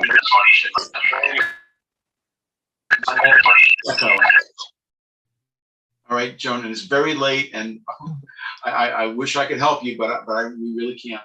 All right, so whatever you'd like to submit, tell us. If you can submit it in writing, that would be very much appreciated. Okay. Alice, Brian, anything else? No, Mr. Chairman. Thank you so much. Okay. No, Mr. Chairman. Thank you all. Okay. All right. Thank you. Okay. If not, Susan, you have the lead. So I'm going to move that we close the public hearing and we accept written submissions up till May 20th and with the decision on June 2nd. We have a second. Okay. Ms. Kern. Aye. Mr. Daly. Aye. Ms. Burgess. Aye. Mr. Macedonia. Aye. Thank you all for your testimony. Have a good rest of your night. Thank you so much. And Joan, please submit something in writing. I'm sorry the audio didn't work, but it did. We have your letter that you did write, Joan, so. And you can submit a second one if you'd like. Okay. All right. We have an amended decision 19, Timothy Shannon and Marites Marilutz for 85 Waters Edge Road in North Sea, tax map 900-62-1-30.1. Yes, I have the amended decision, which is as follows. This is in the matter of Timothy Shannon and Marites Marilutz on April 7th, 2022, by decision number D022033, this board granted relief in connection with a proposed swimming pool and garage/pool house. This decision, however, did not refer to the correct survey date. Therefore, decision number D022033 is hereby amended to refer to the survey prepared by Michael K. Wicks, last revised April 4th, 2022. All of the provisions and conditions of decision number D022033 remain in full force and effect. Second. Mr. Daly. Aye. Ms. Kern. Aye. Mr. Macedonio. Aye. Ms. Burgess. Aye. Chair votes aye. Next, I have a determination in the matter of the application of Jill and John DiRenzo, Suffolk County Tax Map number 900-292-221. This application is for property located at 22 Rolling Hill Road, Hampton Bays. Applicant requests a minor variance in connection with a proposed addition to an existing dwelling on a corner lot. This application passes the standards set forth in New York State Town Law and the Town Code. Therefore, this board grants relief from Town Code 33011, Residential Districts Table of Dimensional Regulations for a rear yard setback of 51.8 feet, where 60 feet is required for a proposed addition to a one-family dwelling, as shown on the survey prepared by John Gert Heidecker, last revised February 14, 2022, and the plans prepared by Paul J. Clinton, architect, last revised February 17, 2022. Granted, the foregoing relief is subject to such other conditions and permits as applicant has already acquired or may otherwise have to acquire for final approval of the subject premises. Second. Mr. Daly. Aye. Ms. Burgess. Aye. Mr. Macedonio. Aye. Ms. Kern. Aye. Chair votes aye. I next have a determination in the matter of the application of Virginia Coughlin. This is a property located at Suffolk County Tax Map number 900-5315. This application is for property located at 161 Noyak Avenue, Noyak. Applicant requests a variance for a pyramid encroachment in connection with a proposed two-story dwelling on an undersized lot. This application passes the standards set forth in New York State Town Law and the Town Code. Therefore, this board grants relief from Town Code 33084D, pyramid relief, for a proposed encroachment in the amount of 848 cubic feet, 424 cubic feet on the west and east side of the property, for a proposed two-story dwelling as shown on the survey prepared by Jeffrey W. Hatterer, last revised September 17, 2021, and the floor plans and elevations prepared by John Himmelsbach, architect, dated November 15, 2021. The grant of the foregoing relief is subject to such other conditions and permits as applicant has already acquired or may otherwise have to acquire for final approval of the subject premises. Second. Ms. Kern. Aye. Mr. Daly. Aye. Ms. Burgess. Aye. Mr. Macedonio. Aye. Chair votes aye. Next, I have a determination in the matter of the application of Sky Hampton LLC, property located at Suffolk County Tax Map number 900-129-217.1. This application is for property located at 200 North McGee Street, Tuckahoe. Applicant requests variances in connection with a proposed two-lot subdivision that has been reviewed by the planning board. Applicant's proposal creates a slightly undersized flag width, but proposes all driveways and access to the lots within the metes and bounds of the premises. This application passes the standards set forth in New York State Town Law and the Town Code. Therefore, this board grants relief from the following provisions of the Town Code for a proposed two-lot subdivision. For proposed lot 1, Town Code 33011, Residential Districts Table of Dimensional Regulations, for a proposed lot width of 129.73 feet where 150 feet is required. And 2, Town Code 33077D, placement of accessory building structures and uses in residence districts, for a rear yard lot coverage of 23.6% where a maximum of 20% is permitted. And for proposed lot 2, Town Code 33011, for a proposed lot width of 144.73 feet where 150 feet is required. and 2, Town Code 330-82, lot width for a proposed flagpole width of 15.64 feet where a minimum of 20 feet is required. These variances are granted for structures as shown on the survey prepared by Jeffrey W. Hatterer, last revised October 7, 2021. Granted, the foregoing relief is subject to such other conditions and permits as applicant has already acquired or may otherwise have to acquire for final approval of the subject premises, including the legalization of any structure on proposed lot 2. Second. Mr. Daly, Aye. Ms. Kern, Aye. Ms. Burgess, Aye. Mr. Macedonio. Aye. Chair votes aye. I next have an amended decision in the application of Robert Raphael. This is for property located at Suffolk County Tax Map number 900-391-228. This application is for property located at 639 Dune Road, West Hampton. This request to the board was to amend the prior ZBA variance to include relief for barbecue outside kitchen that was on the survey submitted to the ZBA previously but was not addressed. This request passes the standards set forth in New York State Town Law and the Town Code. Therefore, ZBA decision number D021020 is hereby amended to grant relief from 1, Town Code 330-46.2B1 adjacent areas to allow a proposed barbecue with outdoor kitchen to be located 96.5 feet from the due of crest setback, where a setback of 125 feet is required. 2, 330-11 residential district stable dimensional regulations for an accessory side yard setback of 10.45 feet, where 20 feet is required. And 3, Town Code 330-76D and Town Code 330-83C to allow the barbecue with outdoor kitchen to be located within the minimum and total side yard of the principal building, as shown on the survey prepared by Francis C. Watson, land surveyor, last revised April 12, 2022. Granted, the foregoing relief is subject to such other conditions and permits as the applicant has already acquired or may otherwise have to acquire for final approval of the subject premises, including compliance with the town code for all fences and walls. All other provisions and conditions of decision number D021020 remain in full force and effect. Second. Mr. Daly, Aye. Ms. Kern, Aye. Mr. Macedonio, Aye. Ms. Burgess. No. Chair votes aye. Next, I have a determination, actually a resolution in the matter of Nisolex Real Estate Holdings Development Corp. This is for property located at Suffolk County Tax Map number 900-349-224. Whereas on January 21st, 2021, this board first took testimony on the application of Nisolex Real Estate Holdings Development Corp. for variances in connection with a 2-lot subdivision for property located at 376 Main Street, Eastport. And whereas public hearings were held where persons both for and against the granting of said relief were heard, and whereas the public hearings were closed on July 1st, 2021, with the record left open for written submissions until July 29, 2021, and the decision was to be rendered by this board on August 5th, 2021. Whereas this board has had to adjourn the decision multiple times as applicant has yet to submit any additional documents and has failed to respond to numerous attempts to contact them with furtherance of this application, result that applicant's request for relief is hereby denied without prejudice.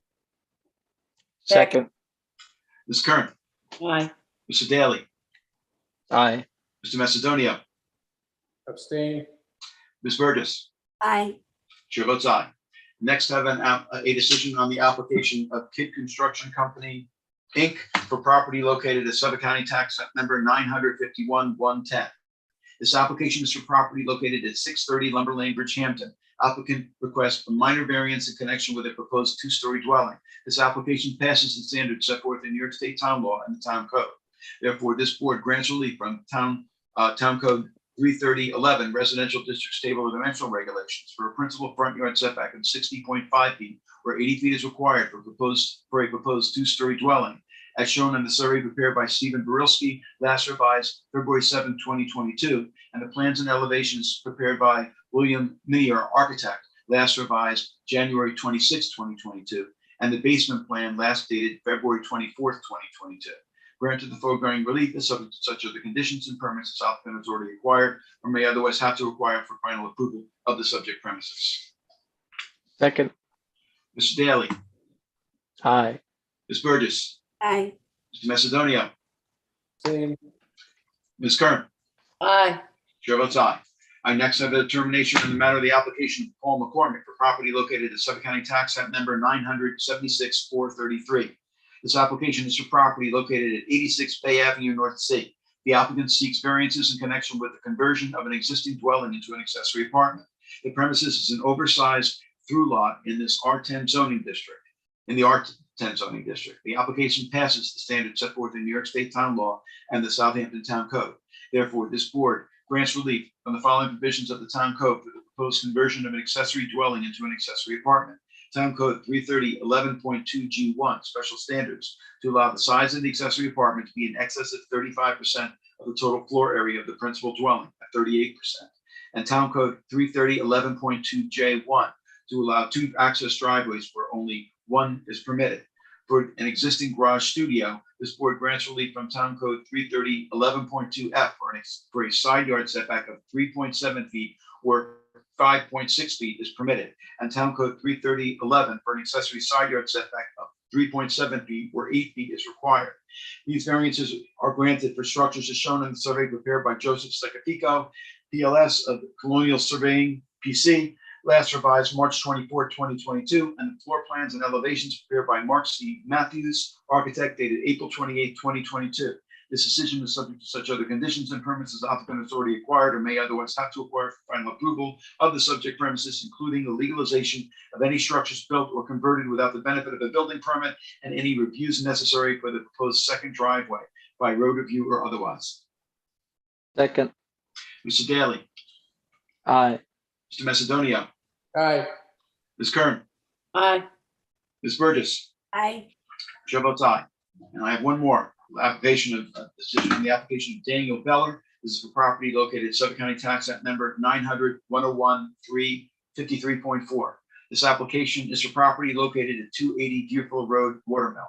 The applicant seeks variances to convert and expand an existing garage into a carriage house. The application initially also included a request to waive the transfer of a development right, PVC, but the applicant withdrew such request. As revised, the application passes the standards set forth in New York State Town Law and the Southampton Town Code. Therefore, this board grants the following relief for the proposed conversion and expansion of an existing garage into a carriage house. 1, Town Code 330-9D4A, density incentive provisions, to allow a lot area of 61,040 square feet where 120,000 square feet is required. And 2, for a proposed front yard setback of 68.1 feet where 147 feet is required. And 3, for a proposed side yard setback of 23.1 feet where 30 feet is required. These variances are granted for structures as shown on the survey prepared by Gary Benz, surveyor, dated February 26, 2021, last revised February 3rd, 2022. The elevations prepared by Due East Planning, Inc., last revised January 28, 2022, and the plans prepared by John Gorilski, dated January 28, 2022, John Gorilski, engineer. This decision is conditioned upon the acquisition and submission of all necessary development rights to the building department prior to the issuance of a building permit and is subject to such other conditions and permits as the applicant has already acquired or may otherwise have to acquire for final approval of the subject premises. This decision is also conditioned upon the legalization of the generator, entry gates, and pillar of the premises prior to the issuance of any certificates for the proposed carriage house. Second. Ms. Kern. Aye. Mr. Daly. Aye. Mr. Macedonio. Aye. Ms. Burgess. Aye. Chair votes aye. Do we have any more? Motion to close. Okay, second. We have a second. Second. Second. All in favor? Third. Aye. Aye. Thank you, Katie. Thank you, Candace. Thank you, Sage. Thank you, Good night. Carl. No, he's not here. Thank you. Have a good Ed. night. Long night. Happy Mother's Day, ladies. Yes.